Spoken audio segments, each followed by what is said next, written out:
Hallelujah. Shaddai Elohim Otenu, Abiyama Yeska Wabiyako, Atakwados, Shemeka Kwados, Balu Shemeka Lola Maye. Sham Bene Israel, El Shabbat, Naso, El Shabbat, the daughter Tamig Ola. Beni Bene Israel, Otilola. Kisha Shedim Masa, El Shaddai, Washamayim, Where Ta'aretz, Ubayoma, Bi Shabbat, Wanakash. Baruch Shemeka, Baruch Yemeneka, Baruch Turateka, Baruch Kedushateka. El Shaddai Malek, El Shaddai Malak, El Shaddai Imlok Lolam Wahe. Baruch Shem Kabo Makuto Lolam Wahe.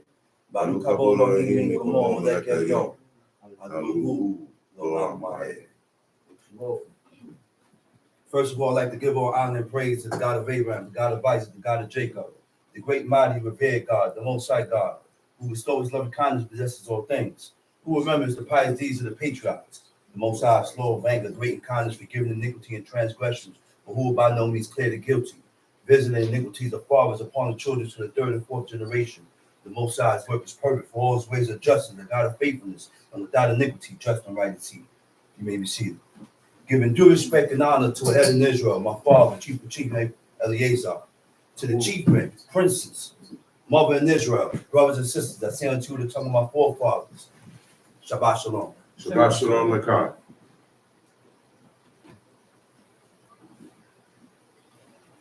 There's a posture that is accepted by God. And there are only certain postures that are accepted by God are the ones that we read in the book. There are only two postures that I read in the book that our fathers took and used when we prayed. Right. We prostrated, Right. laid flat on the ground.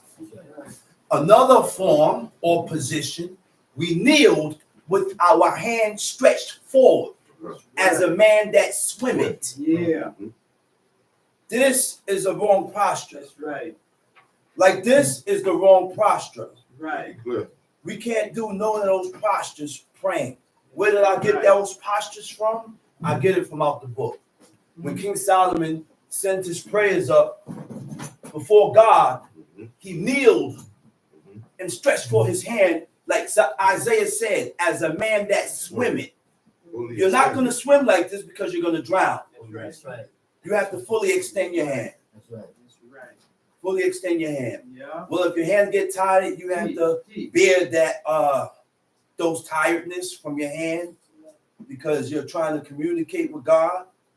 And we have to make those sacrifices with ourselves, regardless of how I feel or how you feel. So we have to take heed to ourselves. When we take heed to ourselves, we are on guard.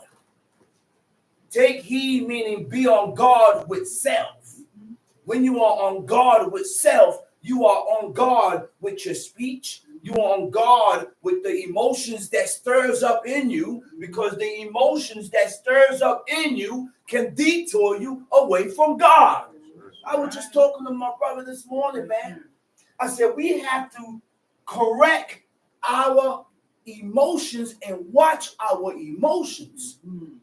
Watch those feelings that stirs up within us, that takes us and pulls us away from God.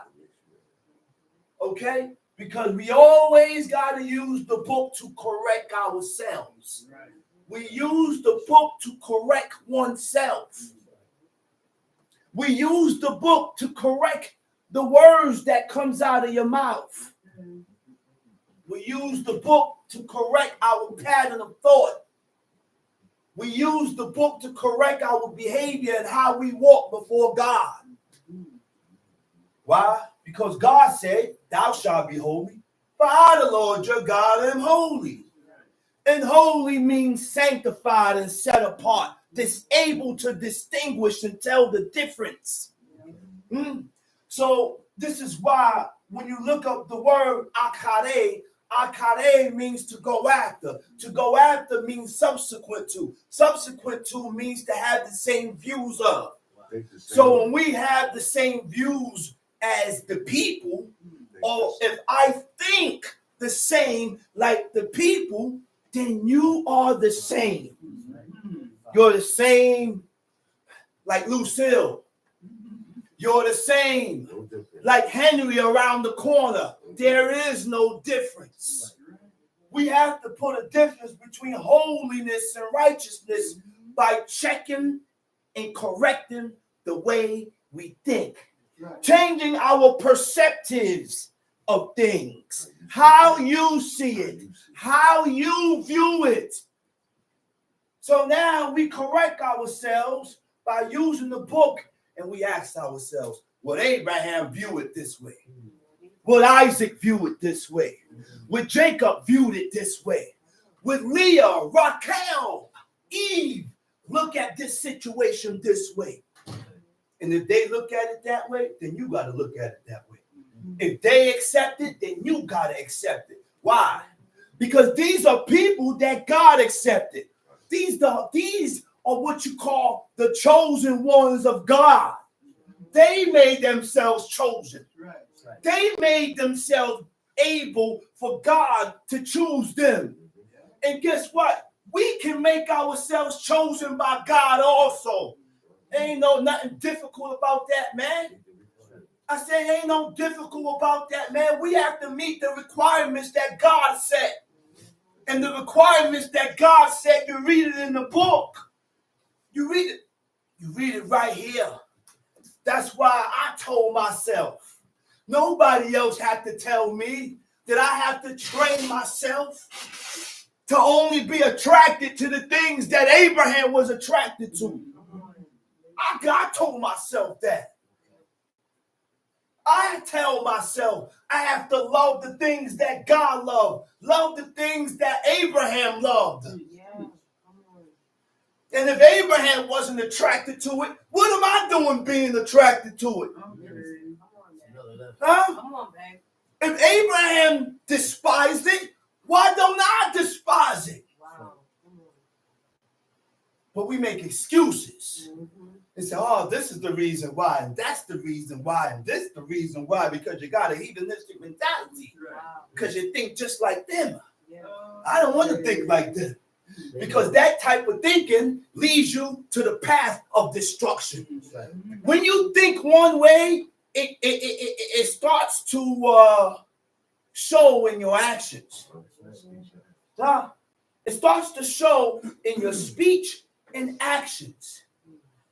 In order to change that, I have to change my pattern of thought, the way I think, so that it can be shown in my actions. Wow.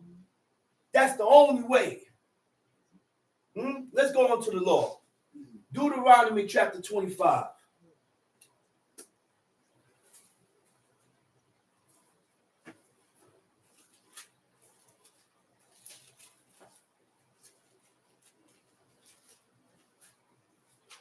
You got it?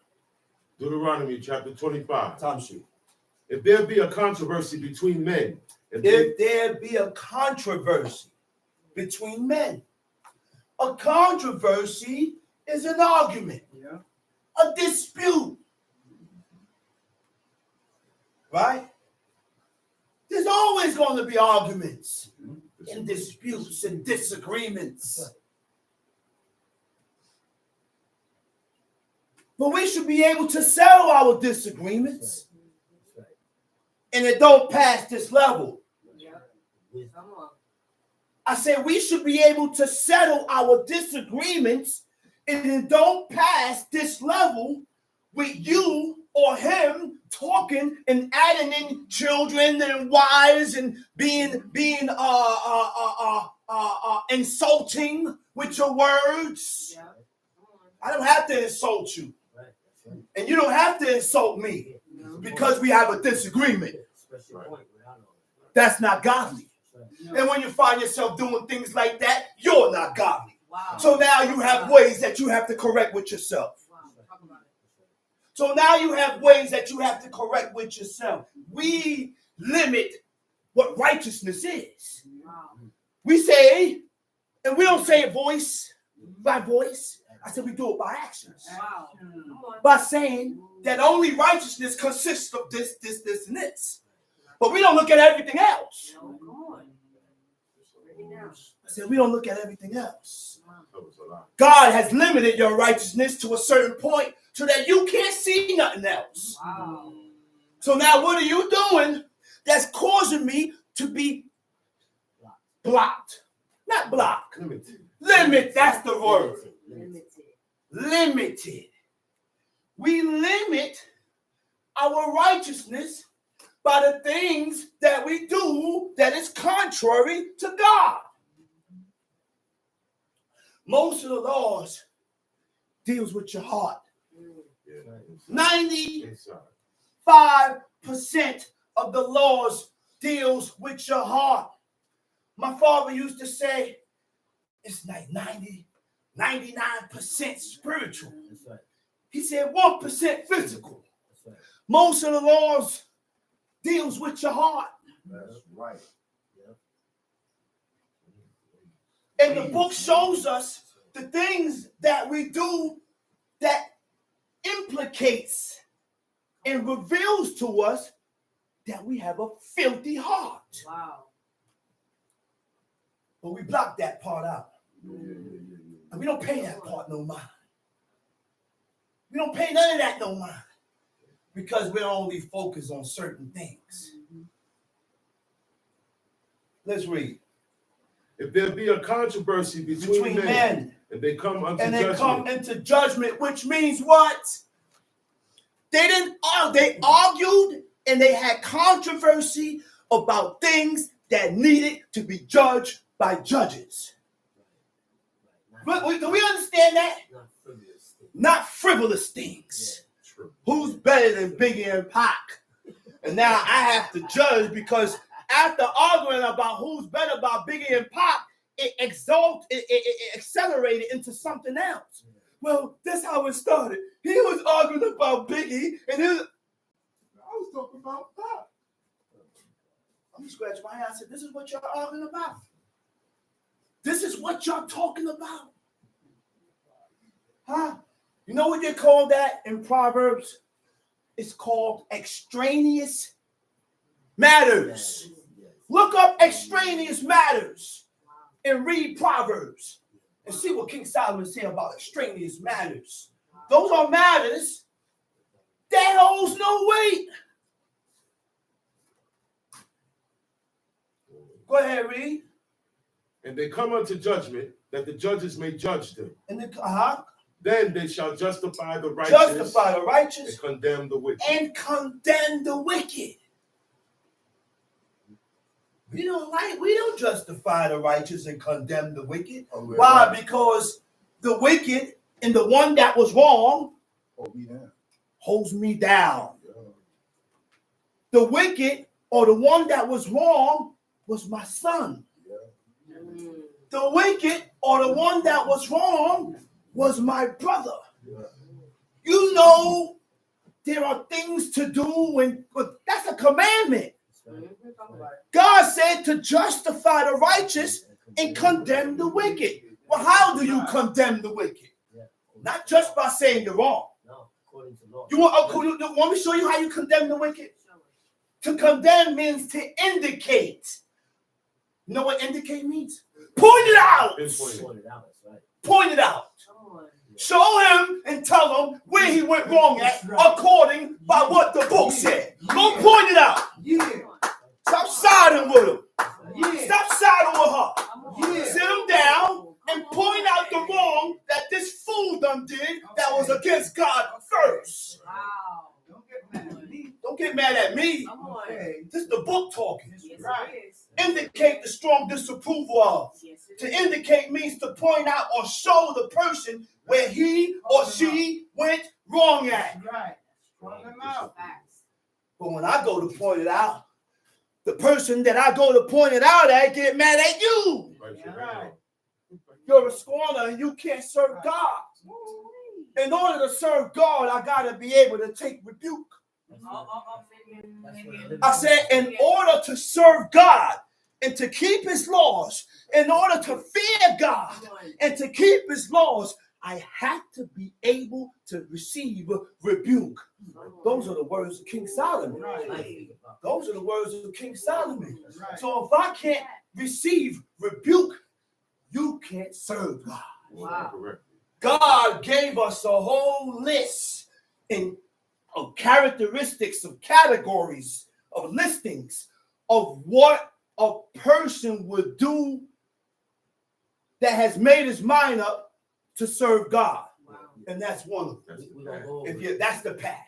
If you made a mind up to serve God, to keep his commandments, then you should be able to receive rebuke, chastisement, reprimand. You should be able for a person to come to you and show you where you went wrong at, according to the laws of God. Yeah. Because what we said this morning, we get angry at things. That's no violation. Wow. Come on. Ask yourself, why am I angry with him for? Did he violate anything or standard in the book that caused for me to be angry at him? No. This is personal. This is your own personal boundaries. Wow. But your own personal boundaries don't match God's boundaries. No, come on. Talk about it. What's wrong with us, man? We want to learn how to be godly and righteous, or we want to learn how to be wicked and profane and abominable before the eyes of God. Come on. It hurts. Come on. You know why it hurts? Because we are at fault. You ain't pointing no finger. I said we are at fault. Right. Come on. And to serve God, you need a guilty conscience to make amends and to improve. Always. If you don't feel guilty, then you're not going to repair and correct the things that needs to be corrected with yourself. Make good. Let's read. Verse 2. And it shall be, if the wicked man be worthy to be beaten, If the wicked man be worthy to be beaten, that the judge shall cause him to lie down, the judge shall cause him to lie down. and to be beaten before his face, And to be beaten before his face. according to his fault, by a certain number. Mhm. Verse 3. Mhm. 40 stripes he may give him and not exceed. 40 strikes he may give him. And see, don't exceed. Don't go over. Okay? Lest, if he should exceed If you do go over these 40 stripes and beat him above and these beat him above with many stripes, then thy brother should seem vile unto thee. the book shows us when we are vile to each other. There are certain things that we do to each other and it's vile. You go overboard. Now the word vile is nikle. Let's read that. Let's find out what that word means. Nikle means base and human decency. Base means mean-spirited. You know what mean-spirited is? Mean-spirited is feelings or showing a cruel desire to cause pain or harm. You know who did that? That got done to us. That's why, look, we got done the way we got done.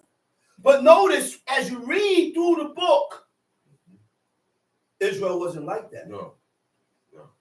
It's either when we went to war and you accepted the peace, then you became tributaries. You pay tax.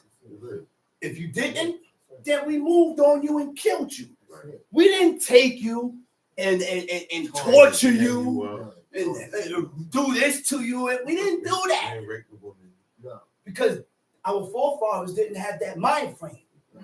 They didn't move that way. The book shows us the righteousness and the godliness of our people. Now, what is human decency? Wow. Human decency is the ability to discern between what is right or wrong according to what God says. That's what human decency is. able to discern what is right or wrong according to what God says. Now, if I had any human decency in me, I won't be getting mad for everything. Because most of the things that we get angry about, there's no reason for you to get angry about. Right. Because there was no violation according to what God says. Right. The book teaches us what we should get angry for, what we shouldn't get angry for, how we should walk, how we shouldn't walk, how we should think, how we shouldn't think.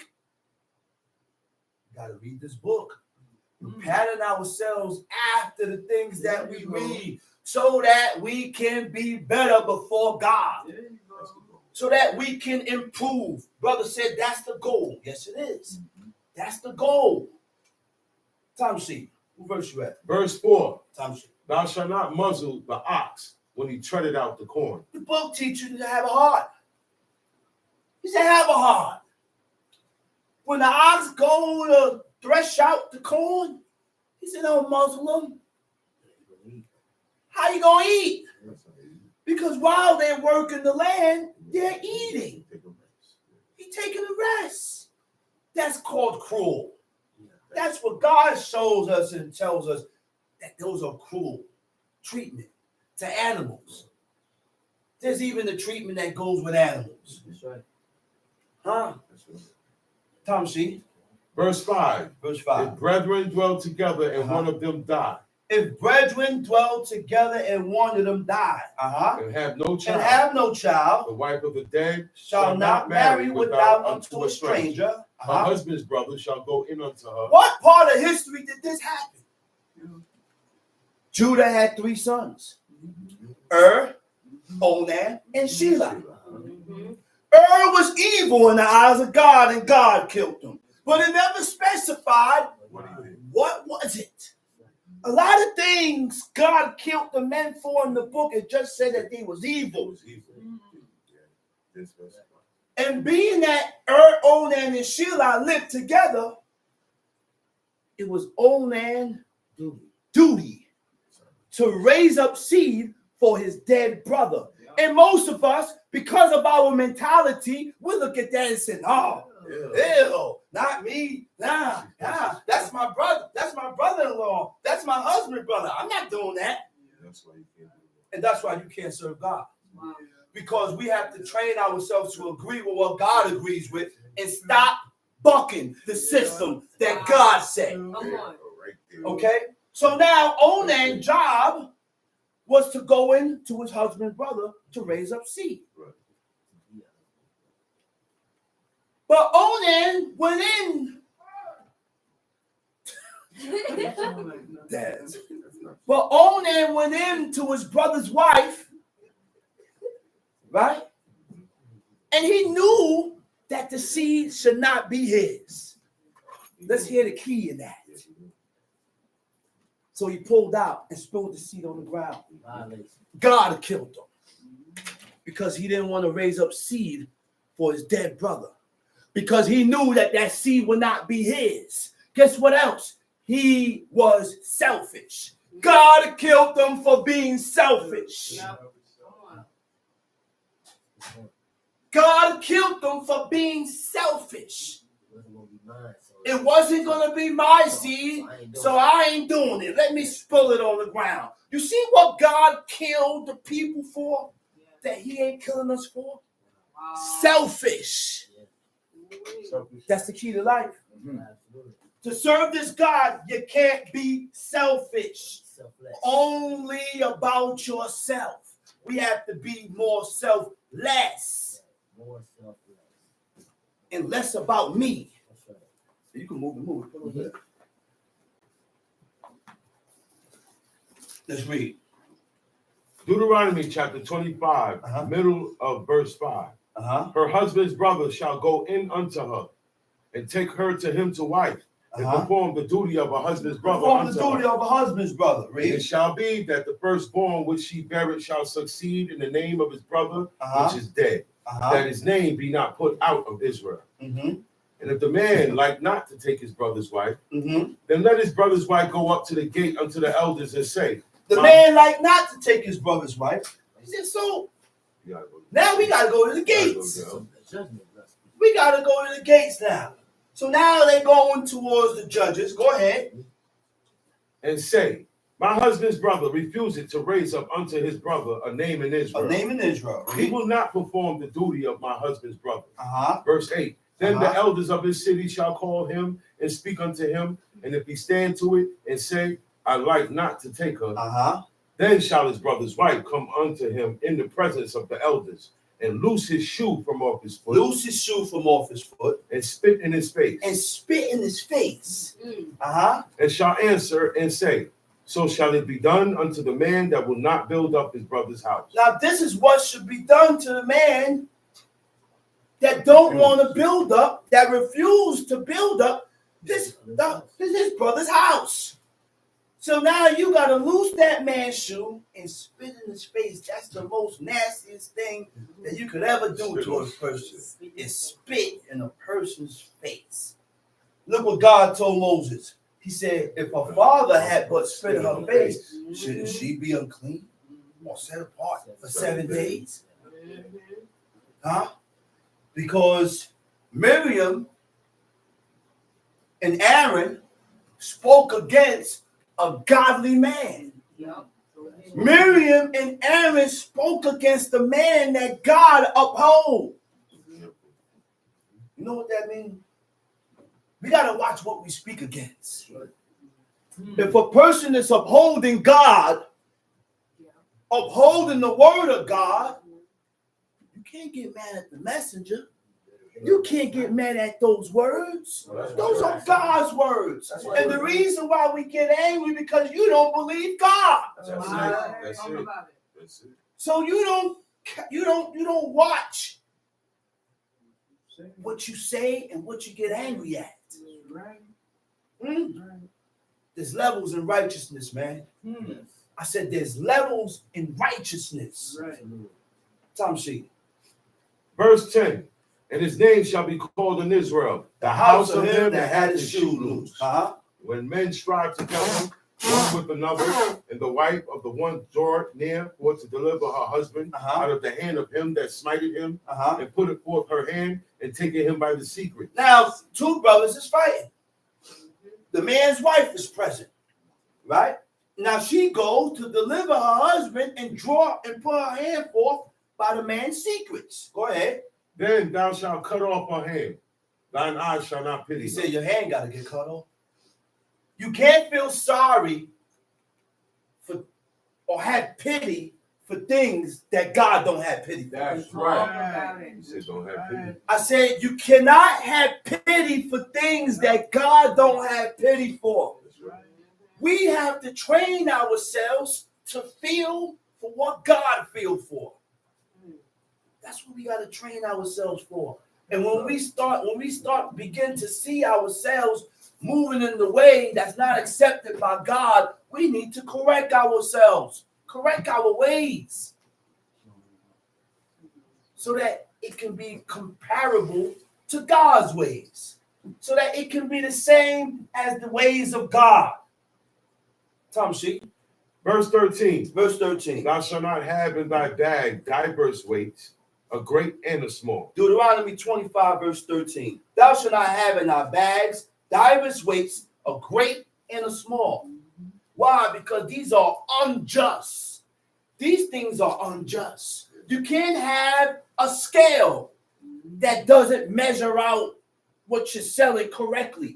You can't even have it in your house.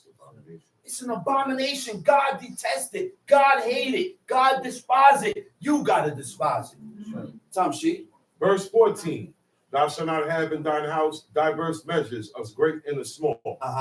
But thou shalt have a perfect and just weight. And just weight. A perfect and just measure. A perfect and just measure shall thou have. That thy days may be lengthened in the land which the Lord thy God giveth thee. Tom Sheet. Verse 16. For all that do such things and all that do unrighteously. For all that do such things and all that do unrighteously.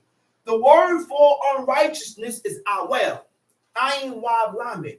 All that do unjust. Now, injustice is an unjust act or occurrence. An unfair person, okay? An unfair person is not kind. Wow. An unfair person does not consider. An unfair person, see, we think unfair leads down the whole definition of being unfair. Or unfair, I judge righteously with these. Okay, but if you, the only way you're gonna judge righteously, you have to be considerate. Wow. Here you go. The only way to judge righteously, you have to have kindness in you. See, this is why it says an unfair person is not kind. An unfair person does not consider or unreasonable. An unkind person is cruel, hateful, insensitive, spiteful, uncaring. Uncaring means you have no sympathy, feelings, or pity of sorrows for someone else. I got to be able to feel for you. I got to be able to put myself and feel what you're going through. So now, once I'm able to put myself and feel what this brother is going through, then I will know how to speak or what words to use according to how he's feeling, according to the situation. You know, we could turn things out of place just by your words. One word. Just by your words, you turn certain things out of concourse. Because those words, you use the wrong words in a situation that should not have been used. Insensitive means feeling no concern for other people's feelings. When you don't feel concern for other people's feelings, then you're going to watch what you say. That's right. Because those words that I just say, I may offend this person, or I may offend that person, or I may offend this one. Sometimes everybody in the room is one way, but you have one specific person, one specific way. I can't say this because it points out that person. And everybody's going to turn around and look at him. Huh? That's also oppressive. The ways of God is in the book, man. Yeah. The ways of God is in the book, and these are things that we have to be careful with ourselves, because we do this very same thing when our emotions is at its highest. You get angry, oh, forget it. There's no key and lock. There's no lock to that man's mouth once he gets angry, or once she gets angry, because they just say and blurt out anything, disregarding who's in the room, disregarding how people feel, and you can't serve God that way. I say you can't serve God that way. Inconsiderate person has no regard for the rights or feelings of others. They talk about themselves much more than anything else. And makes everything about them, even if someone is having a hard time. That's bad. You got people that's going through it, and you thinking about yourself. Well, I don't care, man.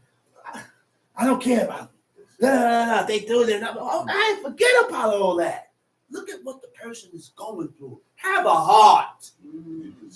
Purchase a heart.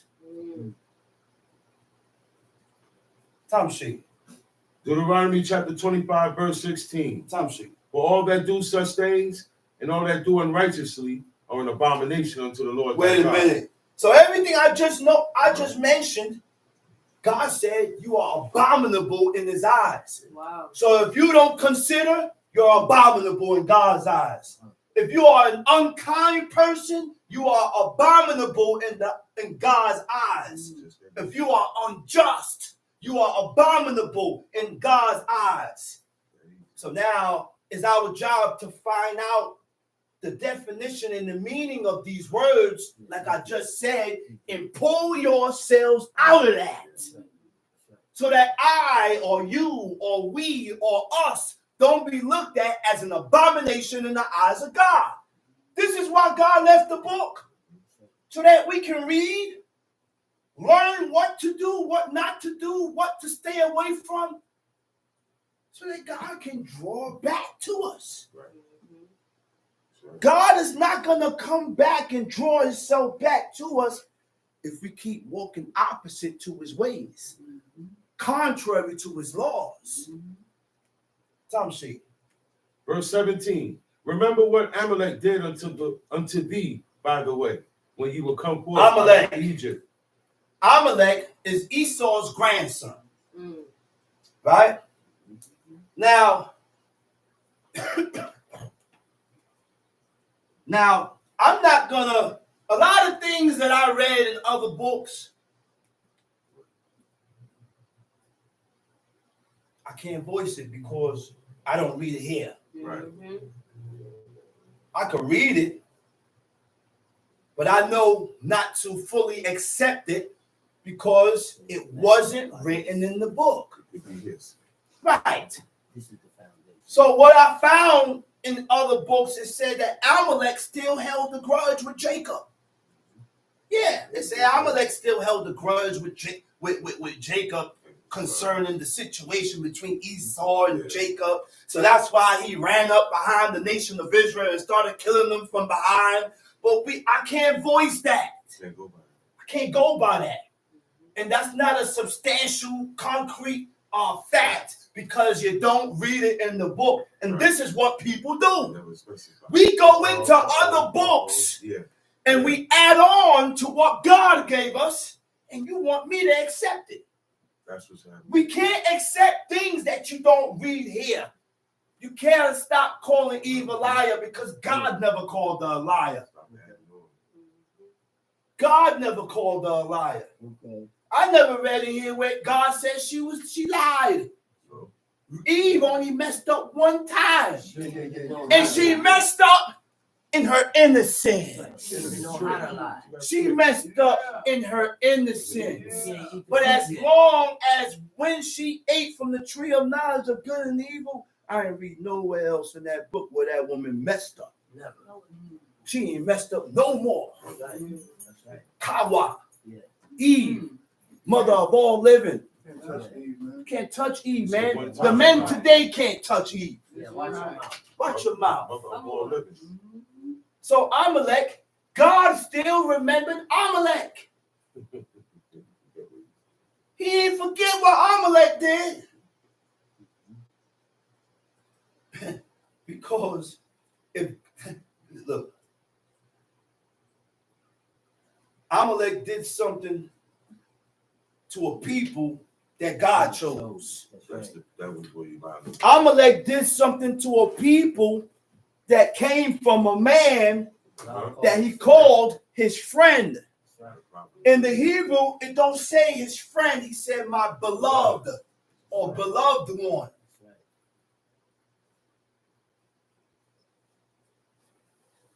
So God remembered what Amalek did. He didn't forget what Amalek did. Right? Go ahead. How he met thee by the way. And smote the hindmost of thee. Even all that were feeble behind thee, when thou wast faint and weary, and he feared not God. He feared not God. Therefore it shall be, when the Lord thy God hath given thee rest from all thine enemies round about, in the land which the Lord thy God giveth thee for an inheritance to possess it, that thou shalt blot out the remembrance of Amalek from under heaven. Thou shalt not forget it. Go to Proverbs chapter 18.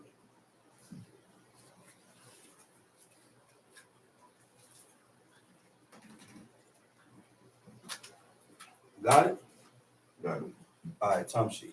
Proverbs chapter 18. Through desire, a man having separated himself, seeketh and intermeddleth with all wisdom. True.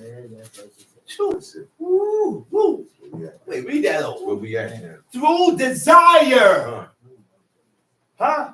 I said through desire, which means you have to have the desire in order to seek out God. in order to seek out these laws. And when you have these desire, when you have the desire to seek out who God is, you're going to read every day. And if you can't read, you're going to play those tapes every day. Huh? You're going to pray. Yep. Why? Because you got to be hungry for it, man. You got to be hungry for this. Don't you know that when we pray constantly,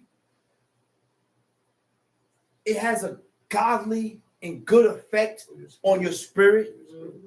Think better towards God. This is why God said, Mishneh. Mishneh means to study by what? Oral repetition. Why are we studying and reading these laws over and over and over? Because by reading these laws, commandments, and statutes over and over and over, it begins in time to have an effect on your spirit. Basically, you're rehearsing it and you're talking to yourself. Thou shalt not steal. You like stealing, but you keep repeating that. Thou shalt not steal. Thou shalt not steal. You're hammering and downing the evil that you have in you. Remove pride. Remove pride. And you keep repeating these things over and over. It will have an effect in time, not right away. Nothing happens right away. This is why time counts. When we're dealing with God, time counts.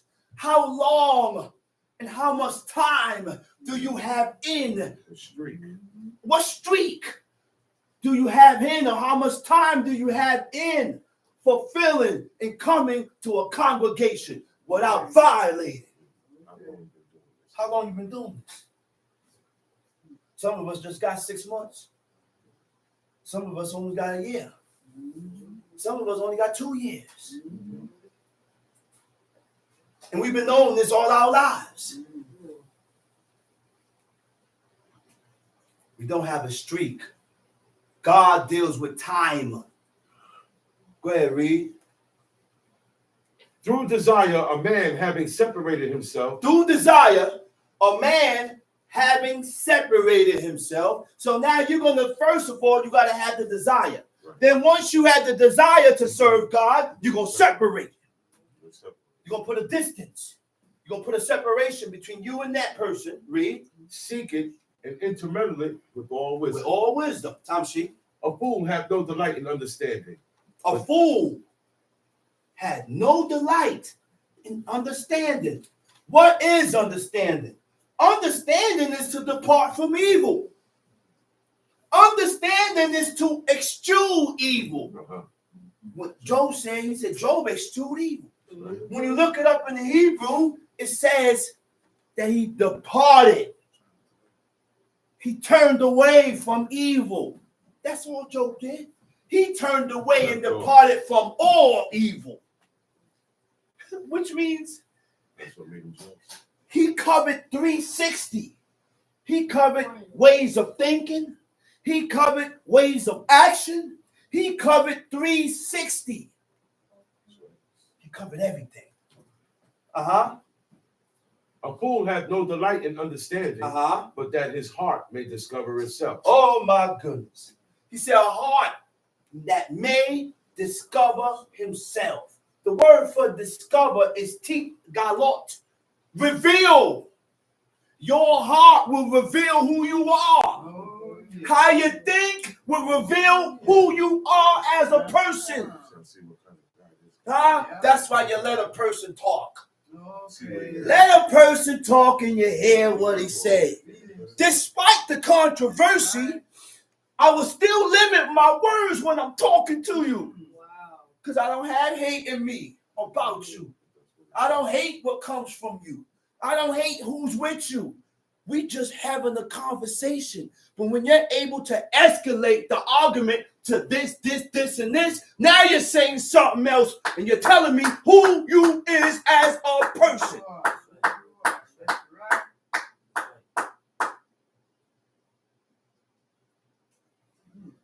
Let's read.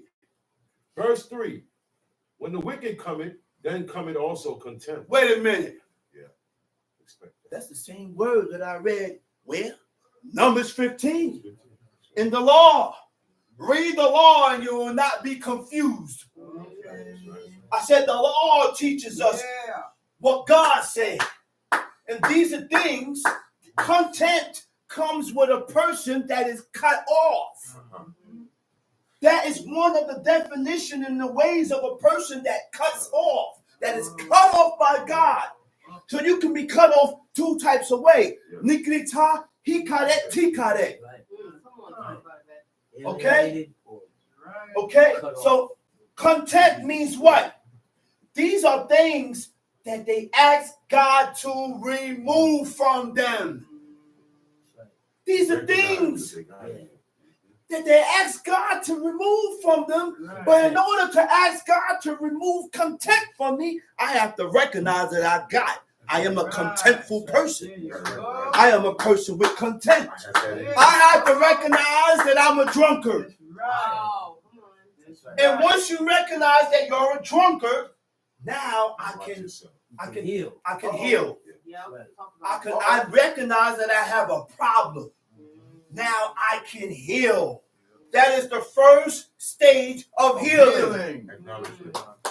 Recognize that you have a problem first. We come into this life with faults and hang-ups and wounds and scars. And I want to continue to live my life with these wounds and scars, not knowing that I'm living my life with these wounds and scars and it's affecting you.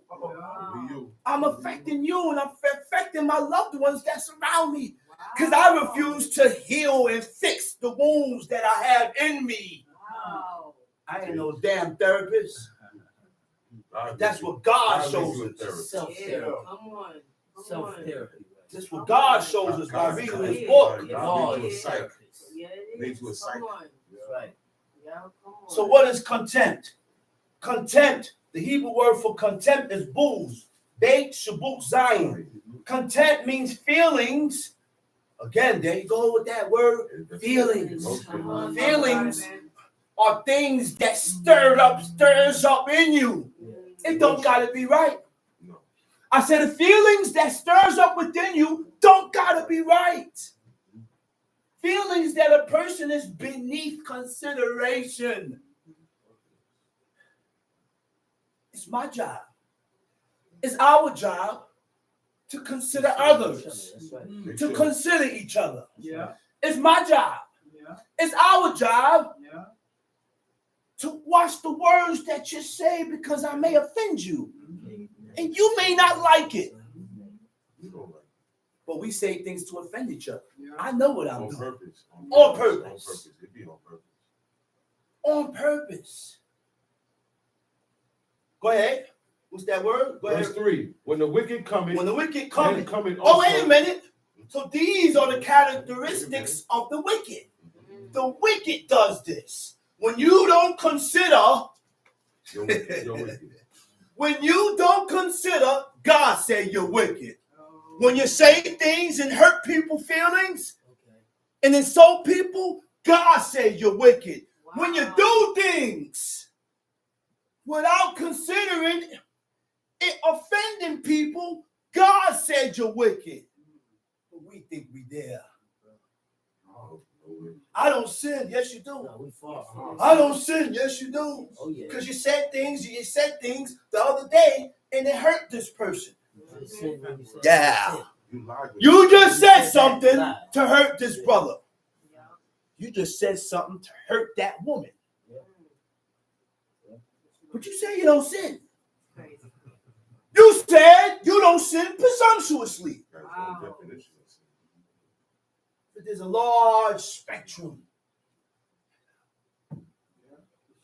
What's wrong with us, man? Shut your mouth, man. Read the book and correct yourself. And stop putting your foot in your mouth. Stop putting your own foot. That's a hell of a sight if you can put your foot in your mouth. Stop putting your foot in your mouth by saying the wrong thing. That's how you live when you do I said, we ain't, listen, man, we ain't whole yet. Nowhere near. We ain't nowhere near Joshua and Caleb. No. We ain't whole yet, man.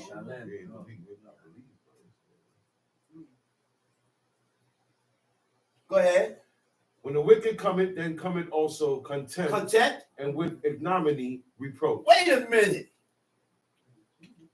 I want to learn what to do and what not to do. How you do that? So I got to look up that word ignominy and reproach. Yeah, see what that's about. You know what ignominy is? Wow. The Hebrew word for ignominy is qualon. When I looked up qualon, it says to cause public shame and embarrassment. Wow. I say things and I do things to embarrass you in front of people. Wow. I say things and do things to embarrass you in front of people because I want to make you a laughing stock. You want to make you, I want to make you the butt of the jokes. People get killed behind that. But we do all the laws of God. We don't sin presumptuously. That's my But I see that we do this too. Funny, huh?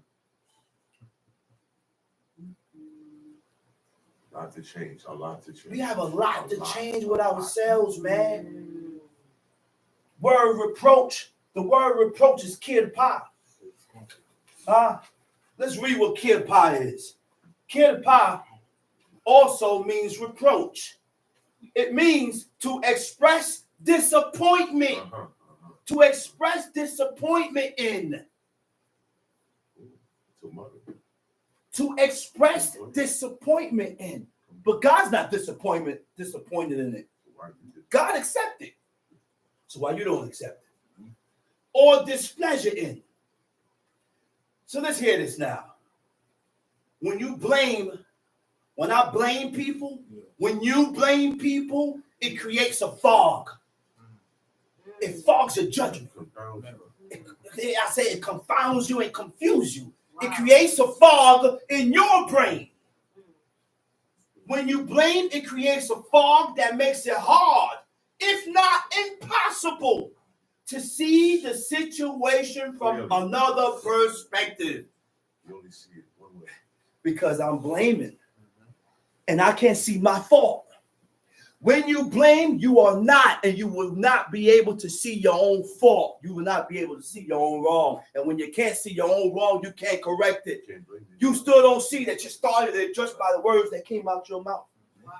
You can't see that you started it just by what you did, and it caused an adverse reaction from what this person did.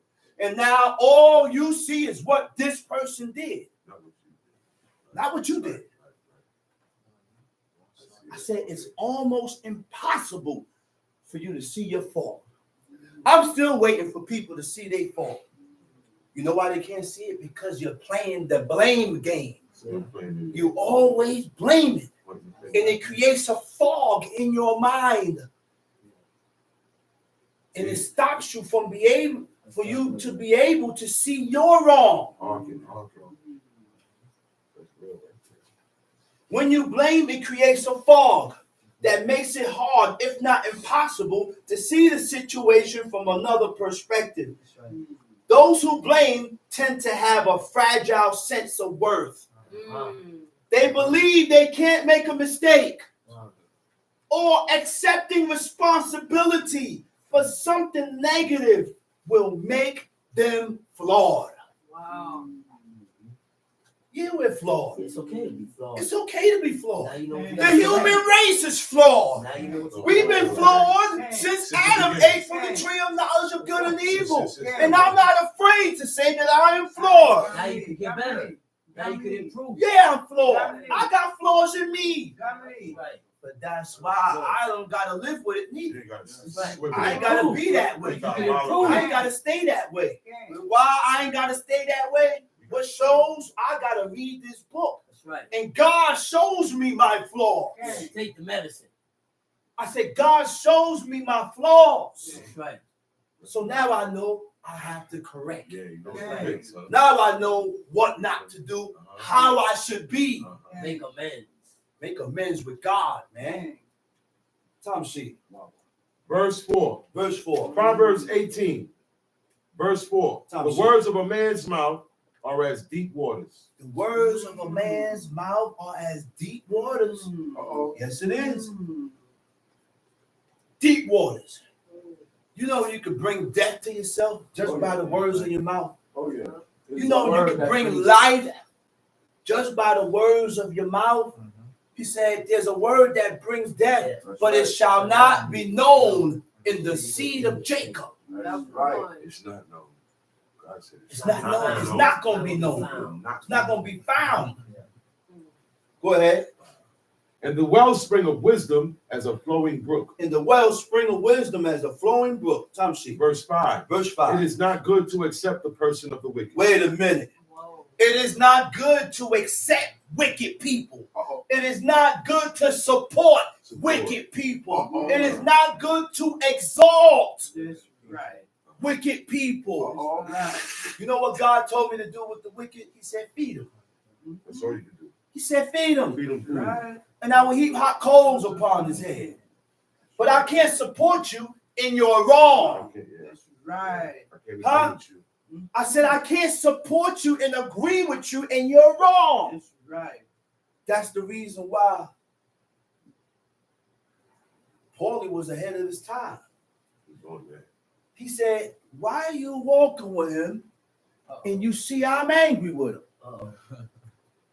Too buddy with him. He said, you don't see I'm angry with him? Why you buddy? He said, what you doing with him? Well, you in the room with Okay. him. That's so. He said, get out the room. Which means when the authority is angry at a person, well, hey, I'm sorry, brother, but I can't walk with you, man. That's a show Until of you your- correct. That's a show of Until your you loyalty. correct what you did.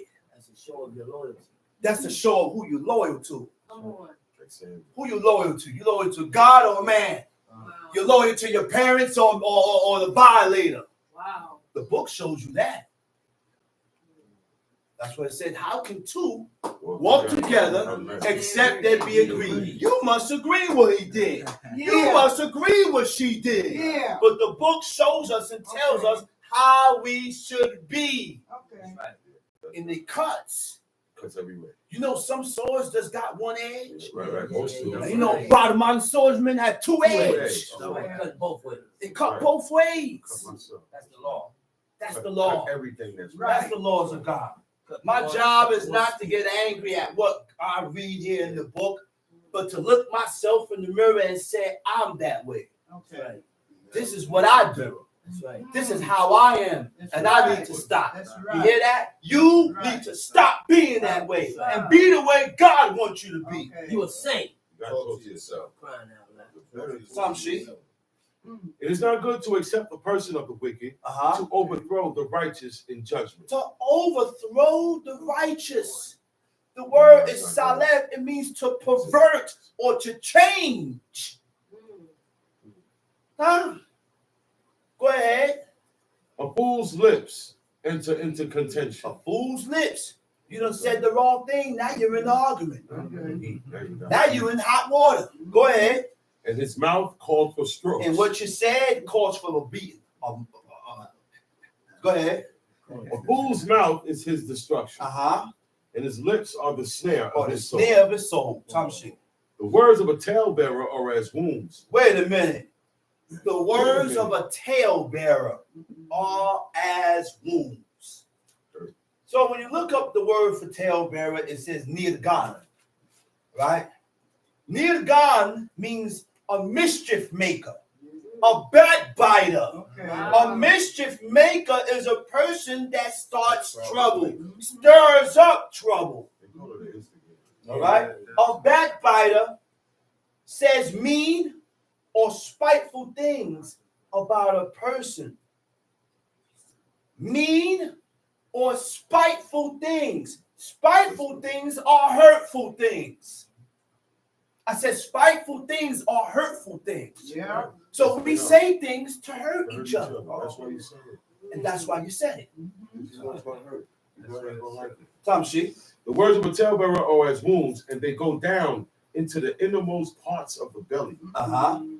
He also that is slothful in his work is brother to him that is a great waste. He also that is slothful in his work is brother to him that is a great Western. They're the same. They fit. They go hand in hand. This is why you will see a person agree with some and still walk with them in this wrong, because our spirit match. Yeah. I'm the same like you, and you the same like me. Okay. It says, like spirit attract. Right. Water seeks its level. Eagles fly with eagles. Okay. Pigeons stay with pigeons. Right. Chickens stay with chickens. Ducks with Right. ducks. You don't see Lions ducks stay with lions. flying with pigeons. Yeah. Birds of a feather. Birds of a feather flock together. Like spirits attract. That's right. Why is my spirit attracted to this? And he's wrong. Okay. Now I gotta check myself. Wow. Come on. Why am I attracted to this and you're wrong? Teach. Which means you gotta check yourself. I should not be attracted to that. That's right. I should not want to be around that. That's right. This is why Samuel looked at King Saul. He said, Saul, I can't worship with you, Saul. I can't pray with you, Saul. I can't worship God with you, Saul. He said, God has rejected thee from being king. Right. And if God rejects you, I got to put some distance between me right now. Because by me walking with you Right. shows God that I agree with what you did. Learn the lessons, man. Okay. Why do you go back? Learn our lessons, man. Teach. You may not have done it, but he did it. He did it. You continue to walk with him, God gonna look at you the same like him. Same way. He gonna look at you and say you agree with him, and he gonna charge you the same way. That's right. So it's our job that when a person is in violation of the laws and the commandments of God, to separate yourself from the violator, because I don't want to get charged by the heavenly hosts. Teach. Indicate. I don't want to get charged. Better say something. Better say something. And voice it.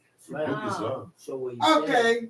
Tom sheet. Woo. Proverbs 18, verse 10. Tom sheet. The name of the Lord is a strong The tower. name of God is a strong The tower. name of the Huh? Lord is right. I said the name of God is a strong tower. Read. The righteous running into it and it's safe. That's it. You find safety in that. Oh, yeah. You find safety in that. That's right. Uh-huh. The rich man's wealth is his strong city, Uh-huh. and as a high wall in his own conceit. As a high wall in his own conceit. You Mashkit. know it all. It means his own imaginations, his own thoughts. Huh? Go ahead. Before destruction, the heart of man is haughty. Before destruction, the heart of man gets haughty. It gets proud. Real. It gets real proud. You're at the height of your pride. Before God do you in. That's right. Uh-huh, read. And before honor is humility. Before honor is humility. That's correct. It goes hand in hand. That's You right. want honor, but you Okay. want to humble. That's right. That's right. Say that again, brother. You want to be honored, but you don't want to humble. That's pride. Wait, say that a little good. Say that a little louder. You want to be honored, but you don't want to humble. You want to be honored, but you don't want to humble yourself. This is why you will see some people will have more honor shown towards them than some, because that person has more humility than you do. That attracts Right. That humility is what attracts people. people. That people listen to. Okay? What is humility? Hey, boom, hey. Humility means to be meek. Right. Huh? Humility is a low view of one's importance, Modest. of oneself. Okay. You ain't got to speak about how good you is. Other people will. Let him speak about it. Huh? And And when he speaks about it, I'm like, I'm gonna say, nah, don't worry, I'm not that good, man. Don't worry about that, man. I'm not gonna allow what you say about me to cause my head to blow up like a balloon. Okay? Who am I? I'm gonna give you a little example. about what me and my brother had. So my brother, Chief Malak, he baked some bread. So one day I came inside. So Chief Malak looked at me and said, "Man, I baked some bread, your bread is better than mine." You know what I said? I said, "Nah." I said, nah, brother. I said, "Nah, my bread ain't better than yours. I don't want that credit. Don't do me in and try to trap me in, brother." But me and him was joking, but that's just an example of how we need, it's a mindset that we need to have with ourselves. And I said it as a joke, but that's a real fact. That's a real matter, man. It's a real situation. Right. It's a real situation, man, that God looks at. We look at it and we joking, and then I use that to blow my head up. God look at me and say, "Look at him. He got a lot of pride and he don't have humility in him. He don't have meekness with him. Yeah. I can't deal with him. Yeah. I gotta push that man away." That's the limitation. We limit ourselves. Right.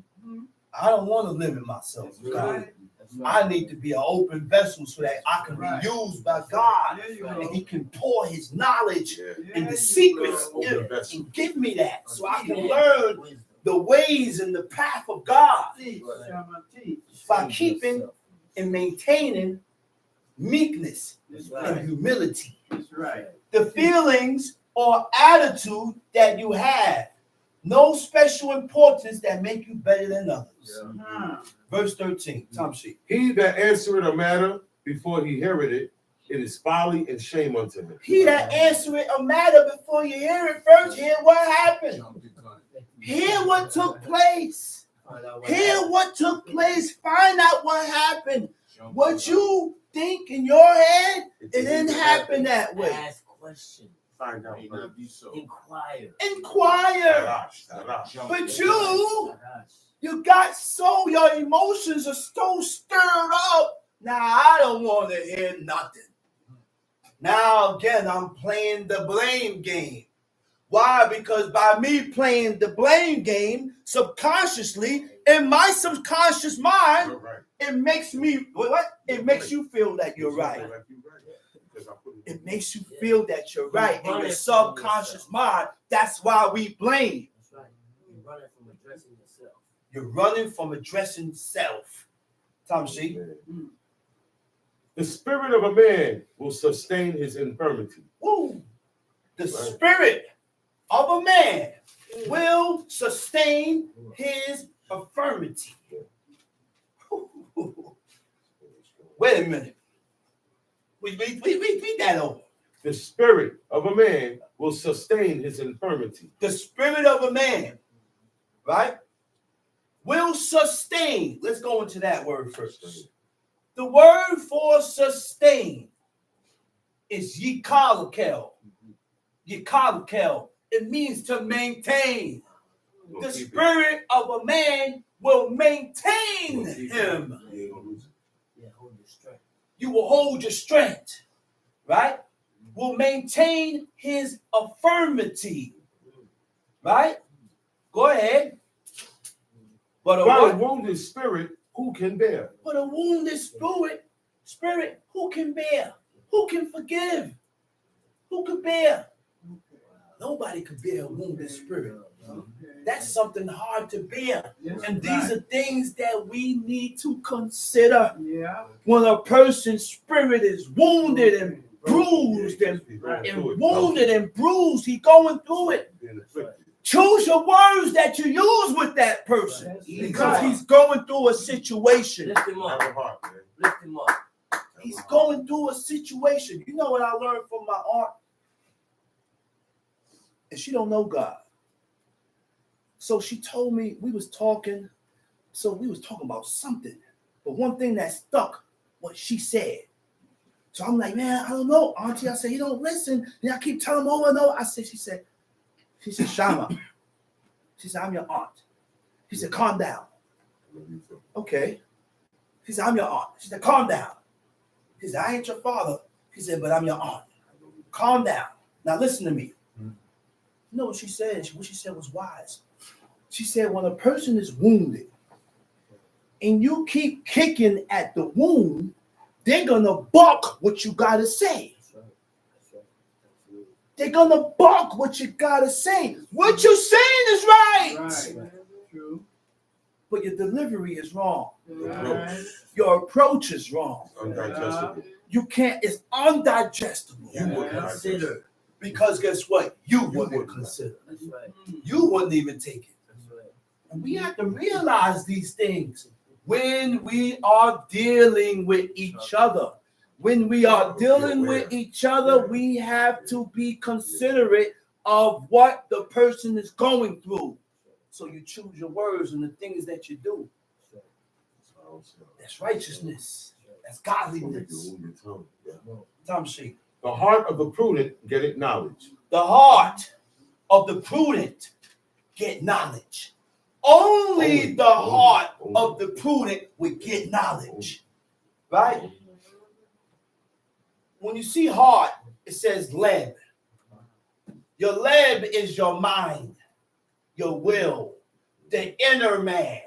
Right? The inner man is a person, true or internal mindset, soul or nature, the real you, who you really are. Your will is the desire, inclination, or choices you make in your life. Okay? Go ahead. And the ear of the wise seeketh knowledge. The ear of the wise seek knowledge. He don't act like he know it all. I want to hear more. The ear of the wise have his ear open, willing to learn. It's all wisdom. Because he's in everything. Wisdom is in All everything. wisdom. You see the wisdom. He see the wisdom in it. Tom Sheik.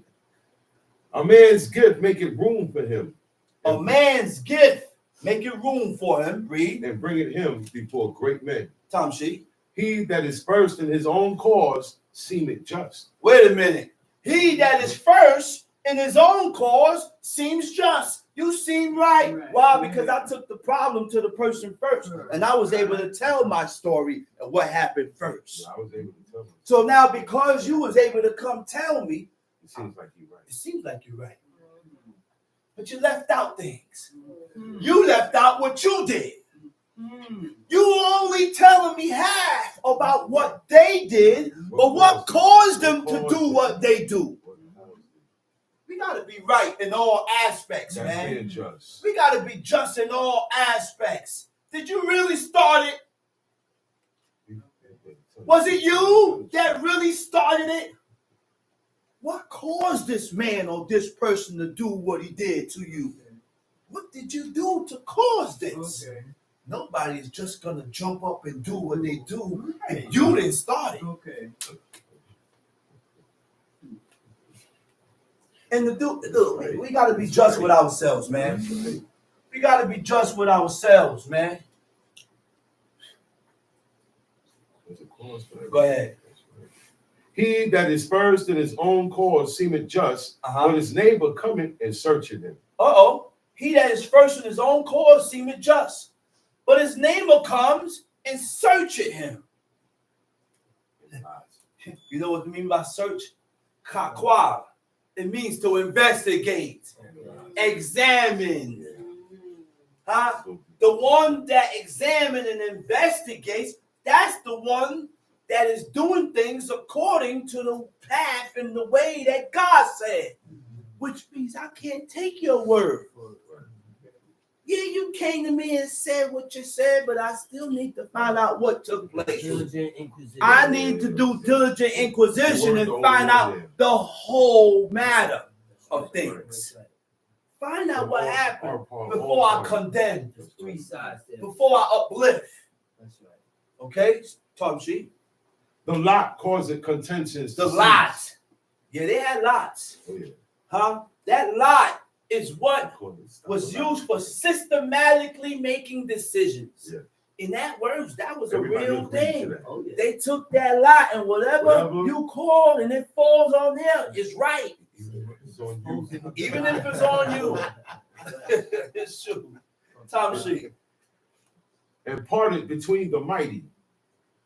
Verse 19. A brother offended, is harder to be won than a strong city. A brother offender is harder to be won than a strong city. And he might do it again. Hard. He might do it He again ain't showing because you. he ain't showing that he changed. I'm afraid. I don't want to get into that again. Yeah. Go ahead. And their contentions are like the bars of a castle. Read. A man's belly shall be satisfied with the fruit of his mouth. A man's belly is going to be satisfied with the fruit of his mouth. You work for it. You're able to delight in certain things because you put the work in. That's how I go now. Right. Put the work in. Tom Sheep. And with the increase of his lips shall he be filled. Tom Sheep. Death and life are in the power of the tongue. Okay. Oh yeah. Death and life are in the power of the Yeah. tongue. I'm trying to tell you, man. I said death Words and have life power. are in the power of the tongue. The brother said words have power. That's right.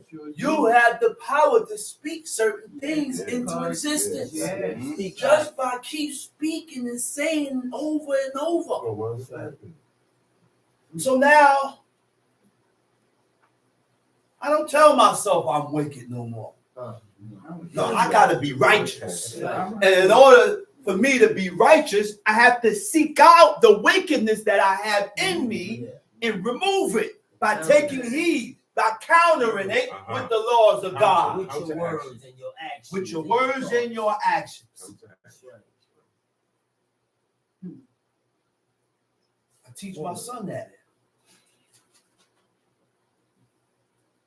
Yeah, we said the wicked, the grain of evil seed was sown in the heart of man. But I'm not going to use that and stay on that to condemn myself. No. Because God gave me a way to save myself. Was it not in Abraham? So you can save yourself also Right. by taking heed to the laws and the commandments of God. That's right. You have a choice. Tom Sheep. Right. And they And that love they it. that love it shall eat the fruit thereof. Tom Sheep. Verse 22. Uh-huh. Whoso findeth a wife, findeth a good thing. Okay. Whoso findeth a wife findeth a good thing. Uh-huh. But there are certain qualifications Yeah. of a good wife. Yeah. That makes it a good wife. Now you have to read the book Yeah, you do. and learn the qualifications of a good wife Right. to be called a good wife, to be called a good woman, to be called a good man. That's right. A good child. There are qualifications that comes with a good child. Yeah. Right. The book shows us these qualifications. Yeah. Tom Sheep, Whoso findeth a wife, findeth a good thing, and find it a good obtaineth thing. and obtaineth favor of the Lord. And obtain favor from God. That's one of the ways you see God. Those are one of the ways to see if God favors you. Give you a hand. When you find you a good wife, Wow. if she's following under the same characteristics and qualities of the good woman that is in the book, Wow. that's a good wife. There you go. The woman and the men must be following after the qualities of the good men and women that we read about in the That's book. right. That's right. And if he or she is not following after those qualifications that are found with these men and women that we read about in the book, you're not good. You're a wife, but not a good wife. That's right. And the husband hasn't found favor. That's right. Tom Sheep. Verse 23. The poor use it in treaties. The poor use it in treaties. You know what's the word for use it? Huh? Gimel, kolam, resh. No, not that. Dabar. The poor use it in treaties. The poor speak it or declare in treaties. The word for entreaties is kanun.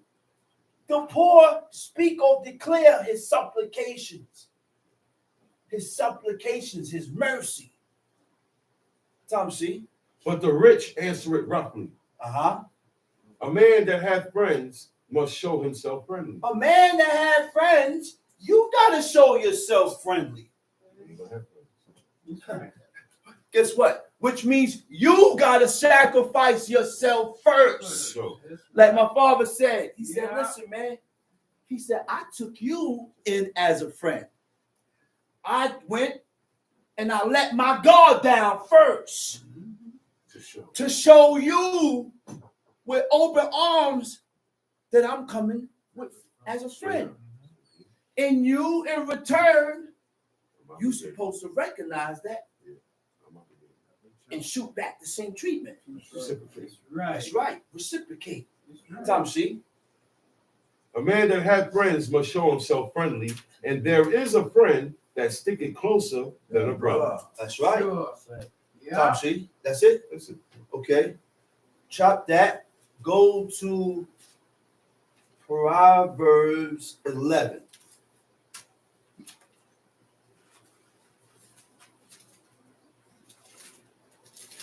Proverbs chapter 11.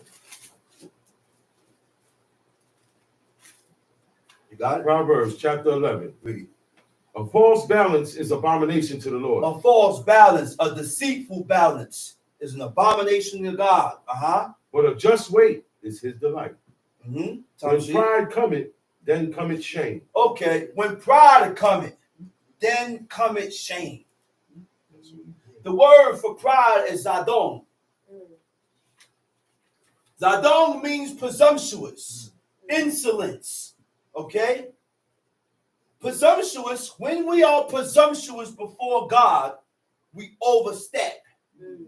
We overstep due bounds.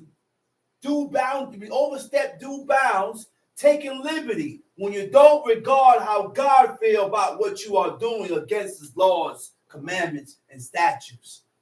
That's presumptuous. Insolence means insulting and contemptuous in speech. Insulting and contemptuous in the things that you say out your mouth. It's always going to be something, man. In speech, conduct. What is contemptuous? Contemptuous is disrespectful, disregard for something that should be taken into account. Disregard in something that should be taken in account. Lack of respect and fear of something that is respected and feared. Okay? He said, pride cometh, then cometh shame. Qualong is dishonor, then cometh shame. Right? Shame is a painful feeling of humiliation or distress caused by the consciousness of wrong or foolish behavior. So this is something I have. In order to feel that way, you got to have a conscience. You're supposed to feel ashamed about what you've done that is wrong. Okay. If I offended you or I said something offensive or insulting, I got to feel bad for what I did. That's right. That's right. And when you feel bad about what you did, then you will correct it. Then you will correct it. Only if there is uprightness in you. He said, but with the lowly is wisdom. Zenuim. Zenuim means modest. With the modest is what? Is wisdom. With the chaste is wisdom. Modest means humble. Right? Okay? Tom, see? Verse 3. The integrity of the upright shall guide them, but the perverseness of transgressors shall destroy them. Go back to that verse. Then Verse 3. Verse 3. The integrity of the upright shall The guide them. integrity of the upright. Shall what? Shall guide Shall them. guide them. The integrity of the upright. What is integrity? Integrity is when you're living according to your deepest values. Integrity is when you live in accordance in your deepest values. But we don't have the same values. My values have to be what God values. Okay? Integrity is a value trait found in leaders. Everybody don't have integrity. No, they don't. I said everybody don't have integrity. There's only certain people with integrity. Integrity is firm adherence to a code of morals or artistic values. Values are individual beliefs that motivates you to act one way or another. Your values guides you. It's what you was raised with. Okay. I said, Right. how? That's why you see a parent look and say, Right. man, I didn't raise you this way. Right. I didn't teach you that. I didn't teach I you didn't that. show you this. I didn't show you this. You never seen this. So where Never you seen get this it. from? That's right. Tom sheet. But the perverseness of transgressors shall destroy them. Verse 4. Verse 4. Riches profit not in the day of wrath, Riches profit not in the day of wrath. but righteousness delivereth from death. Tom sheet. The righteousness of the He said, riches profit not in the day of wrath. In the day of wrath, what? In the day of God's wrath. That's right. Your money can't deliver you. Right. Huh? He said, but righteousness deliver it from death. The things that you do in your life that God considers righteousness will deliver you. That's the key. Tom sheet. The righteousness of the perfect shall direct his way. The righteousness of the perfect. The righteousness of the tamim, of the whole, of the complete, will direct your path, your ways. Because you have a certain, and it takes a certain amount of righteousness that it is able to direct you in that correct way that God accepts. Tom sheet. But the wicked shall fall by his own wickedness. But the wicked shall fall by his own wickedness. Tom sheet. The righteousness of the upright shall deliver them. But transgressors shall be taken in their own naughtiness. Transgressors shall be taken in their own naughtiness. Hawa. Transgressors shall be taken in their own lust, in their own mischief, in their own destruction. We destroy and destruct ourselves. We destroy ourselves, man. Tom C. Verse 7. When a wicked man dieth, his expectation shall perish. His hope shall perish. And the hope of unjust men perisheth. Tom C. The righteous is delivered out of trouble. The righteous is delivered out of trouble. When you look up the word for delivered, it says kalatz. The righteous withdraws. I said the righteous will withdraw himself from trouble. Right? The word for trouble is zara, zadeh resh hey, which means the righteous will withdraw himself from distress, from anguish, extreme anxiety, sorrow, and pain. Anxiety, feeling worried or nervous, they withdraw from certain things. Extreme anxiety. People take medication. Sorrows and pain. Certain things the righteous will withdraw and pull away from. They don't want to be dealing with none of that. That's right, because they trust in God. Tom C. The righteous is delivered out of trouble, and the wicked cometh in his stead. Tom C. Verse 9. A hypocrite with his mouth destroyeth his neighbor. The hypocrite or a hypocrite with his mouth destroyeth his neighbor. The word for hypocrite is kanef. Kanef means the profane. Right? What does it mean to be profane? Not devoted to God. To make or become common. When you are common, you're like the rest. Regular. You're regular, right? It also means impious. No respect for God or parents. Piety. God and parents. No respect for God or parents. Tom C. But through knowledge shall the just be delivered. Tom C. Verse 10. When it goeth well with the righteous, the city rejoice. And when the wicked perish, hold up right there. Hold up. I gotta go back for a second. It said the hypocrite with his mouth destroyeth his neighbor. The word for destroy is shakat. The hypocrite with his mouth ruins his neighbor. Right? Ruin means physical, moral, or social collapse. A person with social collapse does not enjoy other people. Not a social person. Not unsocial. You're unsocial. You're not a social person, right? Kings and heads and leaders are not this way. They're social. Kings, heads, leaders, the righteous, the godly. With everybody. They're sociable people. Care for the people. They care for the people. So when you are not that way, these are things that we have to correct with ourselves. Tom She, verse 10. When it goeth well with the righteous, the city rejoiceth. Uh-huh. And when the wicked perish, there is shouting. Uh-huh. Verse 11. By the blessing of the upright, the city is exalted. By the blessing of the upright, the city is exalted.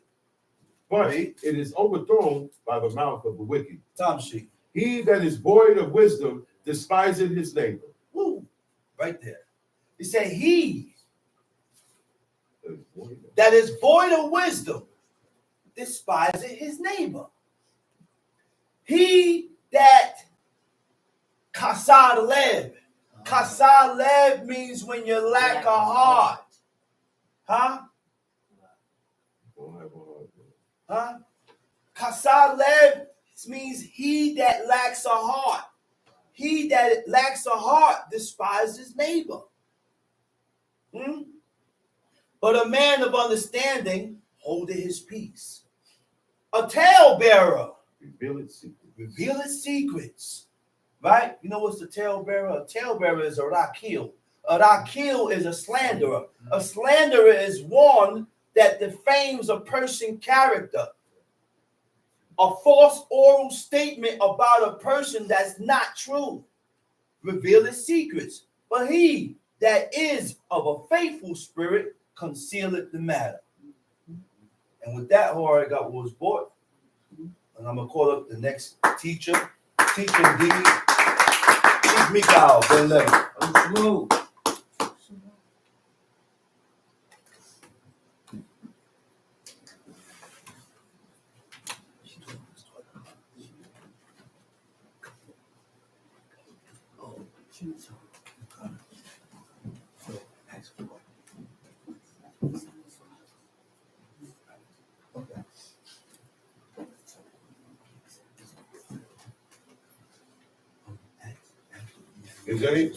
That was Chief Shammah. After hearing that explosive lesson, because that's what it is. It's something that you should have learned. You should have learned something today about yourself. You should have learned something about God. So are there any questions before I start?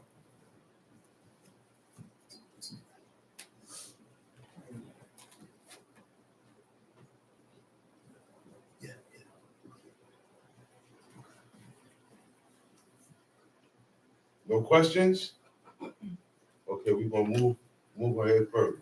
Giving all praises to the God of Abraham, the God of Isaac, and the God of Jacob. Giving all due respect to my father and my teacher and my leader, Chief Eleazar Ben Dodo of the tribe of Lewi. Giving all due respect to brothers, sisters, chiefmen, princemen, visitors, mothers in Israel. I bid you on the tongue of all forefathers. Shabbat Shalom. Shabbat Shalom to God. And would we all please rise and repeat after me?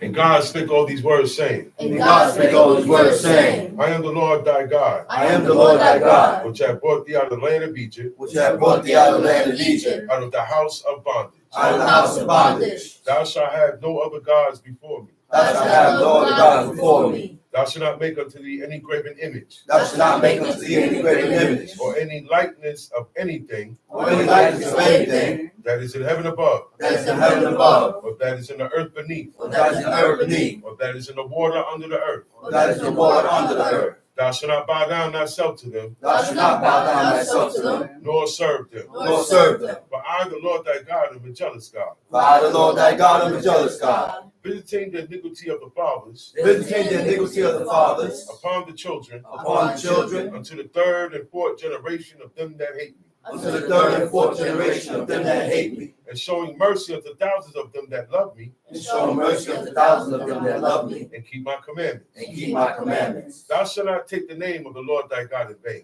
Thou shalt not take the name of the Lord thy God in vain.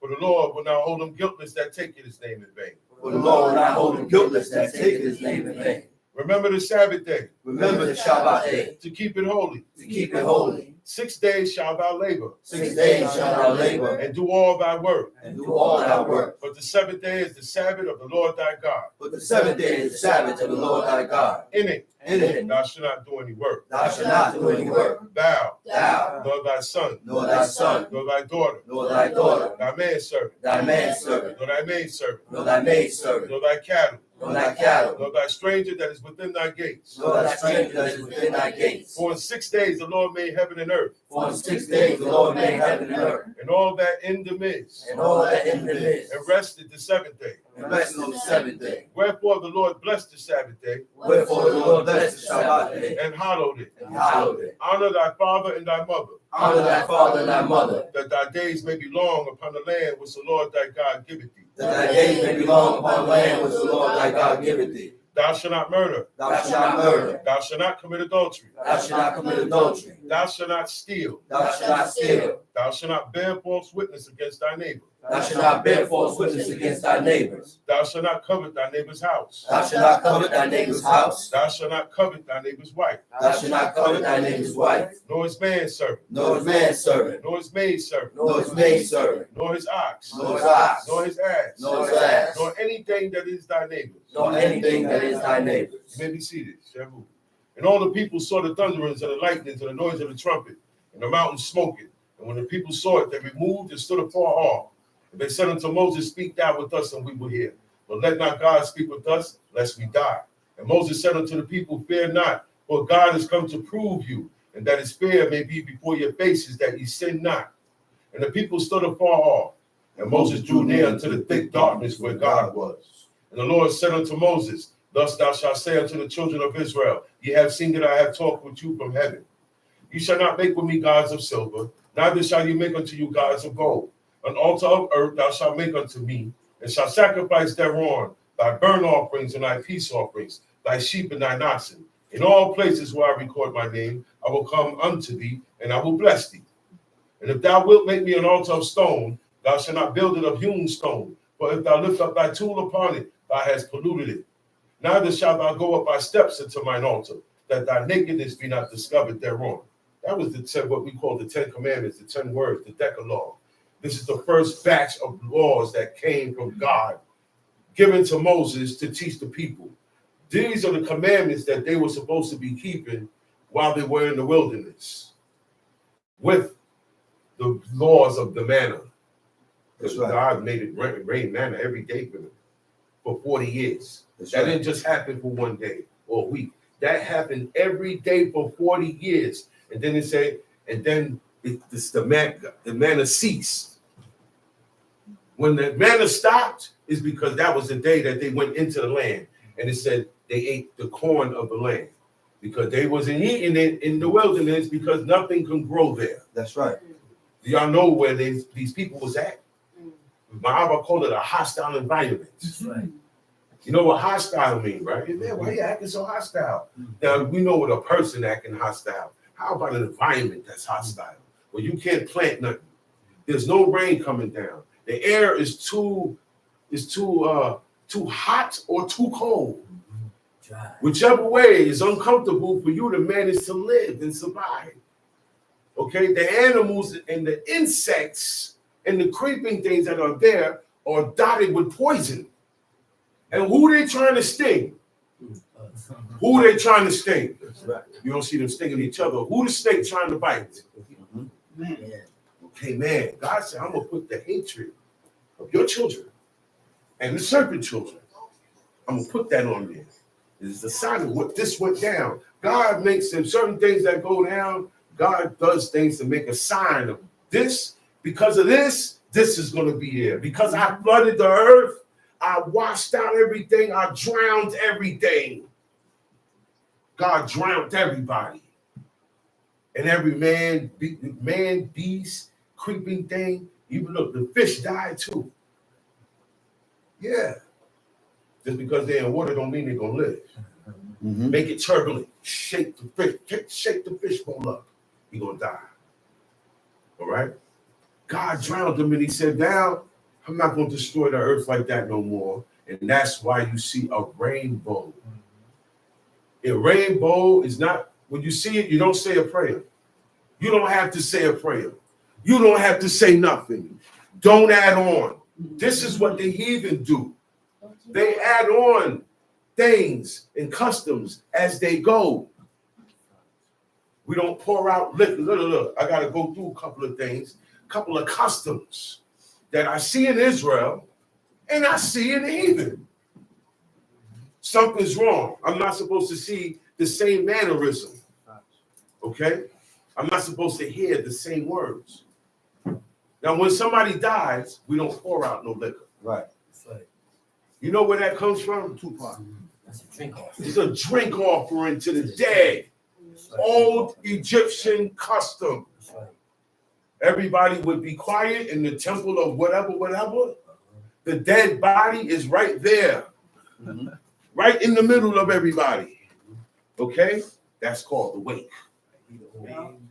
The dead is spoken about and upheld in a good fashion. That's called the eulogy. And while that's being said, there's someone recording this for the archives. That's called the obituary. That's that little card with the archive of that person's life when they died, when they were born, when they died, how many kids he got left. We don't mourn our own like the people mourn them. Sunrise. Okay? The sunrise, sunset. Yeah. Sun worship, Sun. death worship, idol worship, it's all the same. Yeah. Get rid of those things. That's right. I've seen top heads with that. There's a curse there. I've seen top leaders with that card. And you know, all those cards have a cross on it. All those obituary cards come through an office called the Latter-day Saints. no. It's the clergy. The clergy. Right. In charge of all The clergy is an office of business, right? And archives that work from the Vatican. The Vatican is who started this office. Okay? They give you license to be a rabbi. They give you license to be a priest, a pastor. Okay? A lot of Israelites that are Masons, and I told y'all a long time ago, most Israelites on this planet, okay, serve idols. They serve the idol in the New Testament. They go by the old and the new. Most people that call themselves Israelites bow down to the cross. by proxy. Okay? Yeah. No. They're straight up Israelites. It's Israelites. They look just like me and dress just like me, but they serve that cross. Okay? So a lot of the beliefs and a lot of customs going to come from Christianity and spill over. Okay? That's why you can't listen to everybody unless what they're saying is exactly what you see. It has to match. We got to see the same thing. How come everybody read thou shalt not steal, but we all get a different perception of it? We all get a different. The man just read off a lot of definitions, but everybody ain't get that. There were still people thinking about another person and their ways. When you were supposed to be thinking about your ways, identify with who you are inside. Do you have this trait in you? Are you like this? Have you done this before? That's what this is about. And I say that because I don't see it being done. Call Israel. In all houses, I don't see. We can't be like everybody else and talk, and no action. We know too much. We've been exposed to too much. And we talk too much. We said a lot of things, a lot of declarations that we got to stand on. This is it now. After this, we're going to go in the law. I woke up this morning. The first thing, not thought. I didn't have a thought that came to my head. You know what came to my head? My father's voice. He used to always tell us,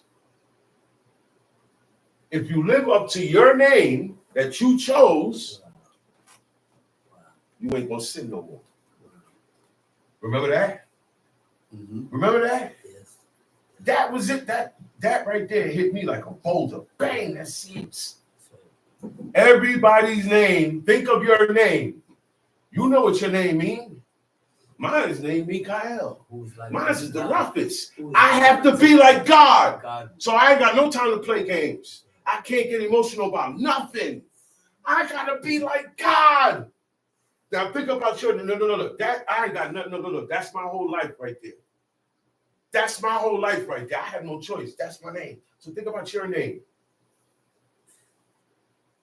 And think, some people have names where they say God helps them, right? Mm-hmm. But God only helps who? The righteous. So you got to be able to live out that name. People pick names because they sound good. People pick names because his name was Jim, so he picked Jonathan. He picked something close to what he used to be named. I've seen it. I know how it goes. Yeah. You gotta be careful with that. They pick names because it sounds good or is close to the heathen name I used to have. Okay? Evil America. I never heard of a person's name that started with evil. No. So we have to live up to the name that you were given or the name that you chose. Okay? Look up that name later on. You might not know the full meaning of it, but that's a hell of a mission for everybody. Live up to your name like Shama. Shama means to hear, to hearken and obey. So that's what he got. He has to fit that bill at all times. Regardless of how he feel, regardless of what he's going through, regardless of how you making him feel. You understand me now? I gotta be who God say I have to be. And that is a lifetime job. That will keep you busy until the day that you die. That's what my father told me. And that popped this in you. So your name Mikael. What you gotta do is be like God. And how I'm gonna know how God is. How I'm gonna know how God is and what God don't like and what God like, what he would approve of. That's why certain actions, I say, you know what, God ain't gonna like this. My mother ain't gonna like this. You know what, my brother not gonna like it. Why I can't say my brother, no, I ain't gonna do that. My brother ain't gonna like it. No, let me talk to you. Because we got to pick choice words to talk to each other. It's the same words that strike me, it's the same words that strike you. So we got to be careful. I told you, when you got a lot of laws covered in the physical and you start going into your ways, he don't like it. I'm not talking about God. I'm talking about the adversary. Yeah. You're challenging him without saying, I challenge you. Because you're being a way that nobody else in this world is being right now. Y'all understand that? More and more, as days go by, the world gets more wicked. Doesn't get more right. More people don't turn to God. You got people turning away from God than people coming in. There's more going out than coming in. If you got more money coming out your bank account than coming in a while, what's going to be there? Nothing. And that's what I see coming. Because the older generation is still stuck in their old ways. All the seniors. My age bracketing up. Everybody's stuck in their ways. Stubborn. Won't let go. Won't acknowledge. Stop being in denial. Yeah, in their personal lives and with God. Yeah, stuck in your ways. Then you got the young generation, the hot generation, the generation that they say they like that. Yeah, I'm like that. You're evil. That's what you are. I know heathens that respect and honor their parents more than Israelites do. I know heathens that I could point out and say that guy, that girl, honor her father and mother more than this Israelites. So we got a lot. Look, man, we got a lot to make up for what our forefathers did and what we're still doing. And just remember, you're setting your children up. You don't love them because according to what God said, your iniquity is going to be visited on them. He's going to command the same iniquities that you didn't stop to go on them. And it gets worse. That's why the generations be worse. Like the man said, emotions. That's where we mess up at. No, I'm not gonna eat this. I'm not gonna touch that. I don't do this. But then when I get emotional, I throw all the work that I'm doing before God out the way. Everybody acts different when they all emotional. People do different. People get quiet when they get emotional, right or wrong. That's what we get mad, but he get quiet. Yep. I know a brother get mad, he be fuming, but he ain't gonna say nothing.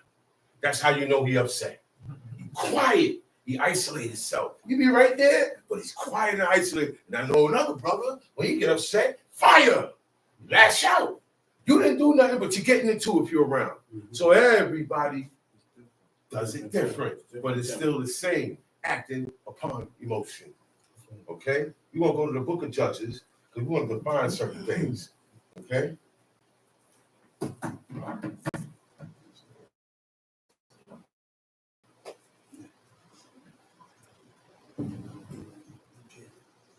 You have to write down because I got it marked. Hold on.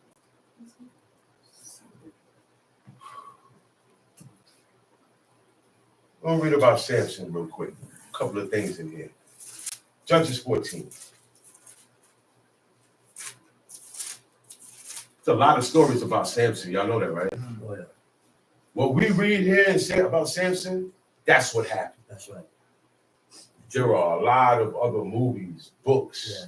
texts, scriptures, other than the Old Testament, that show a life of Samson that did not happen. That's right. They take all the godly men and heathenize them. Yeah. Create their own That's it, thing. bro. But they don't want to take the true life of these people is the message of the Most High God. The life of these people, told correctly, will lead you towards God. Okay? So they give you a twisted version, so you don't get it. Okay? There's a lot of different stories about Moses, Abraham, Isaac, Jacob, Sarah that didn't happen. Time sheet. And Samson went down to Timnath and saw a woman in Timnath of the daughters of the Philistines. And he came up and told his father and his mother and said, I have seen a woman in Timnath of the daughters of the Philistines. At this time, the Philistines have taken over the cities of Judah. They're running it. The Israelites still there. They ain't get kicked out yet. But the Philistines have come and they're running things now. So they're living amongst the Philistines now. Not just my neighbor is Judah or my neighbor is Israel like me. Okay? We're living amongst Philistines. So he's out there and he saw a certain woman amongst the Philistines. Okay? Time sheet. Now therefore get her for me to wife. So you know what he did? See, we're going to learn the customs and how they did everything. When he saw her, he didn't run down on her. Okay. Yeah. He didn't try to get her attention. Bag it. He didn't bag her. Took the proper He didn't say, what's your IG? Give me your IG. Yeah. Give me your IG. Give me your WhatsApp. Yeah. Because guys are slick now. They don't act. They know, like, yo, let me get your number. She'll give you a fake number. Dude, you can't do that no more. Dude, so dudes ask for, men ask for IG and this and that. And you look and say, oh, wow. Oh, she twerking. Yeah, that's social media mind now. They don't think like that. He saw, he said, okay, I can look at a woman and like what I see, but I can't be like this. I like that, I like this, I like that, I like this, I like that, I like that. But out of everything, I saw one that stuck out. That's how I became married. That's how I got children. I didn't touch her. I didn't say nothing to her. I didn't do what Samson did. He didn't even go to her parents. He said he told his father and his mother. He went home to his parents. Told his mother and father. Get her How many marriages start like that now? Like that. Holiness. How many? He didn't even go to their parents. He didn't. Before anything, he went to his father and his mother. Because they will approve everything. Yeah. Yeah. The parents could look at the wife's husband or the husband's wife and see good things and bad things. For you, though, that you can't see. Right. that you not going to see. Right. care shopper. You be on point, so you be tuned in. and you know by experience. You know by experience. So this man here, he went to his father and his mother, and what he said? Get her now, therefore, get her for me to wife. That's who arranged the marriages back then. That's the setup. All over. That's why back it don't then. work. That's why It don't work. relationship don't work. People don't get married no more. Relationships.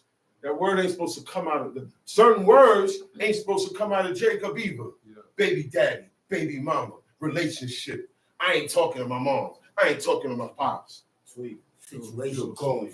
Yeah. Going. Well, he ain't my mother and my father. I ain't got to talk to him. How long is it again? 40 years. You holding a grudge for 40 years. Grudge packer. Okay? With different people, man. This is the stuff we got to correct, man. Time sheet. Then his father and his mother said unto him, Is there never a woman among the daughters of thy brethren? Of your own people. Why you want that zona? Zona means a whore, a promiscuous woman, a woman that has illicit sex without marriage. They call that's what a relationship is. What consummated the relationship? What makes us together now? Because we're not married. We just having fun. We're linking up. Sneaky link here. This here. Most people today, the woman and the man, don't like the stable woman. The woman want to be like the man.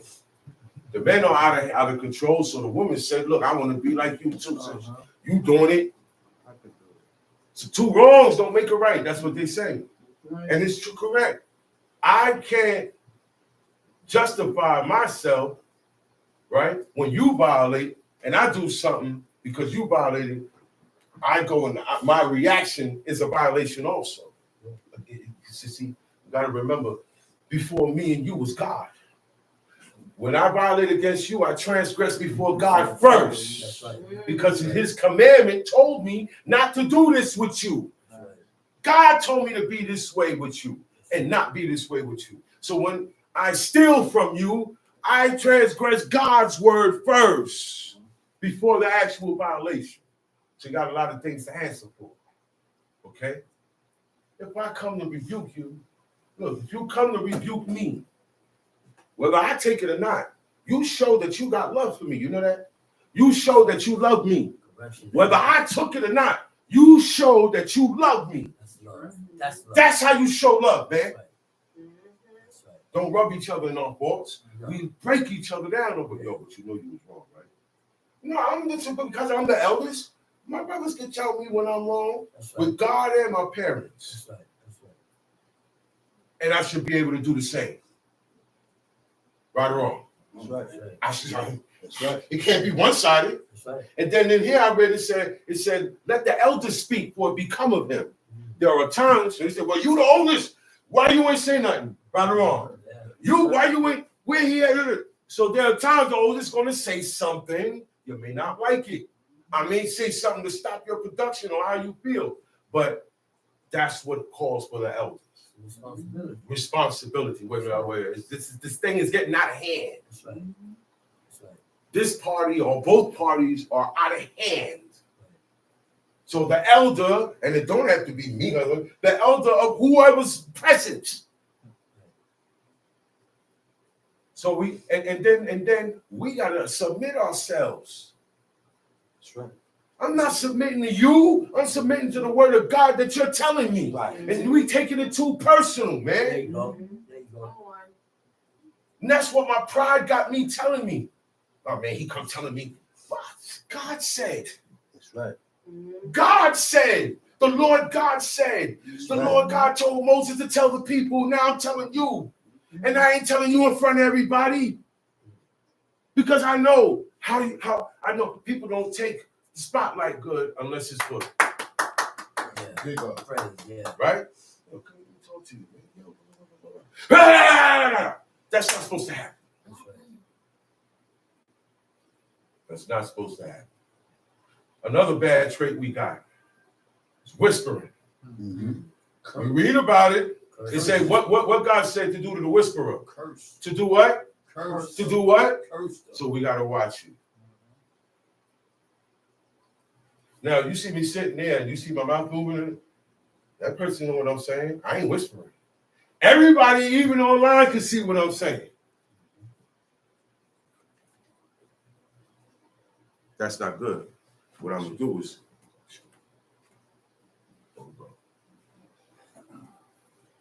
and then we speak. Right. It brings down suspicion. Right. Because Right. suspicion is wrong also. I suspect that you did it, but you ain't doing. Accuse me. The cat did it. When you walked out, the cat was jumping around and knocked it over. But me and you the only one in the house. I said, you did it. Accuse me falsely. And then I go to him and say, hey, man, knock Sean crazy, man. You look like fools. They didn't get down like that. They didn't get into matters like that. Okay? Once you feel it. Everybody, yo, I want to know something. If I want to know something about you, if it's true or not, I'm going to ask you. Quiet. I'm going to ask you, That's right. look at your reaction. Bring the cause to We know each other. That's right. We know our mannerisms. That's right. Go and ask him, brother. Why are you coming to me with it? Because tomorrow, I'll do something. You're going to go be with him talking about me. Speculate. So don't come to me talking about him or talking about her. I don't want to hear it. Go to the person. That's right. He said, rebuke thy neighbor. That's right. And suffer not what? Sin upon Whenever sin. we don't do that, you did the same thing that you pointing the finger and you talking about. That's right. And that's why I could say your pride got you confounded. God tell us what we should do to show that we love each other, That's right. what we should do to show that we love God, That's right. but we ain't getting it because I'm still stuck on myself. Proud. Yo, thank God. I am not the same person I was 10 years ago. That's right. I don't think like that. In the Lord, born in the way of life. That don't mean nothing. They were born in the way of life. Does it mean something? It only means something if you correct yourself before God. Mhm. Because now you can see you got a streak. You say, oh, most high, since I was born, I never ate this. I never did this. I never entered there. I never did this. You got to be able to say, I never did. It got to come to a time in your life where you say, well, the most high, ever since this day, I haven't. And I gave this up. That's right. I ain't give up no goat. We ain't got no goat. Huh. But you can sacrifice the carrots of your lips, your prayers, Your desire. your desires, all of that. That's right. What you like. And what you like, God, look, what you like, God approve of. But you give it up. That's when you serious. No, this guy brought up a bullock. This guy brought up a goat.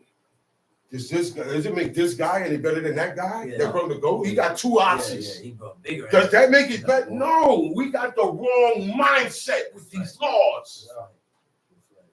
I'm reading it with my pride. Sacrifice is sacrifice. It is for who? Not for me. Your sacrifice ain't for me. It's for God. God is the one that tell us. He knows what means more what's precious to me is not precious to you. You see what I'm saying? Everybody not the same. What I value, you don't value.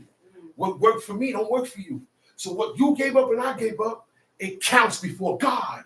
What you give up, what you give up to serve God, it counts. All of it counts. Because that's what he wants. Because if we was back in the land, we'd be bringing up them oxen.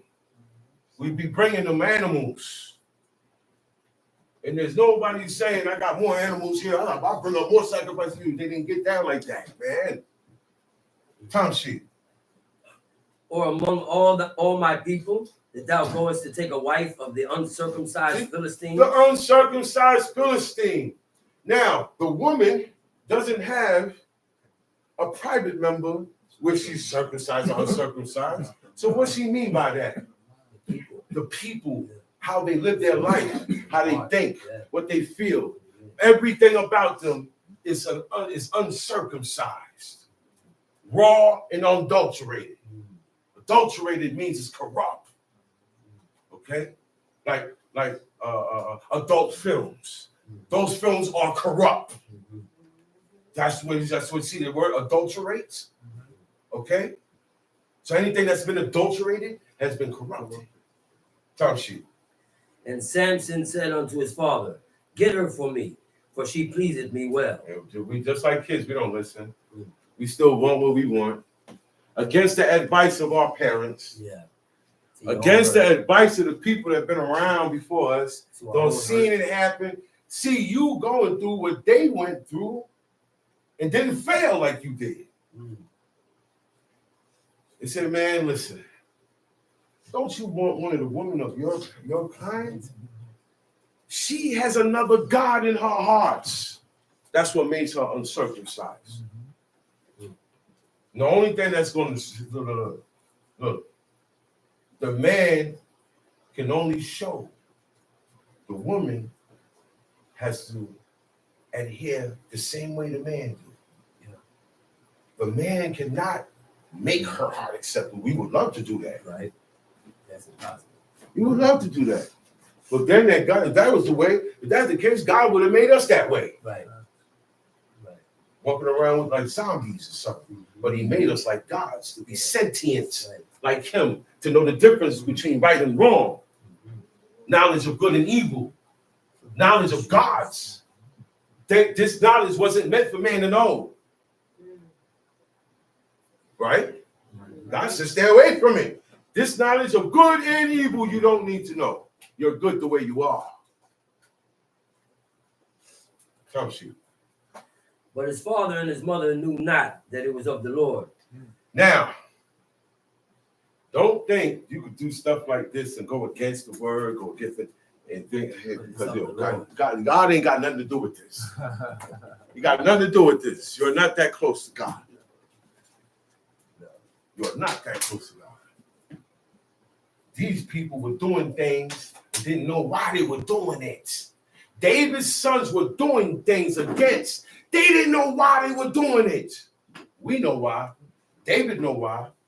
Okay. Huh? That's right. Jacob knew why. Jacob said it was told Jacob. He found out everything. Nothing gets hidden from the Father. That's right. He may find out last, but he gonna know. That's right. Yeah, man, it don't go that way, man. This guy want to rape his sister. You think they didn't come out? He wasn't born with that type of thoughts. It's because of what David did in the matter of Bathsheba and Uriah the Hittite. That's what he said. In the matter of Uriah the Hittite. In that matter, that it was the result. The result was some of his sons gonna bug out. Evil gonna raise up to him, man. He said, your brother is going to take 10 of your concubines and lay with them in the open sun. His brother happened to be one of his sons. That's right. Now, one of his sons raped his daughter, Amnon, raped Tamar, His own sister, right? Okay, that matter. We'll fast forward. Absalom pulls up and he asks David to let Amnon and the rest of his sons come. Why you want Amnon? Look, David know what's going on. Yeah. He's still trying to protect him.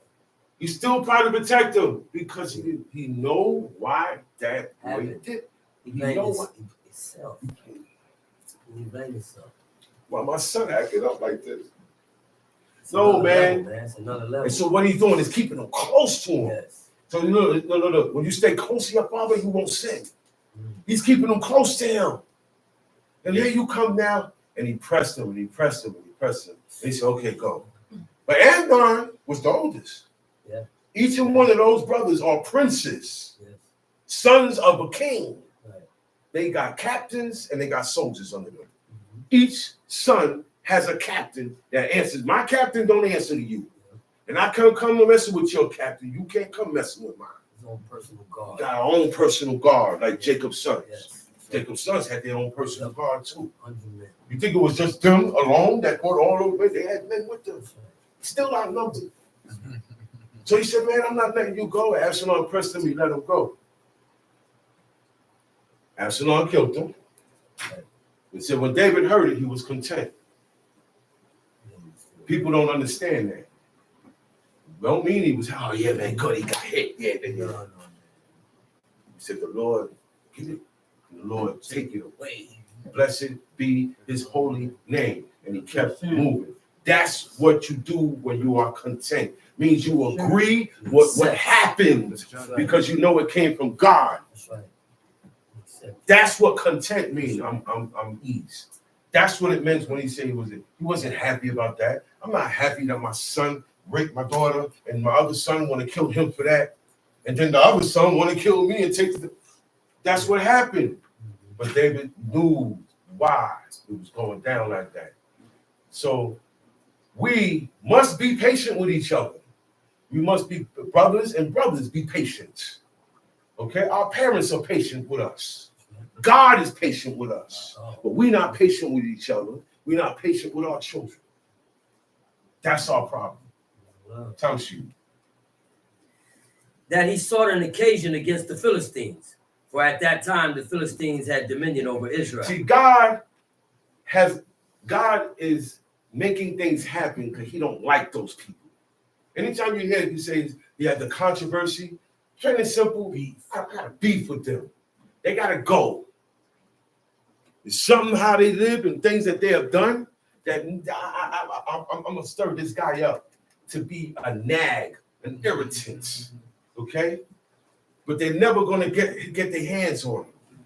So that's what God is saying. They did not know. A lot of these people did not know a lot of things that was going on. Job did not know he was being betted on. Right. He didn't know God was having a whole conversation about him and God was on his side speaking up to him. That's right. He didn't know that. You don't need to know everything. That's right. Do it. That's right. You don't need to be shown everything. That's Explanation. the Do it. That's right. Abraham didn't get an explanation. God didn't show Abraham no sign. When he said, walk before me and be thou perfect, he wasn't looking at no crystal ball. There was no vision of it. None of that. He spoke straight up with him. The same way God spoke straight up with these people. He said, you only heard a voice. You heard my voice. So you know there's something live up in here.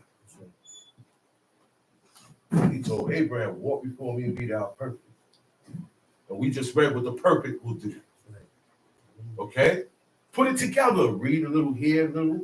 And what? You may find the going and coming of the Lord.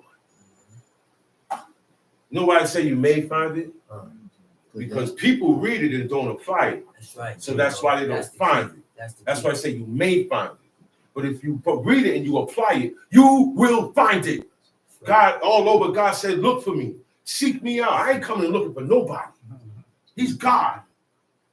We ran from him. Our fathers ran from him. We stubborn up against him. That's like my father mad at me, and I know he mad at me, and I stay away for that. I'm waiting for him to be cool with me again, then I come around. Man, I couldn't do that. Well, look, not exactly with the father we had. He said, yo, man, I see your movement. It's dead, you want dead. He said, look, you know what he said? He said, look, man, I ain't got no problem. You want to move like that, you move like that. He said, but God gonna get you Facts, that. God gonna get He you. said, look, I don't want you to be on my job. Yeah. Okay, and that goes with the mother too. Yeah. Say it again, nigga. He said, I don't want See you. again. He said, I didn't make that, but you gotta honor me. See again. Okay? You ain't gotta like me, that's on you. You ain't gotta love me. God ain't say love me. He said, but you gotta honor me. Honor goes beyond love. Yeah. You can stop loving. Say it again. But honor goes beyond love. He didn't say love the Shabbat day. Oh, I love the Shabbat day. I love the Shabbat day. I love you. I love it. I love. No, honor. Because honor, even when you're in a situation, even when you're mad, even when you're sad, even when you're real happy, honor will keep you corrected. Right. Man, That's right. Look, man, go over these lessons during the week. Right. This Say it is again. not for just today. Say it again. I listen to my own videos during the week. It's the words. Where we at? Verse 5. Then went Samson down, and his father and his mother to Timnath, and came to the vineyards of Timnath. Hey, they didn't want him to get messed with this Philistine lady or whoever. They said, well, why don't you pick one of the beautiful Hebrew sisters you got here? What you want? You want twerk contest. You want to wear a t-shirt. You want looseness, because you got looseness in you. You only attract what is in you. You only going to be attracted to what is in you. If it's not in you, you're not going to be around or doing. You get that? That's right. That's for man and woman. You only going to be attracted to. So I don't want her, Iman. I want her. And we you know, against our wishes, we accommodate our children. Against God's wishes, he still accommodates us. We're too high and mighty and proud of ourselves. And we ain't even noticing that, man.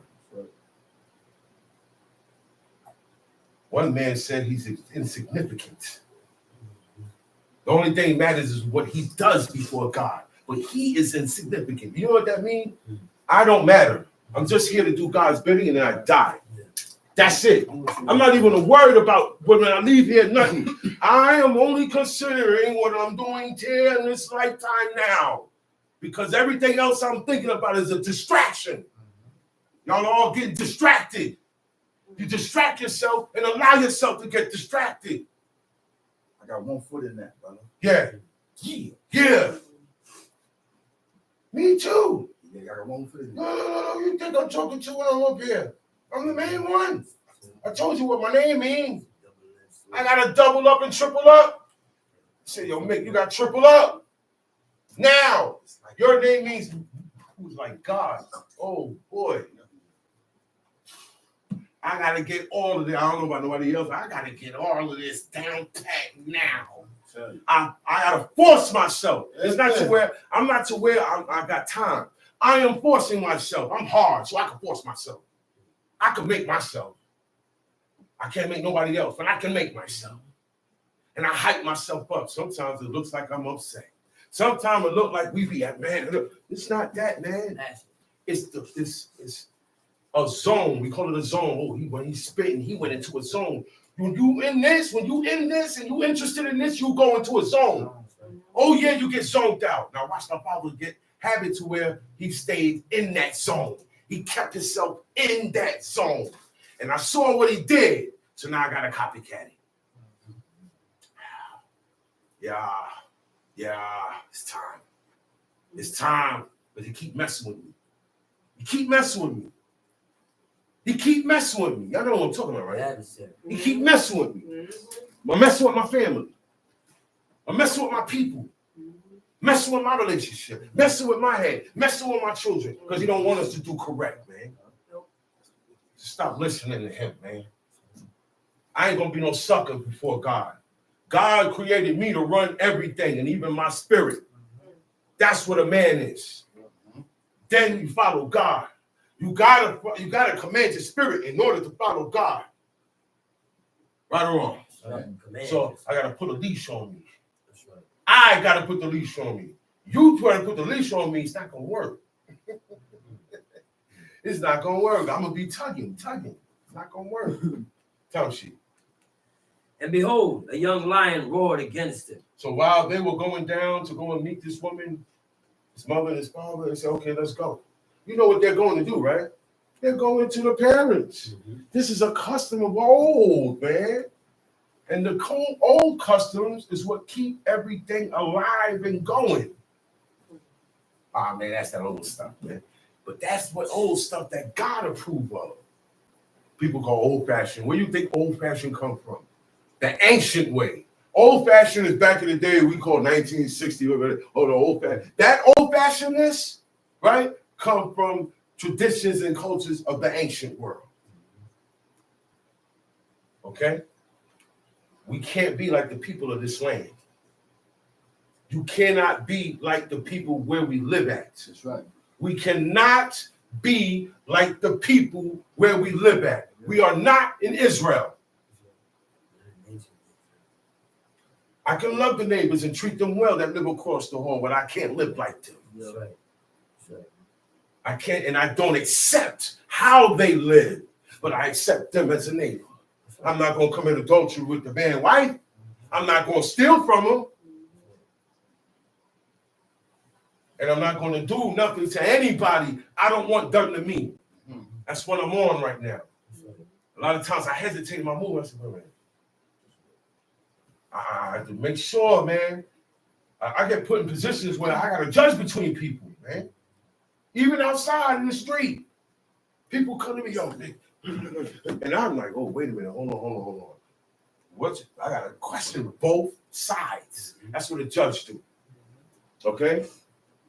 I've seen people judge and only hear your story, but he don't hear. They say, man, shut up, man. I said, oh, wow. This is biased. This is kangaroo court. That brother not going to be in that camp too long because he's being treated unjustly. There's a lot of unjustly going on. A lot of unjust stuff be going on with our people, man.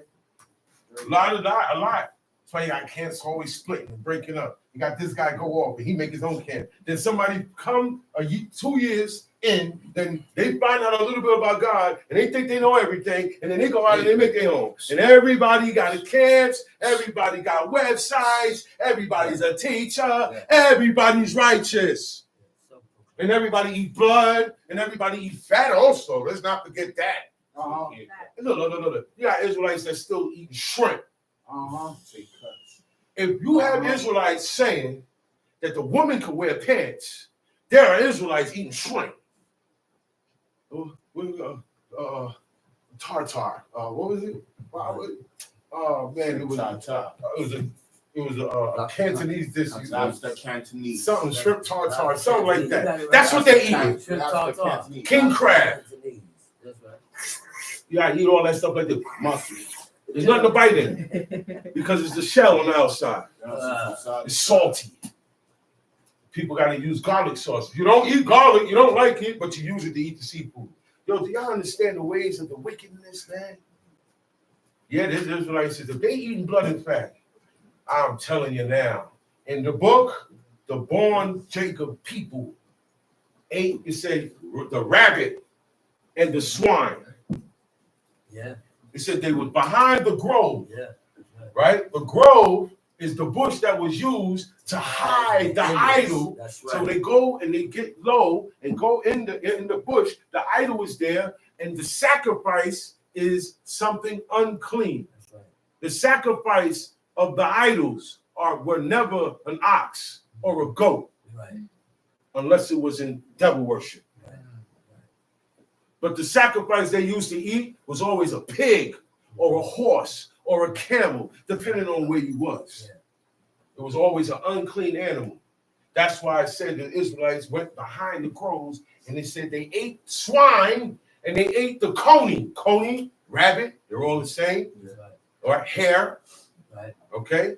Some are bigger than others, some have whiter features than others, but they come from the same marsupial family, which is rats, mice, kangaroos, okay? These are the animals we have no business coming in contact with. We don't wear their fur. We don't walk around with, no, that's how different we are, man. We don't walk around in chinchillas. We can't be lit like them. Their lit and our lit is different. My lit is different. I switch my lit over. Yeah. I downsize myself out. I don't want to be known for what y'all know as people for, or what y'all praise people. I don't want to be that dude. I don't want to be that dude. I can't live with God with that. That ain't going to help me. Okay? And all that helped break down pride. And now you got room to do more for God. Tamshi. And the Spirit of the Lord came mightily upon him, and he rent him as he would have rent a kid, and he had nothing in his hand. Nobody can do that now. You could catch him in traps. You got to shoot him, tranquilize him. Ain't nobody walking up to a lion and tearing him in half right now. Nobody. He wasn't doing it back then. That's why he said, that servant was watching his father's sheep and his goats. And the bear came and grabbed him grabbed the sheep in his mouth and ran off with him. They grab them, they're big enough. Those bears are big. And they could grab, but they go after, most of the time, they go after the babies. The babies are easier to get. Okay? And they go and they grab the baby up and he's running. David said he chased them. First of all, how you caught that bear? It's impossible to get you, but if a bear is chasing you, you caught it. That's right. His 4 legs, his 2 legs is faster than your 2 legs, so he got 4 of them. So imagine David running after this guy and catching him. Then he drops the sheep and he stands up on him. It's what bears do. They get up. David said, bang! He said, I smoked the bear. I mean, he whacked him. And the bear ran off. He said, I whacked the lion, I whacked the bear. He said, and this uncircumcised Philistine will be the same. Disrespectful. Do you think he was nice and calm when he was saying that? Do you think David was nice and calm? He was hyped. This guy coming to defy the armies of the living God. We represent the living God, the only God. Okay? Only one. And he lives. He lies. And all action come from God. And you can't talk to me or about my people like that. Just the talk alone will get you sliced. Just the talk alone will put in my head, you on the list. Because that's how David felt. Who was he to be talking to defy the armies of the living God? Tell you. But he told not his father or his mother what he had done. He didn't tell his mother and father that he got into it with them. I didn't tell my mother and father every time I had to shoot somebody. I didn't tell my mother and father every time I had to stab somebody up. I got into something. Even especially my Ima, because she'll worry. Even though Ima, I'm okay now. Look, that happened 3 years ago. It's that the news affects people. News. That's why sometimes you say, hey, wait a minute, this ain't the time for that, right? It's important. It's not the time. No, man, we got to do it now. Yo, calm down. Wisdom will tell you. Certain good news will make a person have a heart attack. Oh, you won $10 million.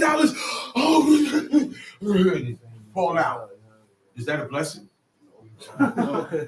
So winning $10 million ain't a blessing. It's God helping you, but it ain't a blessing. I've seen people get millions and lose it, so that's nothing. Tell you. And he went down and talked with the woman, and she pleased Samson well. And after a time, he returned to take her, and he turned aside to see the carcass of the lion. This was a while after. That lion's body is still there. Okay? Lions, the buffaloes, elephants, giraffes, when they die right out there where they're at. He's walking, he can't walk no more. After a while, you see the buzzers hanging out. He can't move now. They start coming in. They start feeding on you before. Insects, all these they call it carrion. Yeah. Carrion are animals or birds and insects that only feed on dead matter. Okay? It has to be decomposing. Okay? So it's in that state. But guess what? Bees went up in there and found a hive. I've seen that too. I've seen a beehive in a deer carcass in the woods. I've seen bees have hives in the trees. You'll be surprised. They'll be on the roof right here. And it look perfect. It looked like somebody built it. Between the pallets. Yeah, they're up in the king's room. He said ants. He said the spider is way up top in the corner in the king's palace. Ladders. Nowhere is hid from these things could go anywhere. They slip through everything. So how these flies get in here? They got somewhere to slip in. God equipped them like that. But when you come after them, with the flies swabbing, they got a way to go. They got a way to get out of there. Tough shit. And behold, there was a swarm of bees and honey in the carcass of the lion. And he took thereof in his hand and went on eating, and came to his father and mother, and he gave them, and they did eat. But he told them not that he had taken the honey out of the carcass of the lion. He didn't let them know. He kept on listening to himself. And we're going to see why. Remember, this whole matter is of God. Nothing is done on its own. This wasn't a peradventure or chance. It's a God seeking a controversy. Okay? God came to this man's parents before he was born and told them, this is how I want you to bring this child out, because he's going to be a Nazarite before me. Don't put no razor on his head.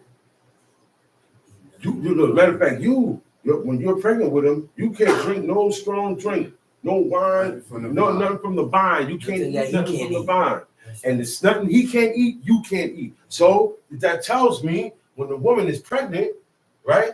Whatever she eats, whatever she experiences, whatever she look at, whatever everything her senses bring in affects that child.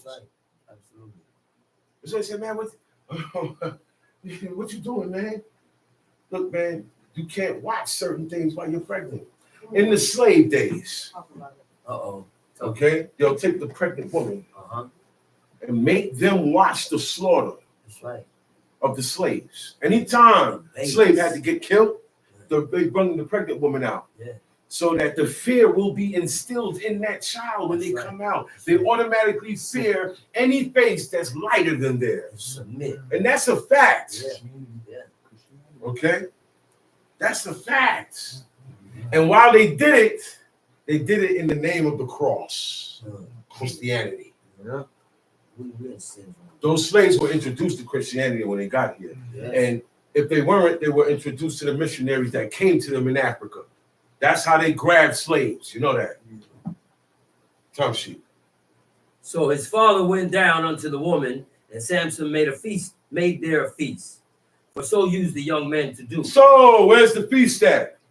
Banquet. Where's the banquet? You see, that's why Prince Yaakov knew what he was doing. Right. He read that there. He said, okay, I know what time all the times we in now. So you're going to have to announce your woman. Everybody has to know. And another thing to let you know who was married was not the ring. It was her turban or her covering or her veil. All married women in Israel covered their heads. That's what, look, the bride, what'd she do? Her head is covered. She got a veil on. God calls the men, God calls us the bride. When we go to pray before God, our heads should be covered. These are the things, man, we're supposed to be hearing in Israel. Because David, my father said, look, he said, look, from now on, cover your heads. Teach us. Not just your garment, cover your head. You don't have to have a talit. You don't need it. You don't need that. Stop following the Jewish man. Follow David. David didn't have a talit. That's not in here. The talit was his robe. That's right. Y'all know that, right? You don't need a talit when you got a robe That's on. right. You got fringes on already. You don't need it. See, that's Judaism. Yes. Yes, it is. I hung around Jews on Kingston Avenue. I know their custom. We don't sat down and battled wits. I know where a lot of their stuff come from. Don't tell me that come from Judaism. How people soak their meat today come from Judaism. The matzah that in the boxes is Judaism. That's right. The eggs on Passover day, that's Judaism. That's right. Parshat is Judaism. Seder is Judaism. That's to the fertility gods. Judaism. That's right. I don't read none of that in here. That's right. Nothing happens when you turn 13. We were talking about that last night, right? Yeah. Nothing happens when you turn 13. Nothing special That happens. make you a man. Okay? You don't become a man. You was a man when you was born. When God, you was a woman when God formed you in the womb and the belly of your mother. That's when you became a man. That's when you became a woman. Man child. Okay? Israel just happened to get circumcised at that age. Abraham, 99. Okay? Yeah. So why you don't do something when you're 99? You ain't reaching 99. You ain't reaching that. You're not reaching that. What you do 8 days old? So this thing is called add-ons, cultural add-ons. There's no such thing as bar mitzvah for Israelites. Crazy. There was no such thing as bar mitzvah, bat mitzvah for the Jews. Now we got it in Israel. We stop incorporating. I noticed that, man. 25 years ago, there were no bar mitzvahs amongst Israelites in New York City, where it started from. 20 years ago, nobody was cutting their hair. Where it come from? Where it come from? Where all these groomed Israelites come from? All these cute-looking dudes. Because when I read in the book, it said they were lying like men. Lying like men. Lions don't look nice. You ever looked at a lion? You ever looked at a lion? You ever looked at a man of war? You ain't got no, some ain't got no teeth. Yeah, war, you're gonna lose teeth. You're gonna have scratches. Scars. One woman said it best. She said, I like my man to look a little ugly. Meaning, I want him to look like a man. Tough, raw, and be that way. Rugged. Nigga Danny. Even after they said Absalom, but She's Absalom looked good. He was a prince. He ain't had to go to war. He got dudes to send him out there. So he had time to do his hair and shine right. Wound her up and up. What God told who was it? David. That anointed David. Nathan. Samuel. Samuel. Told Samuel, Samuel said, hey, he's the oldest one. Surely him. Look how big and strong. He's the biggest. What God said. He said, I did not choose him. He said, I rejected him. Right. Means you got looked over. He was the first one to get looked at. And he went all the way down to the youngest. All the ones before him weren't they were godly. They were godly now. But they weren't at the level that David was. And then David had a different spirit. He was born, when it said that David had a heart like God, he had a spirit like God. So that's what my name tells me I gotta have. So I gotta read everything David did. I gotta be like him. I gotta think like him. So my Abba said, he said, yo, when you ready to get into your ways, when you feel you're ready to really tackle yourself, he said, get into the Psalms. He said, some of those prayers don't say until you are doing it and you are in that bracket. So there are levels. You show me, he said, all right, boom, when you get to the level, you're going to know. You're going to know when God show you something. You're going to know when he graduates you or he degraduates you. Some shit. And it came to pass, when they saw him, that they brought 30 companions to be with him. Verse 12. And Samson said unto them, I will now put forth a riddle unto you. You can certainly declare it me within the 7 days of the feast and find it out, and I will give you 30 sheets and 30 change of garments. These were things that we did. We didn't have TV, we didn't have radio, we didn't have phones. In leisure time, at night, everybody's home. There's no street lights out there. Okay? We were sitting amongst them over the campfire, and I would propose a riddle to you, and you would figure it out. Dark sayings. That's where riddles come from. So he said, man, these 30 guys pulled up because, hey, when people get married, everybody pulls up. It's a celebration. It is a celebration to commemorate this man and this woman.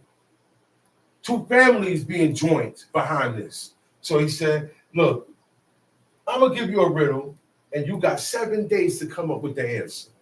Top sheet. But if he cannot declare it me, then shall you give me 30 sheets and 30 change of garments.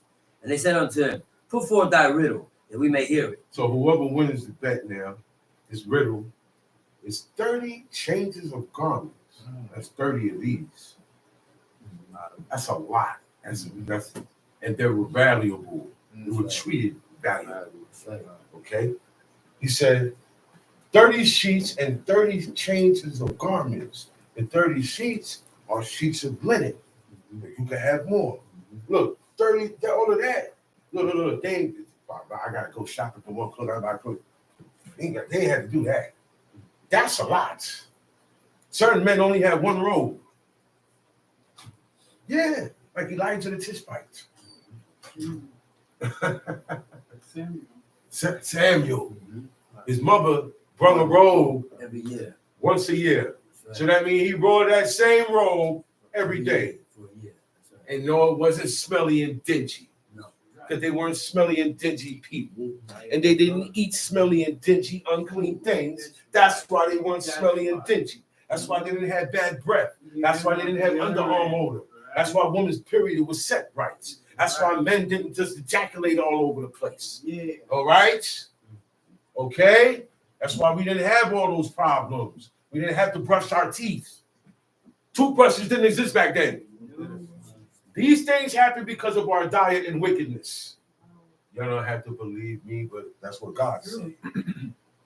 Would you think that everybody rolled around with rotten teeth? Their teeth didn't get rotten. They didn't eat the things to rot their teeth, first of all. Everything they eat was a brush. It was like a brush. All the bread. Most, their main meal was bread. The Israelites ate bread more than anything else. Not every meal they went and killed an ox. If I, only a king could do that, because he got 100,000 of them. When you got 30 oxen, you ain't gonna eat oxen every day. Okay, riotous eaters of flesh. Get the blood out at least, man. Stop arguing and messing around. Tell the people to get the blood out. What's so wrong with that? God said all over. Why is it still a controversy with Israel? Think about it. Think about why you are eating with the blood. Why it's okay. Why you feel it's okay. When God said you shall eat no manner of blood. I get cut. That's a manner of blood. That's my blood. I can't do that. That's right. That's right. I get into a rumble, my mouth get busted. Or I got sometimes your gums bleed. Go straight in there and wash your mouth out with salt. Salt draws that up and stops it. Don't swallow it. People were told to do that. Man, it's not going to accept the blood. What is sucking my own blood going to do? It's not going to heal the cut. I ain't digesting it. Yeah, It's just a form of advanced wickedness in the world. Pass on. It is a form of advanced wickedness in the world. Passed And on tradition. people don't write about these things. It's passed on. Passed on tradition. Bad habit. Some shit. And he said unto them, out of the eater came forth meat, and out of the strong came forth sweetness. He said, out of the eater came forth meat, and out of the strong came forth sweetness. So you got to figure out who the eater is, where the meat came from, and what sweetness came from out the strong. You got to figure those is a story. The riddle was a story. And if you only the wise prophets, men of God, were able to look, and some soothsayers, okay, were able to figure these things out. This is what Bathsheba came and was telling us. This is the type of things Bathsheba was kicking to Solomon. They did not have sex. Right. That's another story that got turned around. Queen of Sheba can't have sex with an outsider. Number one, she's the queen of Ethiopia.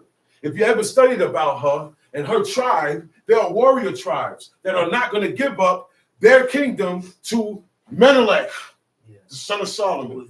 Where is he? Where was he? Where did he live? What did he write? Son of Solomon gonna leave something behind. He's gonna make a name for himself. Where is it at? Where is his Psalms? Where is his Proverbs? The wisdom of Solomon. Where's the wisdom of Menelik?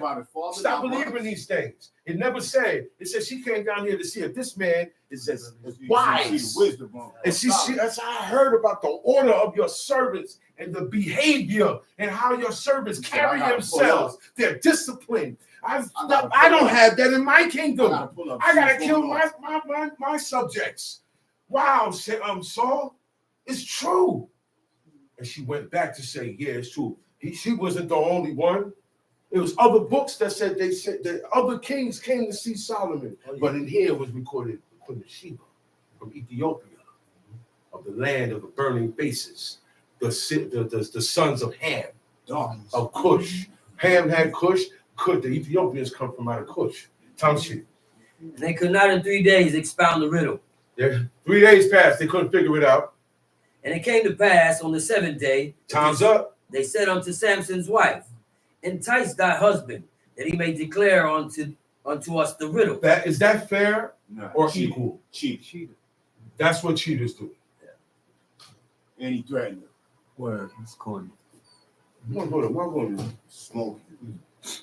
What you doing to her face? You ain't got no reason saying nothing to her. I gave you the riddle. You supposed to come to me, but you want that change of garment. You want no. That change of garment. That wasn't no wedges of gold. Nah, he want to come up. It wasn't money either. But those things were valuable like money. Okay? Time sheet. Valuable assets. Lest we burn thee and thy father's house with fire. Have ye called us to take that we have? Is it not so? And Samson's wife wept before him and said, Thou dost but hate me, and lovest me not. Thou hast put forth a riddle unto the children of my people, and hast not told it me. Mm-hmm. And he said unto her, Behold, I have not told it my father and my mother, and shall I tell it thee? Oh, we can stop right there. One more thing before I come back. My mother and my wife are not on the same plane. I am under my mother and my wife is under me. I have to honor my mother. I don't honor my wife. If I'm in my car, my Ima sitting in the front. Oh, there you go. That's how it's supposed to be. I want my Ima sitting in the No front. respect. That's my first lady. That's right. I wouldn't be married to you if this woman didn't push me out. You can learn from her. Chill. Get in the back. Don't be like the Eagles. They got a question. Say you had a barbecue party. He said, who's supposed to get served first? My mother. Word. Look. The training of my father made my training right. My wife is going to be like a daughter to my mother. So it's supposed to be. That's that. But the competition comes in now when everybody's out of place. No. Everybody's out of place. And I noticed one thing. Everybody want man to bow down to him. Man want man to bow down to him. Devil wants him to bow down to him. Woman wants him to bow down to him. Children want him to bow down to him. Just think about that. When man is only supposed to submit to God and his parents. That's it. Shalom Aleichem. Shalom Aleichem. Are there any questions before I bring up this introduction? We're about to hear from a brother I've been dying to hear for years. I had him over the phone during break, but in live in person it's different.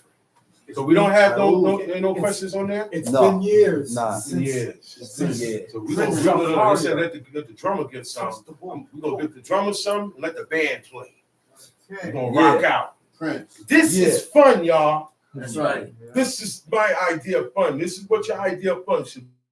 The next speaker I'm going to call up is a teacher indeed. Okay? Trained and taught by my father. That's right. And you're going to see how my father trained. Okay? Shalom Aleichem. Shalom Aleichem. Say his name. I'm going to bring up. Oh, I got you. Let me do this, man. I got a swag when I do it. I'm about to bring up Prince Zachariah. Brother.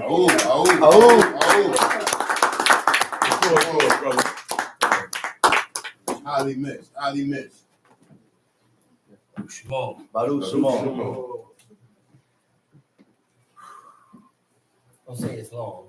Just bear with it because it's due. Giving all honor and praise to the Most High God, who sitteth in the seat of judgment, whose throne is inestimable, the Lord of lords, God of gods, King of kings, the high and lofty one who inhabits eternity, who has no counselor and none to consort with him. He who has reigned from the beginning, before any creature was formed, or any green shoot shot forth. Amen. He who possessed wisdom, before the foundations of the earth were laid, before the legions of angels first assembled. Yea, he who possessed wisdom, ere the waters were parted asunder, or the winds of the firmament ever blew. He alone, the dreaded one, did reign, still reigns, and shall reign over all things forever. From everlasting to everlasting, El Shaddai, the Almighty God, creator of all life, who made man in his own image, to whom he gave a heart of flesh, and has imparted him with the 5 operations of Elohim, eyes to see, ears to hear, smell, and taste, that he might enjoy the pleasures of eating and drinking, whereby he may obtain strength and healing from the foods and medicines of the earth that he made for him. And feeling also, both to the touch and in the inward parts, to know what was in his heart, whether he would serve Elohim his maker or no. And besides these, he endowed him with good sense and reason, and speech to interpret the things that are seen and heard, that he might comprehend and articulate his thoughts, becoming fully aware, possessing the power to make sound decisions. And his abounding loving kindness, he granted him understanding, yea, and knowledge also, that he might have withal to pursue the things that are pleasing to the Lord and depart from evil. He to whom all honor, worship, and praise is due, the omnipotent God, God of the Hebrews who made the sea and the dry land, the God of Abraham, Yitzchak, and Yaakov, the God of Israel, the true and living God, the author of love, time, life, and sound, who spake and it was created. For all things are done at the words of his mouth, who breathed life, the one spirit, into our first father Adam, from whom we all are come to the world, which he made for the serving, nurturing, and nourishment of man, his most precious creation, to whom he gave his most righteous law, for righteousness belonging to him alone, who is just in all things, who keep his covenant and mercy with them that love him, and keep his commandments to 1,000 generations, even to the seed of his beloved Abraham, even to us, the children of Israel, Ben Isaac and Maccabim, sons of the ancient Maccabees. For he is our God, the ancient of days. For before the day was, is he, the God of the spirits of all flesh. El Quanah, the jealous God. El Rakum, the merciful God. El Rapha, the God of healing, the one and only true healer. Haggadah, the great. Hagibor, the mighty. Hanorah, the terrible. Elohim Zebaoth, the Lord of hosts is his name. He is the King of glory. Blessed be the glorious name of his kingdom forever and ever. For he is good, for his mercy endureth forever. Shavuot. Giving due respect to the chief men, princes, dignitaries, officers, princesses, brothers and sisters, mothers in Israel.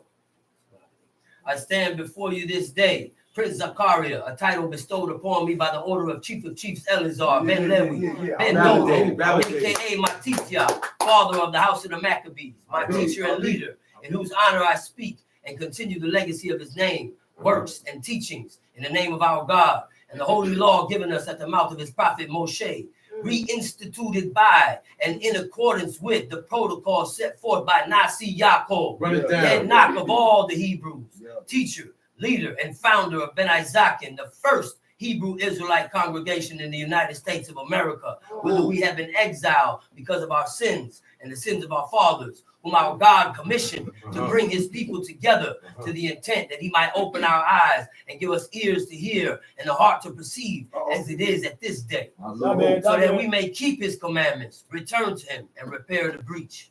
I bid you in the ancient tongue of our fathers, Shabbat Shalom Aleichem. Shabbat Shalom. I like that. I didn't just write this for today. I've been saying this for a while. Because praise is due and there's never enough. Plus, certain people need to be educated. There's a new generation. There's a new generation of Israelites. Before you think I'm going to start saying bad things about them, they're our brothers. So I'm just going to let you know that when you hear what we're pointing out up here, it hurts us to see our brothers walking this way. That's right. It hurts us. We don't wish this upon them. We are emphasizing and showing the turn that our people have taken, not even since back in the book, since Prince Yaakov started this in the 60s. But see, this new generation has not been educated on the history, this modern day history of our people and how it started in the United States. You got self-proclaimed teachers. Everybody wants to be a chief. My teacher used to say, everybody wants to be a chief, but nobody wants to be an Indian. Everybody want to be the leader. Everybody want to be the teacher. All you need is Wi-Fi. But I'm going to say this. There are certain men who were commissioned by Prince Yaakov to open camps. There are certain men that those men made teachers.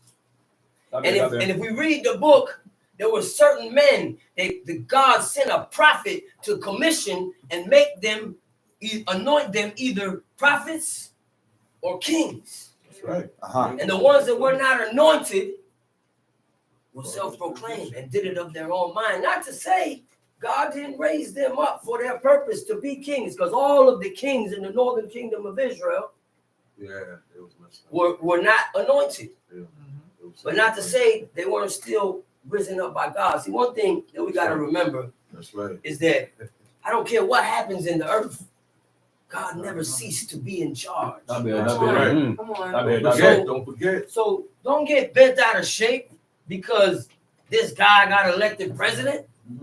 Don't get bent out of God shape put it because we don't agree God with put him everything there. that he stands for. Yeah, we got God to put remember him there. that. God God put put him the kings of the earth in the positions for a purpose, That's for correct. his That's purpose. correct. So when they talk about this is my plan, this is what I'm going to do, whatever they do and whatever they get off is part of God's plan. That's right. You asked for a king, right?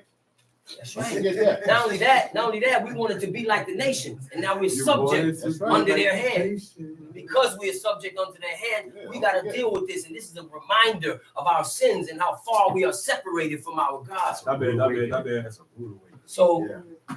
so we're not here to tear anybody down, but we are not pleased to see where our brothers are headed. And if you're a teacher, you have No, we're a not. job and a duty and a responsibility and an obligation to teach the people the history of our people, the modern history of our people. Yeah. We're obligated. See, you ain't gonna hear this everywhere. You know why? Because most places have a self-proclaimed teacher Uh-oh. and lifted himself up in that position because he wanted a big crowd and he wanted to be a leader in the congregation to say, I'm the leader. All you need Yeah. is Wi-Fi. Feeding his Not because you came to this way of life for the purpose of serving God, but because you wanted to belong to something.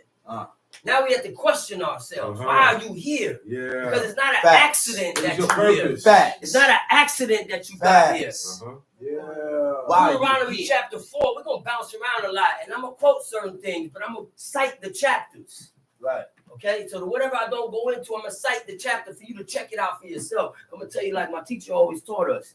Don't take my word for it. Go check it out for yourself. It's in the book. Yeah. That's why you should know this book. That's why it's your duty to read the law every day. That's so right. that when a teacher get up and start teaching things out the side of his head, you'll be able to recognize That's it. right. And you'll be like, that ain't the book. That's right. And you cannot be led astray. That's why I say he that knoweth the law shall not be confounded. That's right. But you can easily be led astray when you don't know the law. That's When right. you don't know your own culture. You don't know the own book that God left for our fathers to return to him. Yeah. Yeah. So Deuteronomy chapter 4 says that in the latter days, when you be scattered throughout all the nations, through the nations of the earth, he said, if you seek the Lord thy God with all thy heart, with all thy soul, Come on. thou shalt find me. Oh yeah, you're gonna find it. And that those words were spoken to the children of Israel by his prophet Moshe. Moshe spoke God's word. And that those words were spoken to the children of Israel. There be many people seeking. Ain't that right? That's right. Yeah, the whole world sees. That's right. Some people find Lulu, some people find Lala, some people find JJ. Boo boo. Right? Yeah. But if you were seeking and you found the God of Israel, that can only mean one thing. You That must what? be the seed of Jacob. Yeah, You must be the people. And God spoke to Moses when he spoke through Moses to the people, saying, if you in the latter days when you be scattered throughout the nations, if you seek me with all your heart, with all your soul, you shall find me. That's It's right. not by accident that you got here. So why now that you know you didn't just choose to belong to something because you liked it, God led you here. God led you here. Another verse I like to cite, which I find so many experiences in my life that I can relate to this verse. You can too if you're paying attention. But people like to say God don't speak to us no more. That's just because you're not paying attention. You're not in tune. Yeah. God speaks to us every day. That's right. When you're walking down the street and you see two people arguing, he's showing you a mirror, and that's you right there. He's showing you. Oh yeah. You don't even know those people. Uh-oh. But if you on point with yourself and you take everything in life as a lesson or a message from God, you're gonna see those two people and you're gonna be humble enough to say, man, first thing you're gonna look and say, well, that one is wilding out, he's wrong. And then the second thing you're gonna say, if you're humble enough to correct yourself, or if you already on that self-correction, like my brother said, the law is the therapy, you're gonna see that and say, that's me right there. Not bad, not right. bad. And then I can learn from that. Because everything, unless you sleep, and then the message is gonna go over your head. Facts. and you're missing it. And God is showing himself to you and he's speaking to you, Uh-huh. but you're not in tune enough to get the message That's right. because you don't stay in here enough. You're not linked in enough. See, some people read the book and go, man, they was wicked, man. Look at God showed them all the miracles, But- and they still didn't believe him. What? Man, look at them, they wicked. Look at them, they're complaining in the wilderness. And you complain every day. You work. They was starving, And you got literally. Yeah. No food, no water. You Yeah. got food. And God killed them for complaining. That's right. You better Check take yourself. note of this. That's right. Take note of this. Something I wrote down and I repeat often to remind some of my brethren and to remind myself most of all. Blaming, complaining, Mm-hmm. and making excuses Mm. is a luxury that only the weak can afford. Uh-oh. Losers. Uh-oh. Real men that fear God, that trust God, They ain't complaining. you hold yourself accountable. You don't blame nobody. That's right. It's my fault. God gave me a choice to do what I want to do. How you gonna make me do something? That's right. They held a 90-year-old man down and shoved swine flesh in his mouth and he spit it out. This is not becoming of my holiness that I was educated from the youth. Shall I eat this in front of the young man just to live a little while longer? Yes. If you read the book of the Maccabees, you know I'm talking about the old man Eleazar. That's hard. He was 90. Nobody forced you and held you down to do nothing. You followed That's right. because you was enticed by the thing that you liked, that you followed. What you like. And then you blame someone. You know what? Only when you got caught. That's right. You blame someone only when you got rebuked. You Uh-huh. blame someone only when your fault was pointed out to you. But you wasn't thinking that way when it was coming time to do it. That's right. That's why another thing that I've learned through this book, and these lessons is in here, but it's sometimes it's not always written in plain words. Mm. Now, I'm not gonna add on, but you can find examples to these principles through the book. Through the book. That's right. So when I Spit it. when I spoke this introduction, all of these pieces come out of different parts of the book. Did you make that up? No, I didn't make this up. Okay. All these pieces come from different parts of the book. Okay. The parts about the 5 operations of Elohim, that's out of the wisdom of That's the wisdom Solomon. of Solomon. That's right. And he's the one that told us these things and taught us these things Uh-huh. so that we be aware that Right. God made you in his image with those senses. That's right. You think God don't have senses? Don't Uh-huh. he tell us he got eyes? Uh-huh. Roll Don't he on. tell us he got ears? Uh-huh. Don't he speak? You got a beard. Don't he smell the sweet Uh-huh. savor? You got a beard. Uh-huh. He got a You beard. got a eye. Uh-huh. That's right. And he got a robe. Uh-huh. Right? He Let's got go, hands. Right? So God's feelings too. Ain't that right? That's right. Ain't it a Yes. feeling to get jealous? That's Yes. right. Ain't it a feeling to get anger? To Yes. love. To Uh-huh. wrath? That's right. Right? To love? Compassion. That's why I said the Kindness. author of love. Uh-huh. You can't forget that God is the author of love. That's Yeah. right. I tell you I love you every day, but then I do the things that hurt you. Yeah. That's not love. I tell you I love you every day, but then I just pat you on your back because I don't never tell you when you're wrong. Yeah. That's my dog, man. I love him right there. So Yeah. I ain't gonna never correct him. Yeah. You know why? You know why I don't want to correct him though? Because pride tells me that if I correct him, he ain't gonna like me You no ain't gonna be more. feeling me no more. So you don't correct people Uh-oh. because out of you say you love them, but you're really not correcting them because you think you love yourself too much. That's right.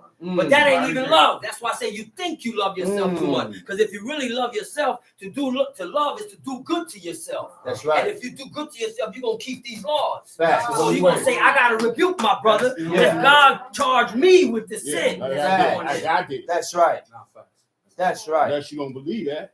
That's right. So we're gonna go into the book and we're gonna cover some of these principles because it takes the book to reveal certain things.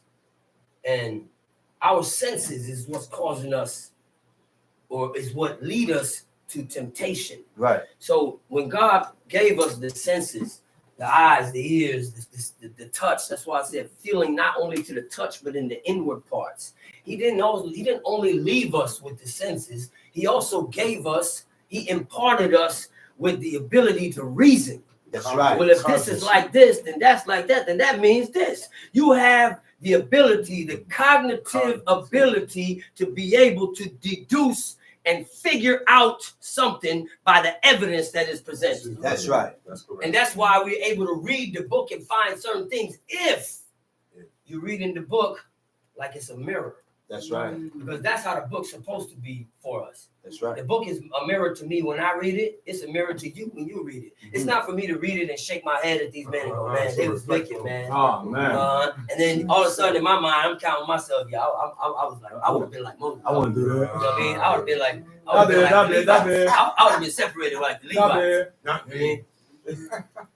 And you count yourself as good, not to condemn yourself or not to correct yourself, rather say, because you should not condemn yourself, but you should hold yourself accountable. Yeah. And that's when you don't blame. That's right. You should be responsible for your own actions. Yeah. And guess what? You should be so busy being grateful and thankful for everything that you have that you don't have time to complain. Uh-oh. Uh-oh. They was dying in the wilderness of thirst and starving for food, literally, and God still did not say, give them the leeway or the That's right. justification That's to right. complain. That's right. And you can still was listen, wrong. you got socks. Word. I just said that to somebody else the other There's day. people in the world that never own a pair of socks in Never. their life. Right Never. now. They got shoes, you got shoes. I don't care if you got one pair, you got shoes. Yeah. There's people in the world with no shoes, and little boys out there in the street playing in dirt. When he go inside his house, the floor is dirt. Yeah. And guess what? He's happy, smiling right now. He don't know where his next meal coming from. You accept it. Yeah, you rich. You content. Based on what you count is rich. You know what? We rich and we blessed. Right. Not bad. We rich and we blessed. I ain't with that, mentality that the curse of Deuteronomy and 28 is upon us. Oh, we can't do this because the curse is the curse is the curse. That's a cop out. That's an excuse right That's there in a cop itself. That's a cop. I ain't going for the excuse. And the grain of evil seed was so Nah. like my brother brought up earlier. He said, so I ain't gonna let that condemn myself. Smoke. And it's like I can't do it. No, because was not the grain of evil seed planted in Abraham's heart? Was not in his genes since That's he a was fact. he came from the seed of Adam, right? That's right. That's right. Wasn't it in David? Good That's example. right. Good example. You know why these things is revealed to us about David in the matter of Bathsheba? Why? So we can remember that he's a man. He was a man. He was flesh. And that's a lesson to us. That if he could overcome it, that if he could turn from it and gain favor back in the eyes of God, you can too. Come on. You can too. We take this like it's fairy tale or something. Like Fiction. We speak, give me hype. In the book of Ezekiel, God told Ezekiel, he said, man, these people is like, they draw near me with their mouth, but it's far from their range. He said, it's like a song when one can sing or one play on an instrument and you want to hear the song, you love the song, but as soon as the song finished playing, you back to your wickedness. We all love to hear these stories. We all love to read them and talk about them. But we're not learning the lessons from them. Uh-huh. Not interesting. And then blaming, complaining, making excuses. What are you gonna get? What you getting? Okay, let's say you blame somebody and it's not your fault now. Now what you want? What you gonna do? So what? Now what? Now what you want? He's wrong and you're right. Did that make you better? No. Did that get you closer to God? No. Okay, you complain. All right. Yeah, he's right. He got a valid reason to complain. Okay, did that make you stronger? Nah. Did that make you more righteous? Did it give you any value? Making excuses? Are you kidding me? Making excuses? You know what I learned? That I can't complain or make excuses no more. Keep it 100. I just got evicted. And I'm sleeping out of my car. I'm driving Uber from Cali. I ain't even have enough gas. It was 108 degrees outside. I ain't have enough gas to turn on the car to use the AC so I could go to sleep. Because I'm up all night driving. So it's like 6, 8, 7, 8 o'clock in the morning now. I'm trying to sleep before I got to get up and go drive again. I ain't have enough. I needed the money for gas and for food. And I said, man, I'm sitting in this hot car, and I start complaining, not complaining out loud to myself in my heart, stressed out. And here we go, past the time. What we do, we scroll. I'm going to tell you a secret about scrolling. You don't always have to be bad, because the algorithms on these social media platforms is set to give you whatever you click on. What you interested in. Whatever you're interested in. If you click on self-development stuff, if you click on stuff that is about your health, if you click on stuff that is about the book, that's what they're going to show you. If you click on stuff that is about building a business, that's what they're going to feed you. Algorithm. But if you clicking on twerking, That's what you want to do. and you clicking on you clicking on the latest Cardi B and whoever else beef. See, I don't even know. So don't say, man, he don't even know what he's talking about. Cardi B ain't beefing with nobody. I don't even know, because I don't follow that stuff. That ain't got nothing to do with me. That ain't gonna get me closer to God. So that's what you clicking on. That's what you're gonna see when you scroll. So anyway, I'm scrolling, and I came across this video, this story of a woman with no legs. She was born, her body stopped at her pelvis.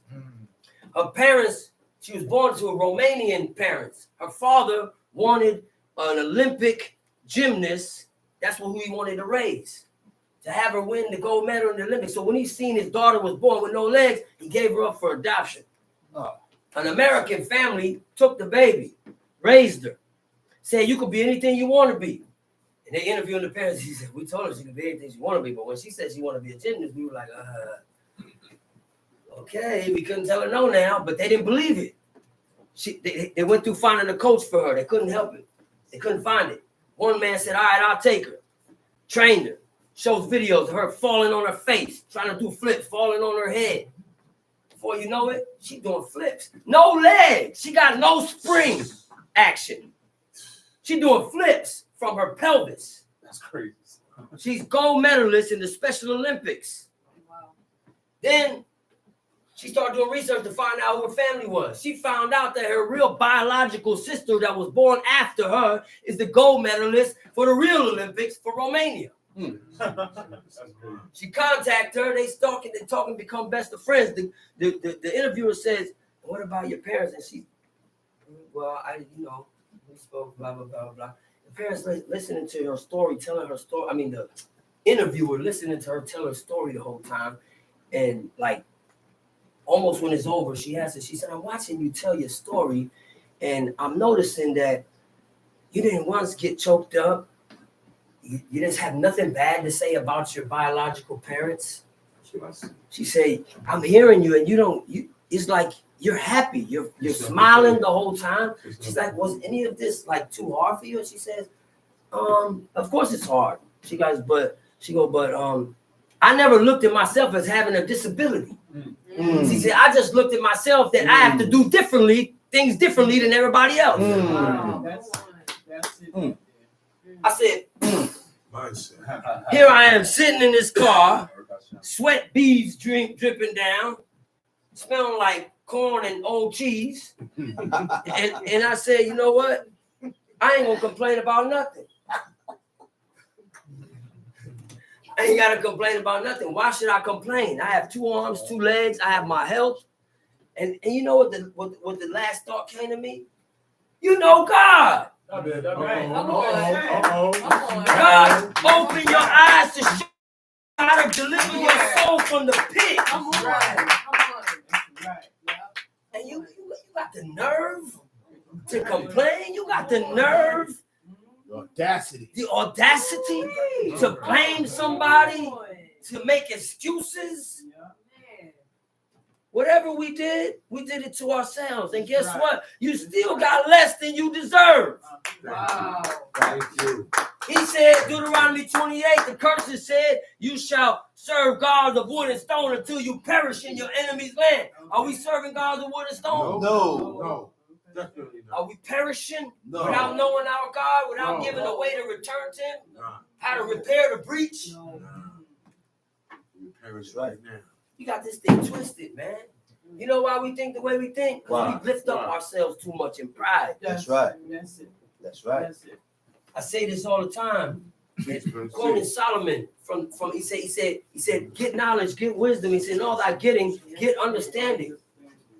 And you know what the get understanding part he's talking about in the translation in the Hebrew. You know what it says for the word for understanding? What? It says leb, and it don't say get. The leb is the heart, by the way, Right. and it don't say get a heart. It says purchase by a heart. That's right. Nothing in life is free, No. and nothing good is easily attained. You have to put work in to get things that are good. Bust your head doing it. Or break your back, That's right. bust your head, That's fall on your sacrifice. face, trial That's and right. error. That's right. There's a lot of phrases I write down to remind myself. And one of them is that, first of all, you only fail when you give up. Okay. Every failure along the way is just another step closer to success. Teach. And that applies with the law also. If you ain't failing, it's because you ain't trying nothing new. Wow. Come on. That's right. You ain't stepping it up with the law. That's right. Come on. That's And, right. and once you do step it up with the law, guess what? You're gonna fail. You're gonna fail first before you get it right. Mm. Yeah. That's right. If you ain't changing nothing, That's right. how we gonna progress? How we gonna elevate? That's right. You too busy thinking you made it? You think you made it? You think what we know is gonna take us to the quickening? That's right. That's why I said wisdom coming through the performance of the law. I don't care what you know. Do you do what you know? That's right.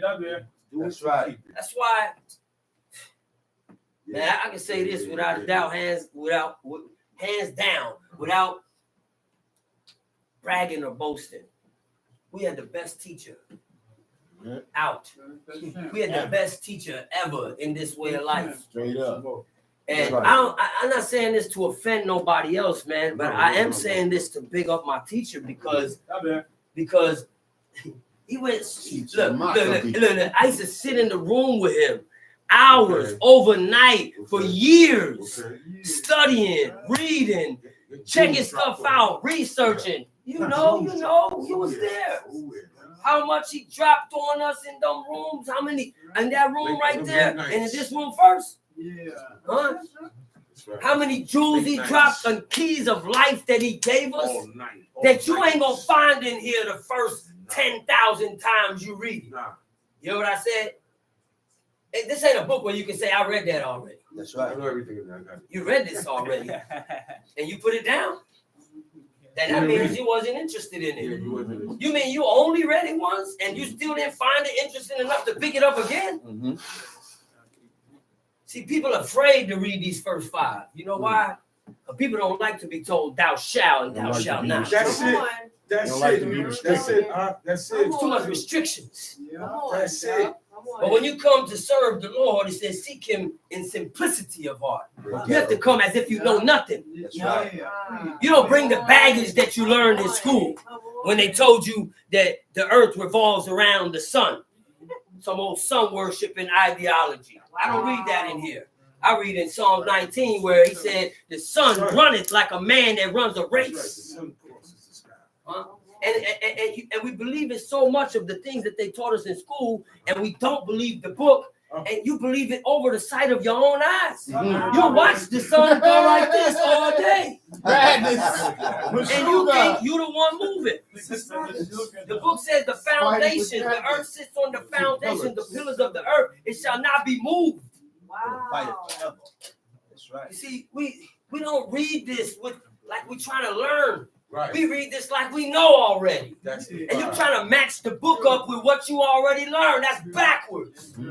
Because this book came out before all of what they taught you. That's right. How else is... Oh, man. Here we go. Genesis chapter 1. Take time. Before there was the sun and the moon, the grass and the trees shot forth. Mm. You can't do that today. Yeah. You need the sun Need that. to grow a plant, That's right. to grow a tree, to sprout a seed. That's right. So people have a hard time believing that. And they say, oh, no, I can't go. But the scientists have figured it out already. And you know what they call it? They say dark matter. Okay. Dark matter is energy that's found everywhere. Okay. And scientists themselves that found it out what dark matter is they dubbed it the God particle. Right. Yeah. Yeah. That's what they call it. Mhm. Do your research. Don't take my word for it. Yeah, Europe. sure. And they said that when the universe, this is what they call this. Mind the way you talk, because I don't read that in here. They Okay. said the universe, when it was formed, that there was dark matter present already. They said that's the only explanation to set off an array of events. Right? So even the atheists, oh, well, there was an atom that crashed together and poof, the Big Bang, right? Well, check this out. Where them atoms came from? Who crashed them? Come on. Right? So I don't care what you want to say. The explanation is in here. When God said, let there be light, that's the Big Bang. Come on, Leonard. Relax. Evolution, the theory of evolution and creation, or rather say, creation is an explanation for your theory of evolution. Because it's telling you how God did it. And you only have a theory because you can't figure it out, because you don't believe this book. You just can't. Come on. So the first days couldn't have been 24 hours, especially before day 4 when you had a sun and the moon. Right. There was no sun and moon. How you gonna have 24 hours without a sun and the moon? And even after there was a sun and the moon, everything was still being formed. So God was still working in creation. So there was no 24-hour days. That's why they could find fossils of creatures that no longer exist in the bottom of the ocean, on top of a mountain. Why? Because these were part of how the things were being created. God don't do nothing like this. Not to say he can't. But he don't do nothing like this, because wisdom tells us he didn't make it haste, sin it. That's what Solomon taught us, right? He didn't make it hasty, sin it. You know why? Because anytime you're in a hurry to do something, you're going to mess up. You'll make a mistake. You're going to mess up. You're going to slip up. You're going to make look over mistakes. something. You're going to look over something. And God being all wise, not to say he can't do it like this. Let there be like, poof, there's light. He can do that. But why would he if he's all wise and he ain't in a hurry to do nothing, because he ain't going nowhere? We got to hurry because you're going to die one day. That's right. You got to hurry up and get to work because you on the clock and you're going to lose your job. You want time. You got to hurry up and get right with God because our days is limited. You want time. We got a long way to go and a short time to get there. Or are we using our time valuable? That's the That's the question. question. Read every day. So, day 3, we got trees and grass sprouting forth without sun and moon. Well, that's easy explanation, because God's presence was right there. He's the source of all life. That's right. You don't need a sun when you got God. Why you think he said in the world to come ain't gonna be no sun? It's in the book. Y'all read it? Yeah. He said, Isaiah 65, and I will create a new heavens and a new earth. It's gonna get rolled up like a scroll. It's gonna get rolled up like a scroll. And guess what? It's gonna be made new again. Behold, on my body in the world to come. That's right. It's in here. You just have to read. But when you come to this book with a clouded mind, like, no, that ain't it, that ain't it. You didn't come to learn. You came here to judge the book. You came here to make yourself the authority on what is true and what is not true, without even figuring out by reading and leaving yourself open to learn. The man that knows everything knows nothing. That's right. This is what I always say, and I'm going to say it slow so you can keep up. When you know that you don't know what you don't know, you leave yourself open to learn. But when you don't know that you don't know what you don't know, You know it all. you can't know nothing. Not bad. Because you're stuck in this I think I know thing. And you haven't been able to figure it out because you don't count the book as the foundation of all truth. If you did, then you wouldn't argue with the concepts in here. You wouldn't be trying to convince me that what you learned in school supersede what you learned here. You want, I mean, let's think about this for a second. You want me to believe that the earth is a ball spinning real fast?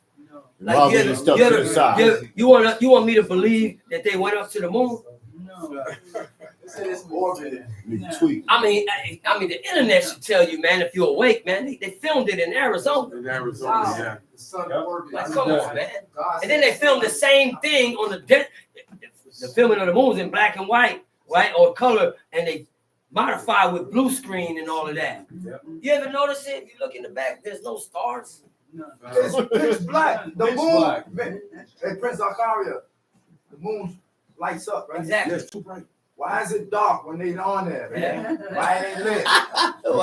The moon's a light. It's a light. It's supposed to be a Okay, light. here's another thing. Why is it dark? They want you to believe that the earth. I ain't gonna stay too long on this. We're about to get into the law. But they want us to believe that the reason why the moon goes through phases and we see a dark spot is because the earth is in between the sun and the moon.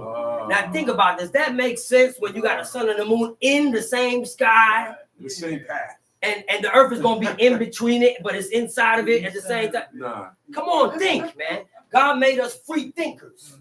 that's correct. You got to read this book with an open eye and with an open heart to be able to understand what God is showing us. And these are small things. These are just things to prove that you believe God over man.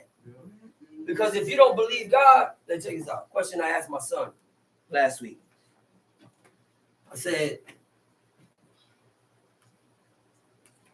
what does it mean to love God? And I talk to my kids about the book all the time. So he said, to keep his commandments. Because he said, to them that love me and keep my commandments. So don't ask me if I love God. Because every one of us going to say, yeah, of course, I love God.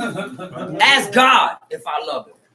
Wow. Don't ask me if I love my wife. Ask my wife if I love her. Because I'll tell you I love her. But then I'm belittling her, and I'm making her feel like she can't talk and she's not heard, and her feelings are not valid. And she walking around tiptoeing, not happy, feeling like she's not loved. Facts. That's a fact. You're not keeping the And commandments. I tell you I love her. You're not keeping the commandments. You don't love God. That's right. And so that's the way it's supposed to be. The same way you can't honor your parents and you don't do what they say. That's right. And then you turn around and tell them you love them. That's right. I love you, but you don't listen to nothing I tell you. That ain't love. That's Meshuggah. See, that's why I say he's the author of love, because love is not what you say love is. It's not hugs and kisses. It's not patting them on the back. No, come on. It's not giving me what I want. It's not telling me what I want to hear. Come on. According to what I read in the book, he says he chastise those who we love. What? Say it again. So love is chastisement. Love is correction. Yes, it is. If I can see you going the wrong way and be okay with it and give you a pat on the back, that ain't love. I'm encouraging you to go towards that. If I don't correct myself, I'm petting myself so that I can make myself feel better for running to die. And here's another thing for us to check ourselves. If I got a problem anytime you come to rebuke me, if I scorn anytime the rebuker comes to me, if I argue anytime somebody rebuke me, if I justify myself, if I blame, if I complain, if I make excuses, then guess what? It's because I'm not correcting myself. The man that stays correcting himself, he is accustomed to correction. So when it comes from an outsider, it's nothing new. I'm already on this train. So when you come to rebuke me, I could step aside from myself because that's what I got to do to correct myself anyway. I got to remove pride and look at myself as an outside looking in now. So when you come to correct me, I can look at myself and say, you could be right. You know, maybe even if I don't agree, I might be able to say, maybe this is a perception that I can't see because I am me. Right. I'm in the inside. I can't see what you I'm see in me. Outside. And that's because pride is lifted up. And when you have a heightened sense of pride, you can't see who you really are for the real person that you really are. You have a perception of yourself. You have an inflated view of who you want to be. And that's not always accurate and true in God's eyes. No.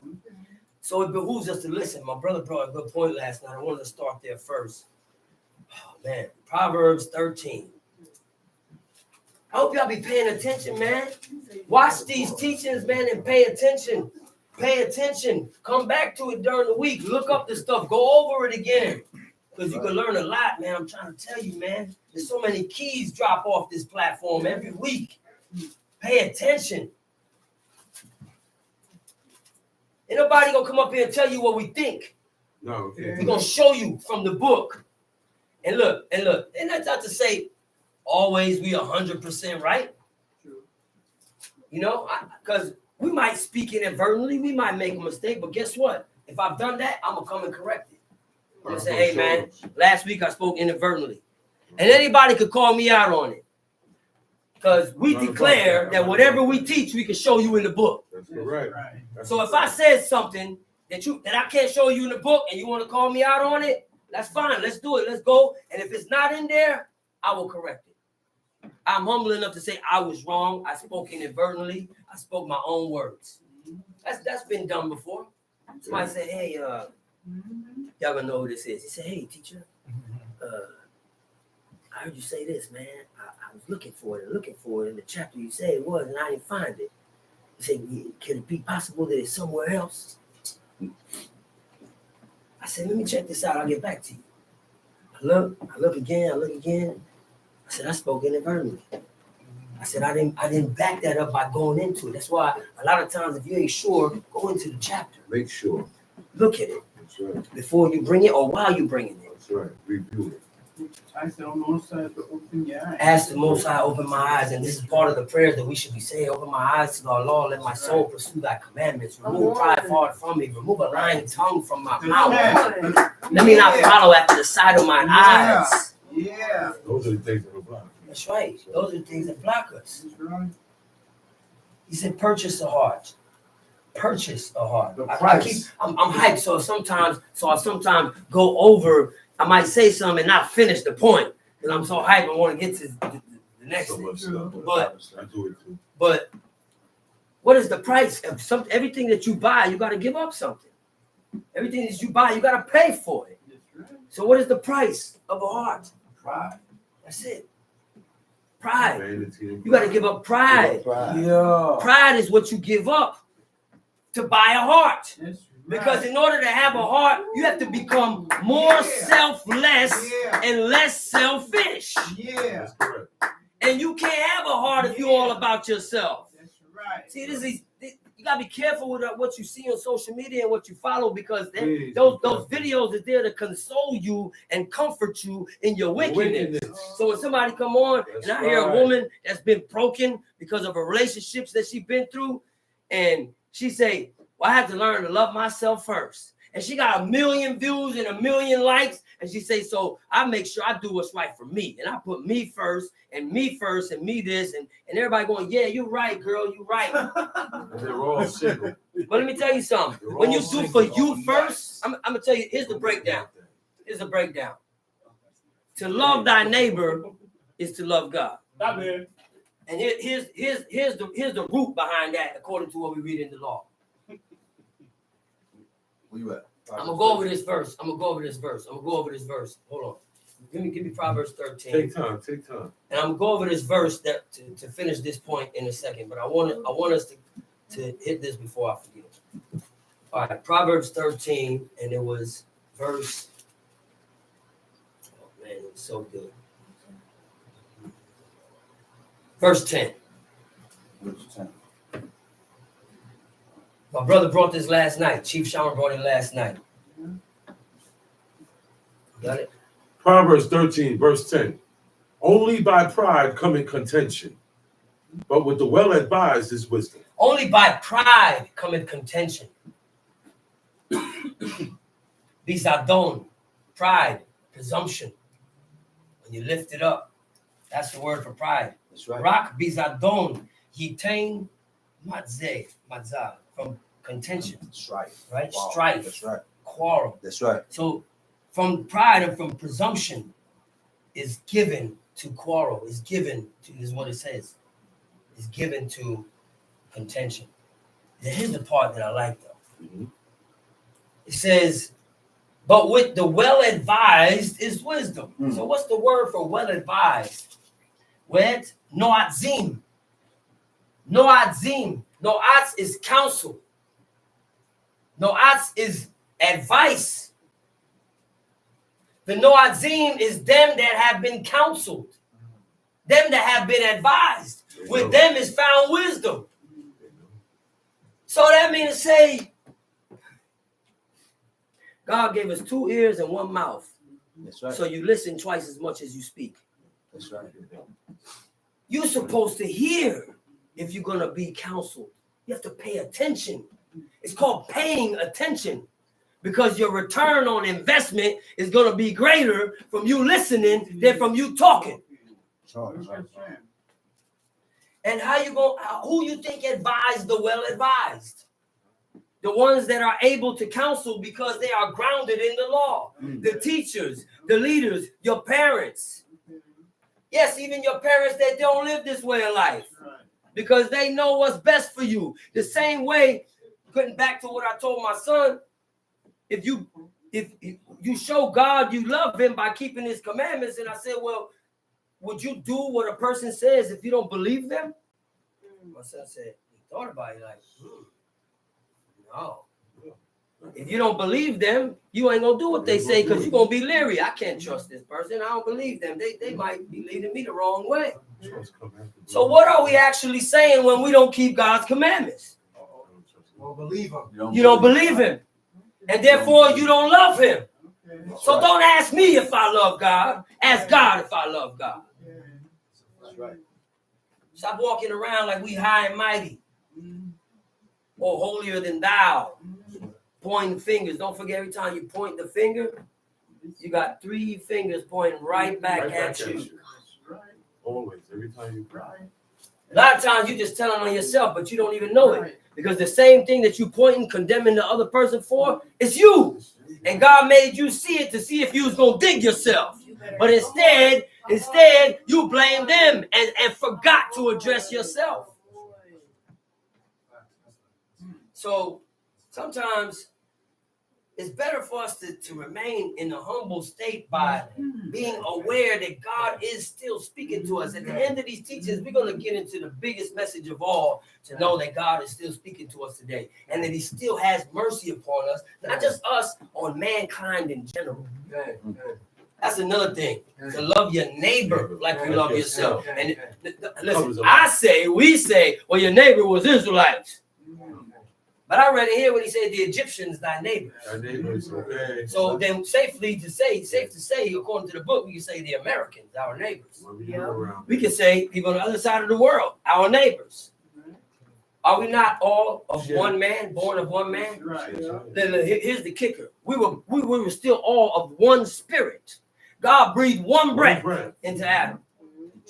And never breathed another breath into another living human ever again. One time. So that means we all connected through that breath. That's right. That breath. Oh, by the way, check it out. If you check it out for me, check it out too. Don't take my word for it. Genesis chapter 2 says, and he breathed into his nostrils nishmat chayim. Nishmat chayim. Not nishmat chai. Nishmat is breath. Chayim is lives. Chayim is lives. Not one life.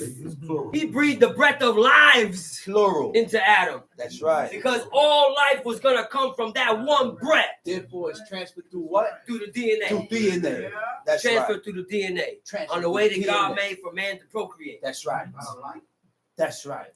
And so when the baby is formed in the womb, God don't go in there and breathe the breath of life into the No, baby. you don't It's have to. automatic. It's automatic. And guess what? You know why he didn't have to breathe the breath of life into Eve? That's Because right. the breath was in the rib. That's right. Everything she needed was in the Do rib. you know? That's right. Do you know? That's right. Here's some fun fact for you. This comes from doctors that do stem cell research. That's right.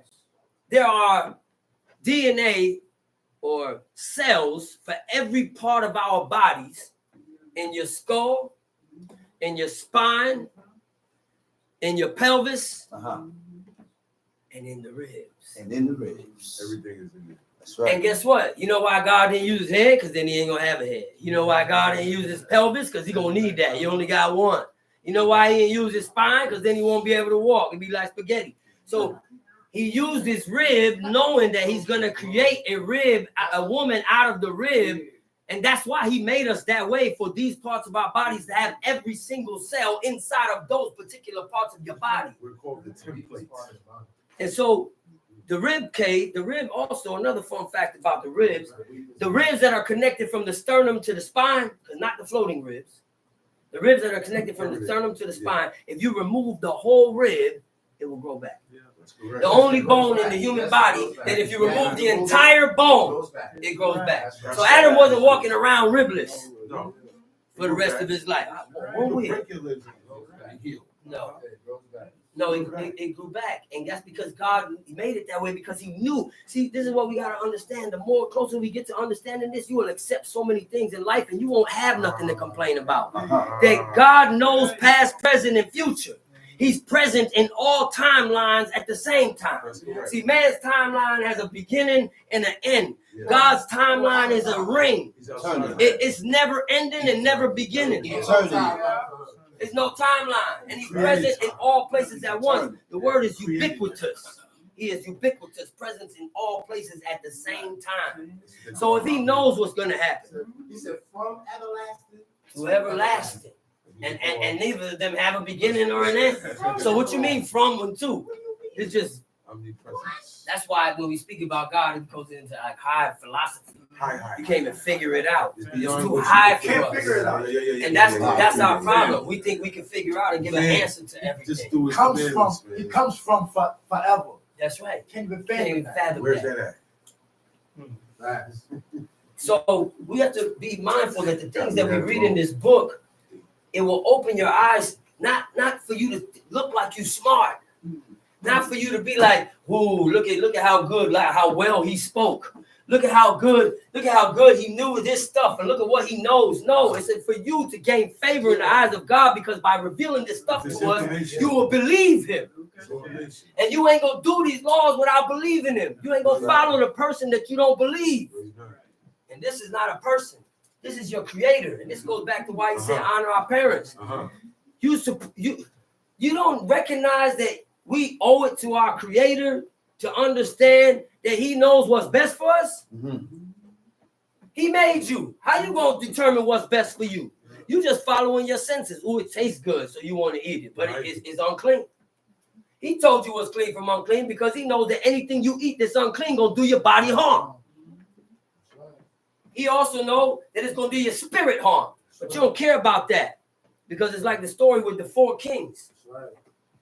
The wife that he liked the least, he didn't take care of her. And she the only one that said, "I'll die with you." So if y'all never heard that parable, it's an ancient Japanese parable where the king had 4 wives. And the first one he loved the most, he decked her out. Gave her everything. The second one he entrusted with his affairs. He trusted this person. He gave them everything and made them in charge of his affairs. Went to them for counsel. The third one, I don't want to mess up the parable, but the third one he gave in charge of his substance, right? And then the fourth one, he treated her like nothing. He didn't regard her. He neglected her. And when it come time for him to die, he called the first one in. He said, you gonna come with me? You gonna die with me? She said, "No, I'm sorry, I can't do that. When you leave, I'm gonna go and be the wife of another king." He said, "Wow, hurt his heart." The next one, he called the second one in. He said, "Are you gonna die with me?" He said, "No, but I will handle all of your affairs when you're gone." And the next one came in. He said, "Are you gonna die with me?" She said, "No, but I take care of all your possessions when you're gone." And then the other, he heard a voice come from the background. She said, "I'll die with you." And it was the wife that he neglected. And here's the depths to this parable. The first one is the flesh. You deck it out. You love this outward appearance. You like to get decked out, dress up in nice things. Don't get me wrong. I wear nice things today because my teacher taught us on the Shabbat day, you wear your best. You wear your best today to show the honor for the Shabbat day. Not if you get invited to the White House for dinner. Not if you want to go to the BET Awards for this day. Not in a 3-piece suit. Right. There you go. So the first is the flesh. She said, "No, I ain't going with you. I'm going to go be somebody else's." Because all the jewelry and the clothes and all the things that you built to make yourself look good, it's going to be given to somebody else. Somebody else going to be decked out with it. Shall inherit. And then the one that's in charge of your affairs, well, that's your friends, the people that you trust. And you put them first. You put them second, rather say, after yourself. And then you trust them. But they ain't going to die with you. They'll take care of your affairs when you're gone. Oh, yeah, I ain't right. And then the third one is the one in charge of your possessions. That's going to be your family. And look how the order is going. It's already backwards. You put the third, your family, after your friends and yourself. That's why that. And that's the one that is going to handle your possessions when you're gone. And guess what? Solomon said, you never know that you might be leaving your possessions to a fool. And who you think he was talking about? A stranger? His own son. And the fourth one is your spirit. You neglected it while you was here. You didn't build it up. You didn't cherish it. You ain't love yourself enough. You thought by decking yourself out, you was loving you. Teach. But you wasn't loving yourself. You was just loving the outward appearance. I got you. You was trying to make yourself look good to be loved because that makes you feel better about yourself. And you think that's love. You think that anything that makes you feel good about yourself is love, but that's not love. Doing yourself good, and sometimes in doing that good, people not going to like you. Sometimes doing that good, people going to separate themselves from you. That's right. Guess what? They're doing you a favor. Respect it. They're doing you a favor. Doing me a favor? Because they're making it easy for you to focus on yourself and to concentrate. And you're only going to be around like-minded individuals that's going to boost you in this. That's going to give you that strength. They call him DB. So let's focus on what's important. Don't get it twisted. Don't let the social media and everything take you out of who you're supposed to be. Because you ain't get here by accident.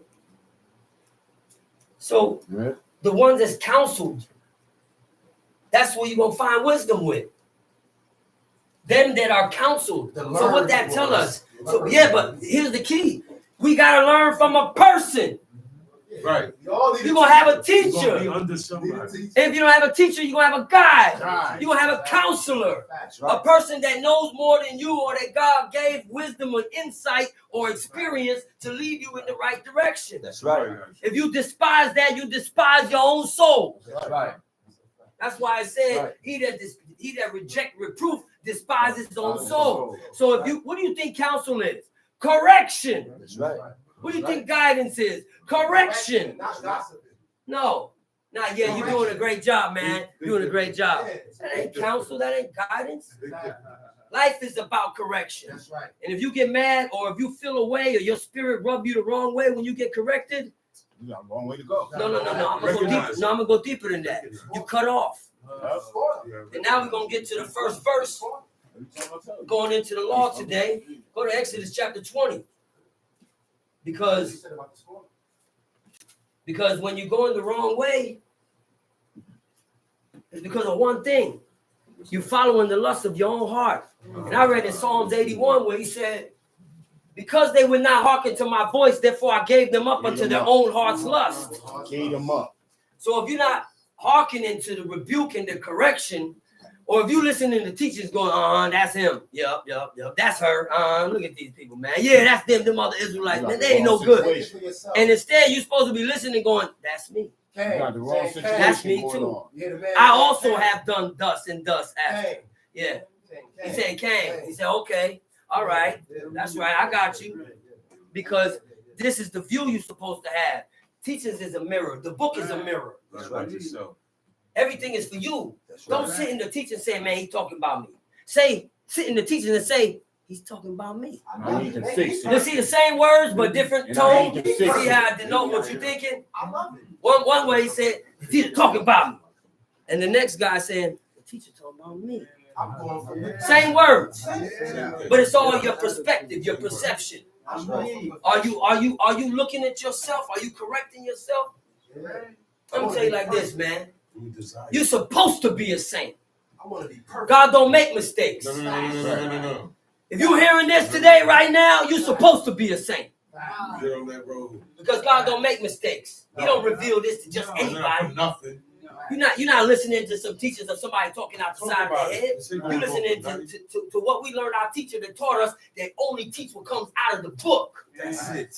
Because this is the only place you're going to learn how to gain favor in the eyes of God. It's the only way you're going to get close to the Most High.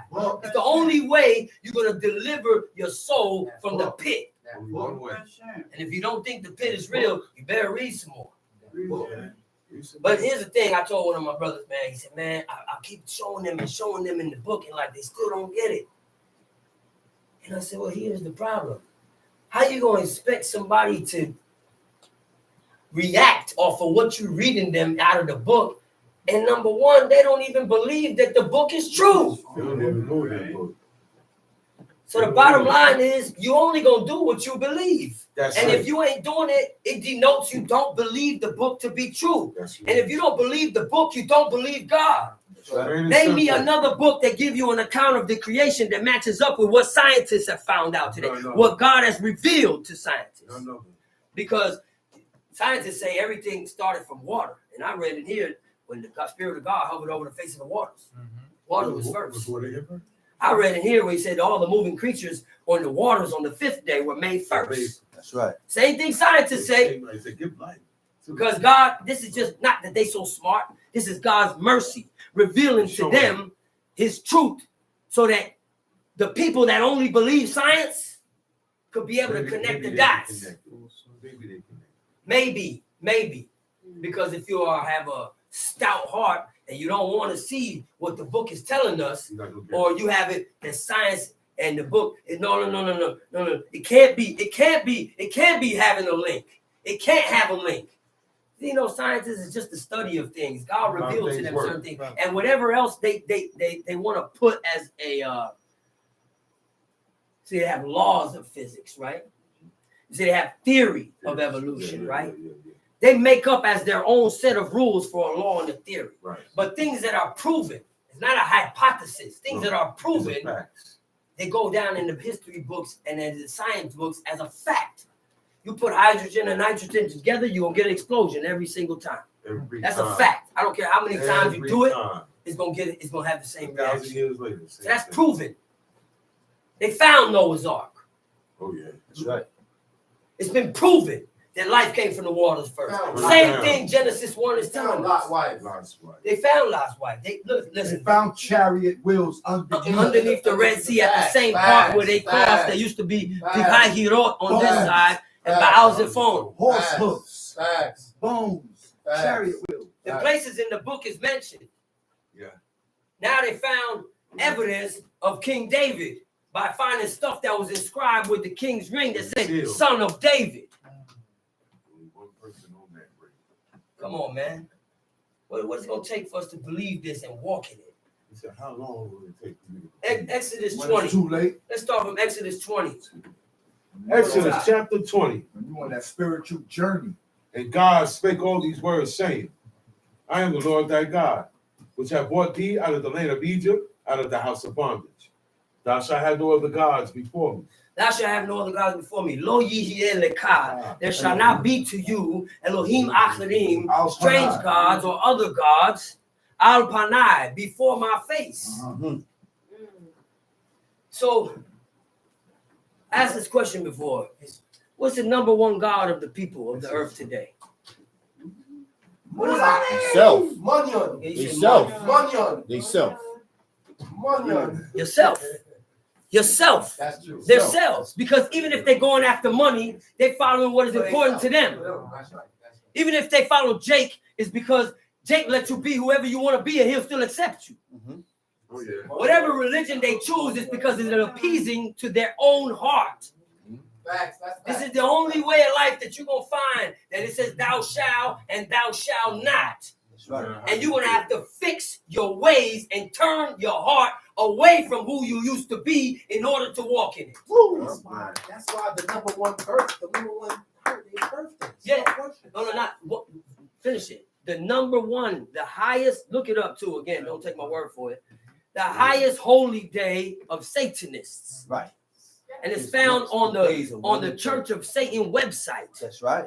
The highest holy day for Satanists is birthday. One's birth. That's right. And you know what? And you know how they say to celebrate it? They don't even mention cake and candles. And by the way, that's in worship to the moon goddess because that's why it's glowing. It's round and it got candles. They started out as round. You might make a square or a whole roller coaster today. But it started out as round with candles because it glows in representation of the moon. That's why they do it at night and they make a wish. That's right. Because the wish is to the moon goddess and then they blow it out. Yes, That's right. That's where the wish comes from. So they don't even mention about birthday cake and all of that in the celebration. They don't even mention gifts, by the way, which is offerings. Because the first ones to bring up birthdays was Pharaoh. That's right. And Pharaoh made the people worship him as a god. So on the day of his birth, not once a year, every single month, you had to bring offerings, gifts, presents to Pharaoh, or it was off with your head. That's right. And they didn't mention those things on how to celebrate it. You know how they said to celebrate it? Tell them. Do what thou wilt. That's the only command in the satanic Bible. AC language. Do what thou wilt. We all know who we saw wearing that sweater, right? They ain't gotta say no names. Oh, yeah. We know who y'all know who you see wearing that sweater. Oh, yeah. It said, "Do what thou wilt." And A fool. And a fool. That's right. A damn fool. And the point is that you do whatever you want on your birthday to suit you. it's about you. And so who you worshiping on that day? You. You. And then people took it so far that now they doing like Pharaoh did. Hey, it's my birthday week. Birthday month. It's my birthday month. And now you gotta treat me special for the whole month. You gotta give me what I want. You can't make me mad. And if nobody don't worship me, then you ain't my friend. You cut off. You cut off. Lift up at an all-time high. More life. And that's why people don't even realize that the practices and the customs were designed to turn us away from God. That's right. So they can To keep serve. running the world. To serve evil. I'm gonna put it that way, evil. Please hearken. So the number one God of the people is not money or Jake or whatever. By the way, another fun fact: did you know that the largest religion in the world is not Christianity? We think of that because we live here in America. The largest religion in the world is Islam. Oh, yeah, it's on. There's more Muslim countries than any other religion in the world. That's right. That's very true. And that's just a fact for you to think about, because who are the Jews, who they call the Jews that are Jewish people, the people that follow Judaism, is the least of all the religions in the world. Don't even talk about us that's supposed to be following the commandments of God of the seed of Jacob. Only the Old Testament. We're not even counted. We're not even counted in that number. And that's to show you that the book is telling the truth. That's right. Because he said, in the land of your enemies, whether I scattered you, you shall be found few in number. Few in number. All over the world, you're gonna be few in number. Few in number. That's right. Wherever you find you, it's gonna be a little bit of y'all that think like this. My teacher prophesied. That's why I said he is indeed a prophet of the Lord. And I'm not even gonna go into his dreams that he had, that he dropped on us keys and prophecies just from his dreams. I ain't even gonna go into that. And lessons taught also. You have to complete the circuit. That's a lesson in itself. I ain't gonna bring that up. I'm gonna tell you what he said. He said about 15 years ago. He said, 10 years from now, you ain't gonna see no more turbans, garments, robes, beards, or braids or dreads in amongst Israelites. It's happening now. He said you ain't gonna find that no more. See it right here now. It's happening now. And that's the way it is today. That's the way it is today. 10 years ago. That's the way it is today. Look around. You have a hard time finding a man that keep these commandments. They call himself Israel, that don't shave or cut his hair. That's right. And again, I'm not doing this to single out or point fingers at brothers or congregations, because they are our brothers. We love them like our own soul. That's right. But I'm trying to show us how far we've strayed from the laws of our God. So I gotta jump around a little bit. So I'm not trying to step on toes and speak my own words, but to show that it's only here in the book. And that's why we are counting it as so important. The law. You can't leave out one law and do this over here and leave out these laws over here. You can't pick and choose. Do them all. Yeah. Holy. And if you can't do what people see, what makes you think you're going to work on the inside? That's right. That's right. How you going to get your heart right? So yes, it's just as important to wear fringes on the four corners of your vesture. It's just as important that each one of those fringes have a cord of blue. Tekelet, which is indigo, navy, dark blue. There's another word called tekol, in Hebrew for blue, and it's light blue, azure, turquoise, the other shades of blue that are not dark blue. So there's a reason why we wear dark blue on our fringes. There's a reason why this should be upon the four corners of your vesture. So now we're gonna skip and we're gonna go over there real quick. Let's go to Numbers 15. no, because I want to get the corners. Let's go to Deuteronomy 22. Let's go to Deuteronomy 22.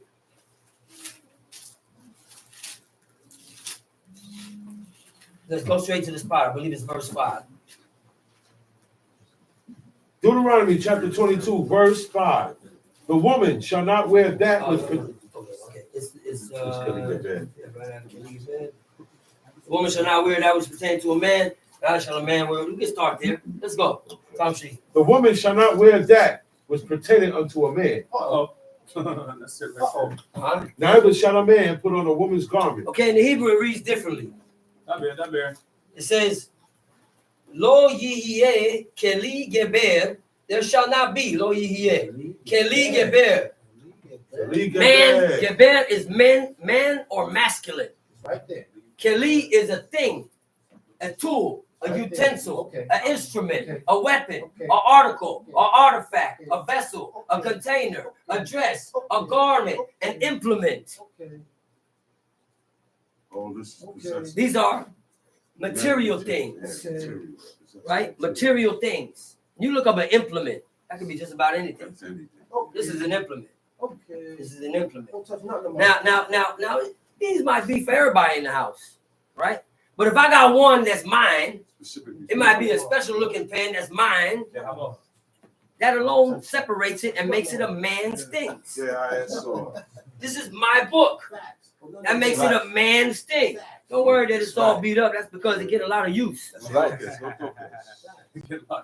That's right. So That's right. So the things that are belong to a man, it's not just about if it's a manly thing. It's if it belongs to a man and he counts it as his possession, then that's the thing that has to be separated from a woman. So we count it as utensils. That's why even there's a separation in the kitchen with men's wives and spoons and forks and utensils and women's cups, the bowls, all of these things. So, okay, well, the refrigerator is for holding all the food for everybody. You don't need to refrigerate because it don't belong to the man. And you know a better way to do it, man? I'm going to tell you a better way to do it to get this off easier in your house. If you the one to do the cooking, then those things are yours. Your wife got to have her separate things for cooking. I do a lot of cooking in the house. I do a lot of cooking. I like to cook. So she got her own cutting board, her own knife, her own utensil. So when if she's the one that cook, let the utensils be hers. Let it be hers. Okay. That's right. Okay. That's right. We got a woman's drawer. We got a men's drawer. That's right. That's right. That's right. That's right. These are things. Laws that Now we're talking about King James only left it as what you wear, but it goes deeper than that. But now we're gonna talk about pants. Women ain't supposed to be wearing pants because pants was made for men. That's right. Women didn't start wearing pants until the 20th century. That's right. In all cultures across the whole world. That's right. That's right. So this is a man's thing. Never mind, you could buy pink ones with a zipper in the back. It's still a man's thing. It still can't get better because it originated. Right now they make pink construction boots. Yeah. But construction boots, construction Timbs, or any brand, whatever you want to wear, it was created for men to do construction. Construction was a man's job. Never mind today they say, ever since they had the movement, women's lib, whatever you can do, I can do better. Whenever they came up with that, that's when things started to change. And I'm going to tell you, that's prophecy. Because God said, a woman shall compass a man. It means to surround him. Meaning she's going to take your job, she's going to take your position. Look, take your kids. all of that. She's going to take your kids. She's going to be given that position. Why? Because when you was in the position to do it, old man, you didn't do it right. And you still repeating the same generational curses. That's right. By the way, I will speak on that too. visiting the iniquity of the fathers upon the children to the third and fourth generation of them that hate me. Do you know when it says visiting? It says punishing the iniquities. Remember, command. You know how to, just like this, the breath of life that transfers through the DNA, so does your sins. That's right. Transfer through the DNA upon your children. But just like the curses that was pronounced upon us, that we are not under all of them, you choose whether you blessed or cursed. You choose whether you want to let those sins ride you or turn. That's like right. it says in the book of Ezekiel, chapter 13, chapter 18. That's chapter 18, chapter 33. That's right. Where you don't have to follow the ways of your father that wasn't walking in the laws of God. That's right. You don't have to Or sit our there. fathers Right. That's right. that weren't walking in the ways of God. That's right. I can't forget the second half of the verse. Uh-huh. But showing mercy, showing chesed, Uh-huh. showing loving kindness, showing favor to Yeah. thousands of them that Yeah. love me and keep my commandments. And by the way, the translation in Hebrew, just so we know, for comprehension's sake, it says, this is the iniquities of the fathers upon the children to the third and fourth generation of them that hate me. But showing mercy to the thousandth. That's how it translates, the thousand. So it's still speaking about generations. You want to talk about God ain't just? That's You right. gonna sit here and complain about anything? That's right. You gonna sit here and say we cursed? That's right. When he literally told you that he's gonna only remember the iniquities of the fathers upon, or visit or punish the iniquities of the fathers upon the sons to the third and fourth generation, but yet he told you he's gonna show you the favor, loving kindness, and mercy Yeah. to 1,000 generations of them that love me and keep my commandments. Uh-huh. And if you do the math, we're only 40 generations since Abraham. So how you figure that out? Well, when God showed Abraham a dream, he said, your people gonna go into captivity. Your seed gonna go into captivity in a land that is not theirs. Right. He said, and they, in the fourth generation, I will bring them out. Okay. They came out exactly 430 years to the day that they went in. Okay. So in the Okay. fourth generation, so by doing the math, at the least, if you divide 4 by 430, is about 107 point something years for a generation. And that's the least, because it's in the fourth generation. We don't know if that was in the end, the middle, or the beginning of that generation. But it's within Right. that. So by deducing from what we read in the book, it's safe to say that never mind what man calls, this is Gen X, this is Generation Y over here. These are millennials. Gen Z. And they just categorizing y'all like crazy. What they trying to say is over? Why they call them Gen Z? No. What, they the last ones? They're about to go to A now. New beginning. There you go. That's They're about it. to go to A. That's it. You got it. It's the new world order right. beginning. That's why. That's You are right. absolutely right. That's right. That's the right. You're right, brother. That's And so it's safe to say that according to the book, the way God counts a generation is at least 107 point something years. At least. So by counting that, count 100 years to about 3,800 years ago, 107 years from 3,800 years ago in the life of Abraham, because he lived around 2000, in around 2000 BCE, before the Common Era. Okay? And that math counts to at least 39 or 40 generations since Abraham. And that means we are still receiving. You ever wonder why the curses was pronounced on us, but yet we are not serving God the wood and stone until we perish? Why he chose our teacher to open his eyes? Why he chose Prince Jacob to open his eyes? Why he still deal with men and these men as prophets to be leaders of his people, to teach, even if it's just this small little group right here, Hold it down. how to deliver our souls from going to the pit, Uh-huh. so that we can walk in these laws and repair the breach between us and our God that our fathers That's right. broke the covenant with. Right before our God. That's right. You think this is a light thing to just walk around talking about I'm an Israelite, No, it's not. I'm a Hebrew? That's right. Obligation with it. By the way, that's why we call the house of the Maccabees. Yeah. Because the Maccabees was the only one in their times that held on to the laws of Moses the way it was written. That's Facts.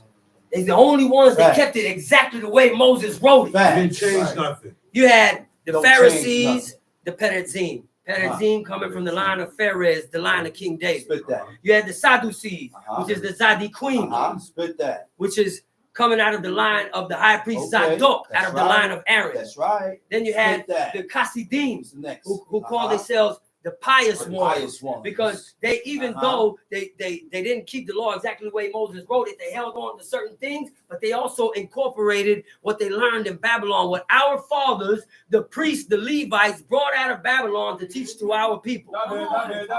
When we were in Babylon, just like any other king does that rule over another people and take them captives, they take their wisest men and the most powerful children of the families. They kill the king and take his sons and make them his servants and put them in his court. And they'll be treated like kings and princes, and governors over their own people. Daniel. Just like Daniel, Ananias, Azariah, and Mishael. That's all right. And just like how Nebuchadnezzar came in and made Jehoiakim king instead of his nephew Jehoiakim, changed his name to Zedekiah. The Lord is righteous. So before you get mad at the president, just remember God put him there just like he put Nebuchadnezzar there for a purpose. For a purpose. I also want to point out something else. Every single time you read in this book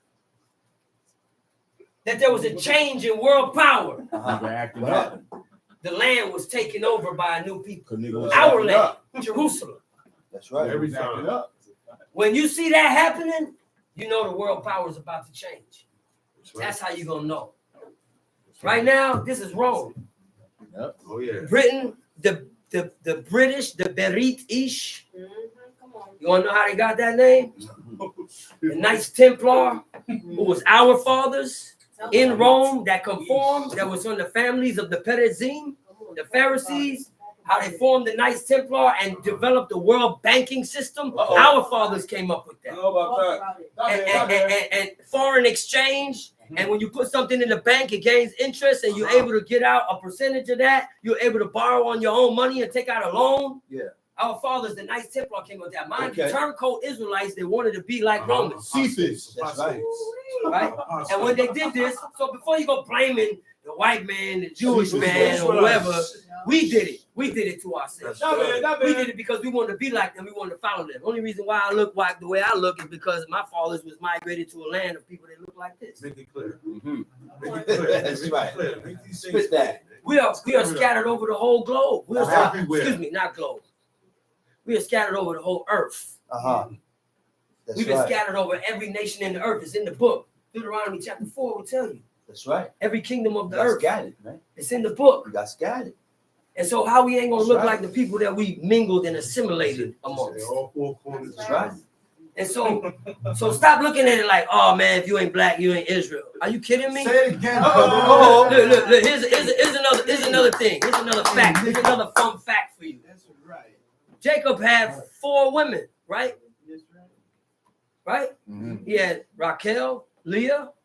I'm just doing it in the order that Jacob would have preferred. Right. He had Raquel, Leah, Bilhah, and Zilpah. Right? And so, you think they all look the same? No. No way. None of his sons was even the same complexion. Look, one woman could have 10 sons and they ain't all the same complexion. You see the proof right in here. That's right. None of my children came out my company. Yeah, true. Mine neither. That's right. So, I mean, let's think about it. Through all the generations of the earth and mixing and mingling, you ain't think we're going to look different That's right. to our original fathers? That's right. Come on, you got to think. Stop being brainwashed, man. They want to divide us to keep us conquered. Yeah. God, the Most High don't go off color. No, he don't go off of God said, like my people teacher shall taught hear me. my voice. My people shall hear my voice. There you go. Strangers But shall guess follow. what? I'm going to tell you what my teacher taught me. He said, God is only discriminate against one thing. He's only prejudiced against one thing. That's wickedness. Wickedness. Iniquity. Sin. That's right. That's right. So let's get back to the book. Can we get better? Don't follow the customs of the people and then study with the culture of our people. Yeah. And we'll go more into depths of this another time, but you got the definition of these words. Make the separation in your house. Women, make the separation. That's For right. the second part of the verse, it says, do this. and a woman shall not wear that which pertains to a man. That's right. It says just that. It said, well, lo yilbash. Let's get the verse. Let's do this, man. Let's get the verse. Sorry, my page changed because the wind blowing from the fan. It's the men's couch. Hear it say, what it say? Women's couch. Man. What it say? Lo yihye keli geber al isha. There shall not be men's things upon, concerning, or in regards to a woman. You gotta have wisdom, because only men went to war in ancient times. Ain't that right? That's right. But in this society, you better teach your woman how to defend themselves. So she might have to learn how to use a weapon. Use that switch. She might learn how to use a weapon, or at least pepper spray, something, because of the time and the place where we live. But those were men's things, tools. Don't let your woman go hammering a nail in the wall. You do it. You do it. Right. You do it. You do it, old man. Get off your rusty dusty and go fix that. Be a man. Be the man. Because the man's supposed to be not only the protector and the provider, but he's supposed to be the guide. The man's not only supposed to be the protector and provider, he's supposed to be the guide. We got to guide them into the right way of life. Who did have to become and the breadwinner, and she still did woman's work. Tobit's wife. Tobit's wife. That's a fact. Her Her husband lost his sight, and she did women's work. She didn't go out building the walls of the city. No, she did women's work. And so there were certain things that women did, and society might be a little different now. And you have to do this job or do that job, but make the separation in your house.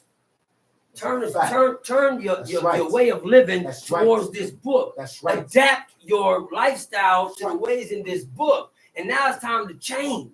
Right. We can't keep making excuses talking about because the world is this way. That's why I do these things like this. No. There's no excuse. No excuse. The laws of God never abolished. No excuse. God's law, and guess what? God never ceased to be in charge. I don't care what it looked like. Still I here. don't care if it looked like Still we here. being oppressed. That's because we deserve it, but we get less than what we deserve. Believe that. Believe that. So, Tom Shee, verse You ain't supposed 6. to be here, man. Let's get straight to the point.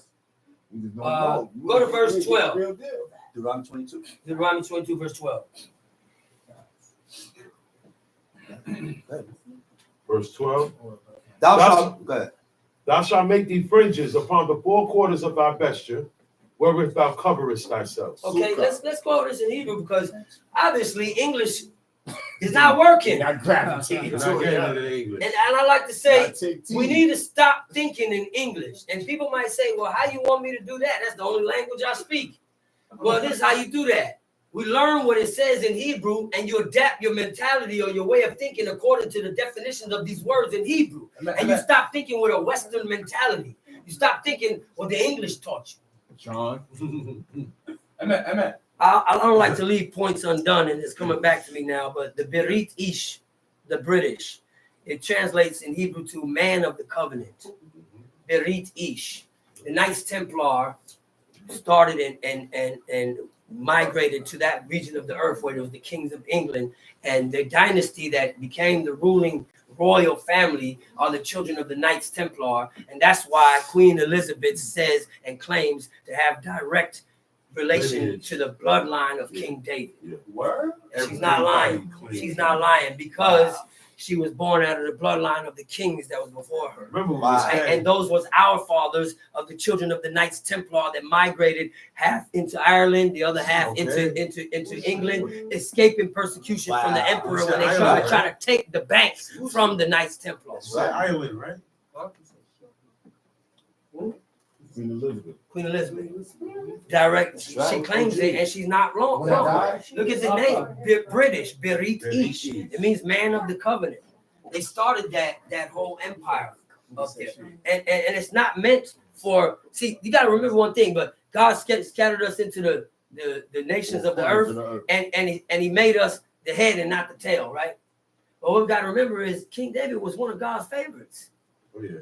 So even though his children are migrated and scattered throughout the earth, there's one family of them, of the Perizim, that went and became kings, who are still teamed up with the Romans today, who act like they are Romans and claim the heritage of our people, but are yet acting with the Romans just like their fathers, the Knights Templar, did. That's correct. There's so much more to our history that is not uncovered that you got to do your research to find out. It's merged. It hit different. That's right. So let's go to this verse. Deuteronomy 22, verse 12. In In the Hebrew it says, Gidilim Taselah. Gidilim is fringes. That's right.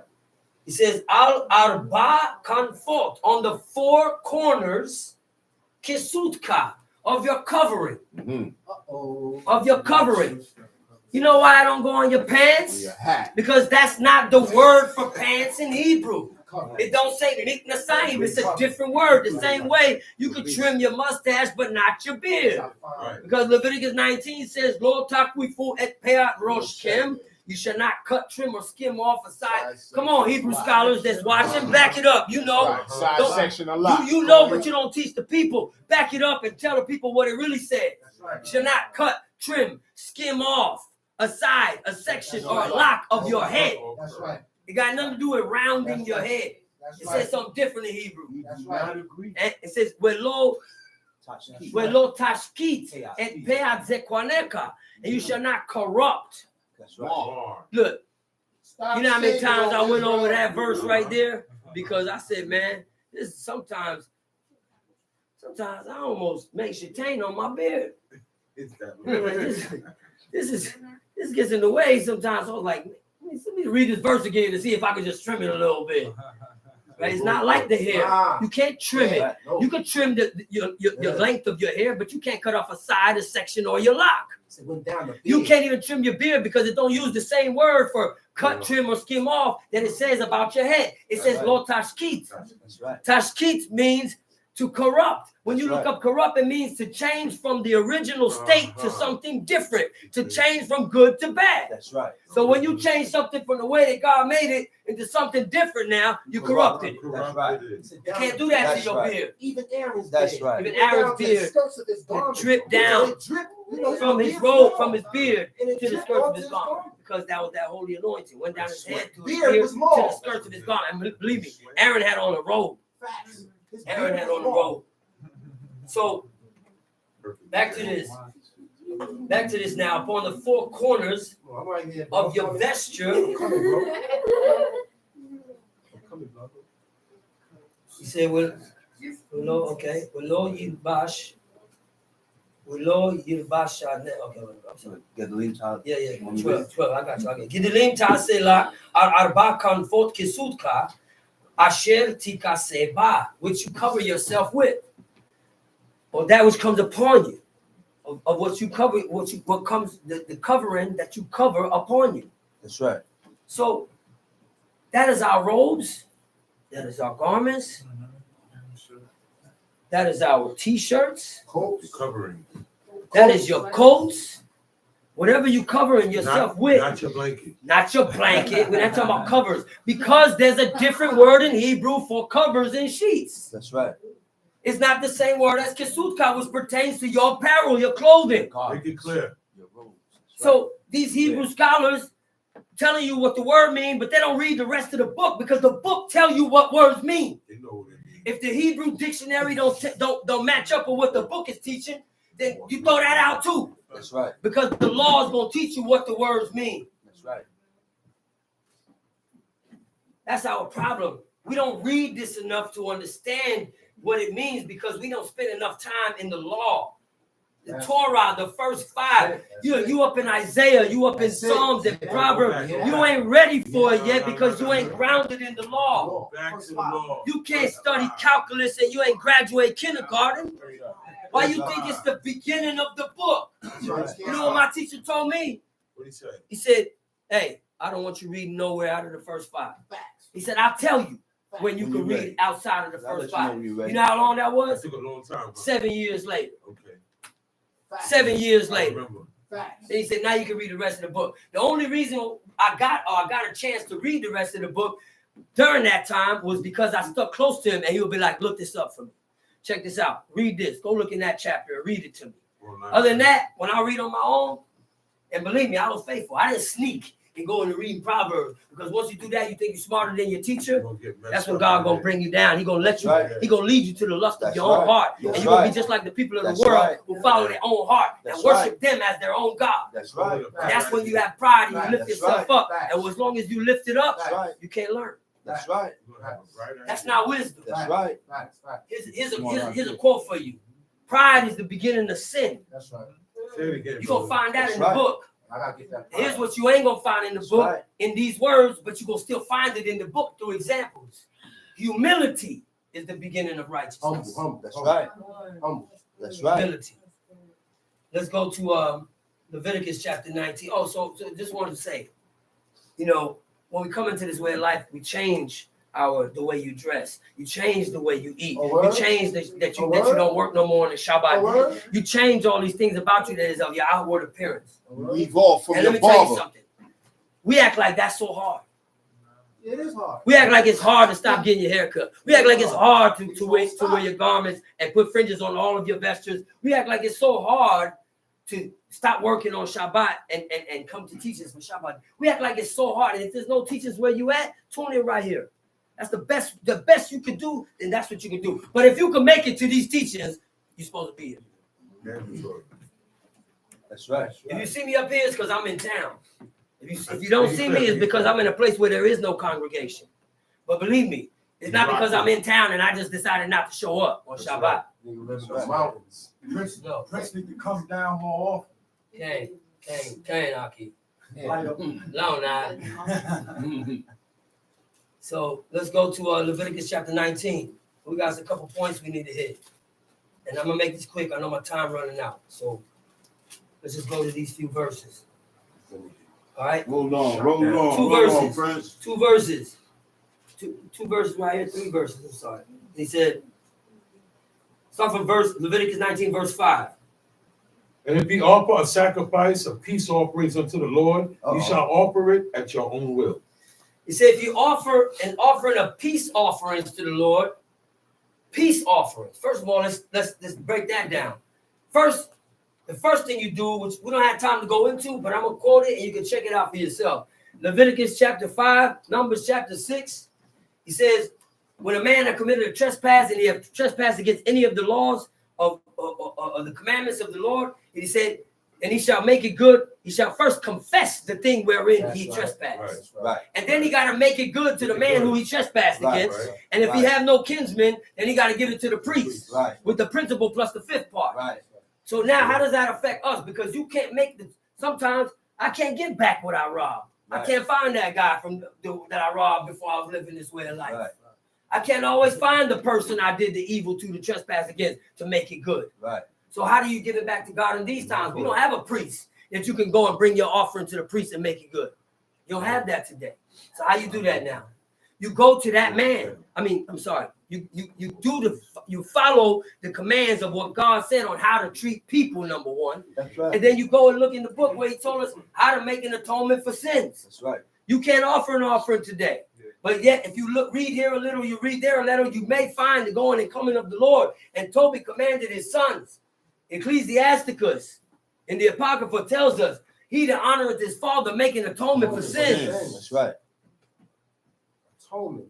He that honor his mother is as one that layeth up a treasure. Layeth up treasure. That's right. And don't think that it's gold and silver. No. The treasure is God gonna be there when you need it. He's gonna deliver you. And that treasure just might be your ticket to the quickening. Honor your father and your mother. Honor your father. If you didn't know your father, don't say, well, I can't do that one, man. Ain't know my pops, man. Because he don't gotta be here for you to honor him. That's right. If you walk in the ways that he taught you and keep the principles that he instilled in you, that's you honoring your father, even though he ain't here. That's right. And if you didn't know him, don't say, well, how I'm gonna do that? I ain't know him, because you read about your father in this book, Abraham. That's right. Wow. Follow him, because you are his seed. Or else you wouldn't be here today. You wouldn't be listening to this. You wouldn't be reading this book. You wouldn't be calling the God of Abraham your God. That's right. So that's your father. Walk in his ways, and God will treat you as you honoring your father. He will recognize you as honoring your father. And he will have respect unto you. Yeah. Your father can't steal from you. Your parents can't steal No, from you. that's like saying God can steal from you. He gave you everything you got. You still in debt to them. You ain't paid them back for all the diapers. You ain't paid them back for every meal they fed you. People got some weird American mentality, man. You open up, like God, you open up. Yeah, you owe forever. So, Verse 5. verse 5, Tom Sheep. And if ye offer a sacrifice of peace offerings unto the Lord, ye shall offer it at your own will. At your own will. Lirazon. Razon means of your own free will, and it also means to be accepted. Right. So there's some more keys in this here, but the first tip in the iceberg is that if you're not doing it of your own free will, it's not accepted. That's right. Because the word in Hebrew, this is where we come into the logic That's right. of the Hebrew language. This is how you learn to think in Hebrew and not in English, Right. even though you don't speak Hebrew.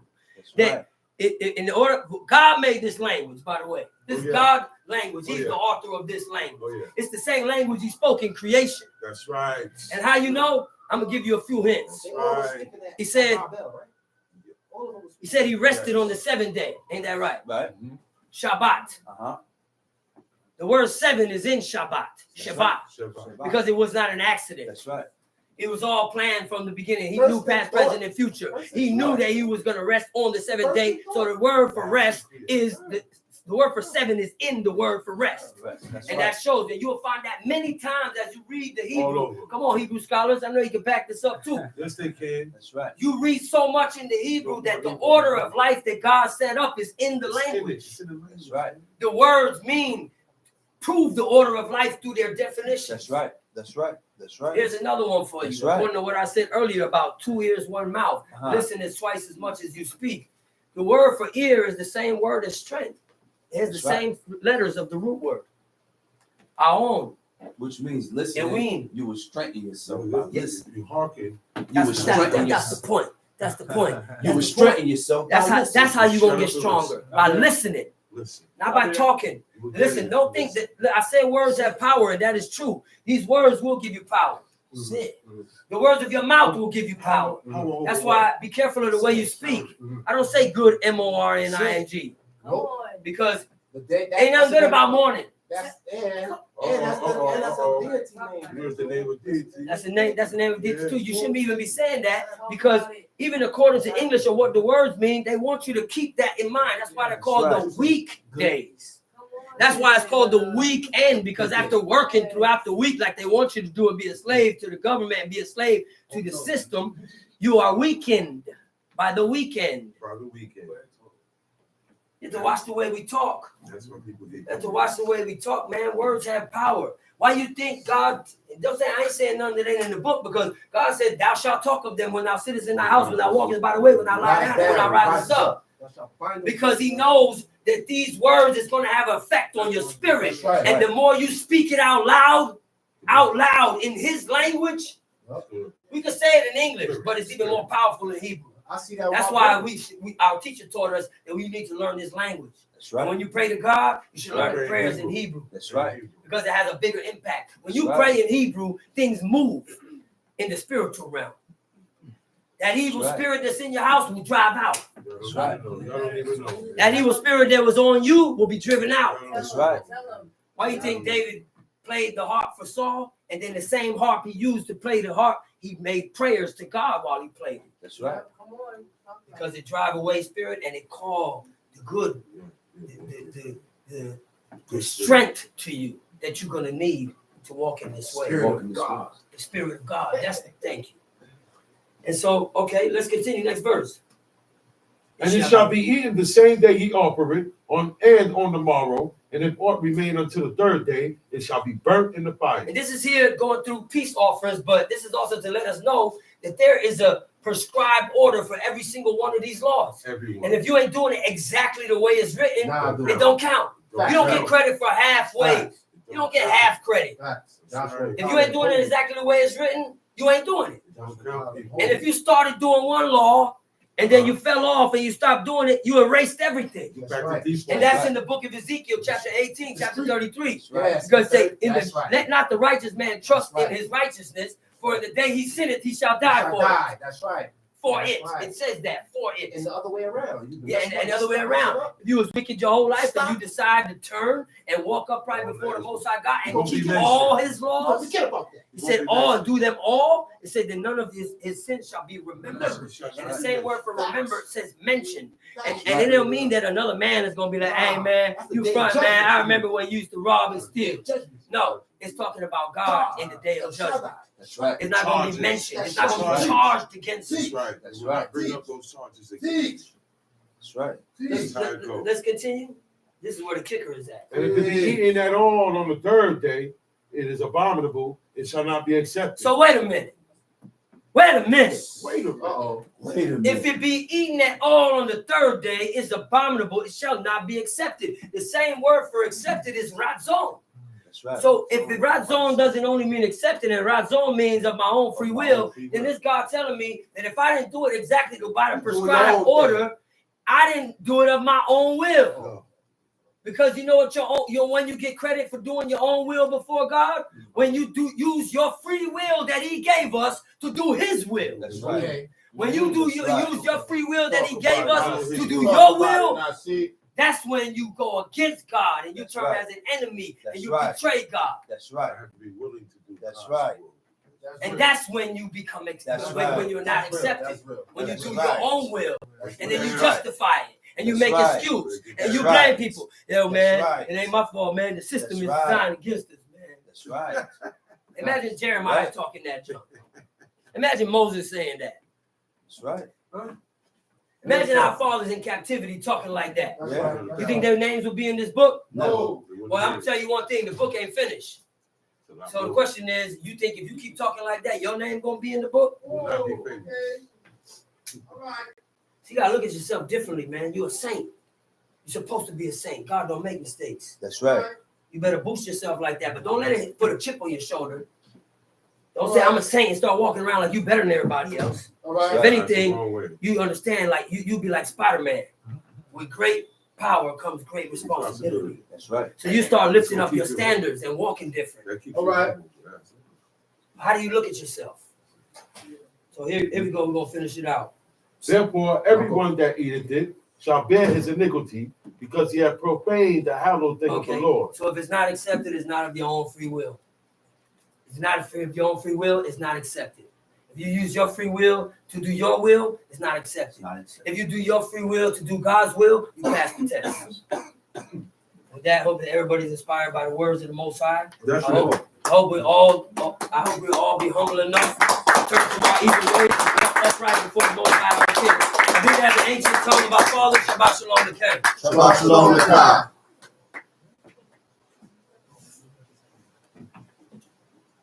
What's on that?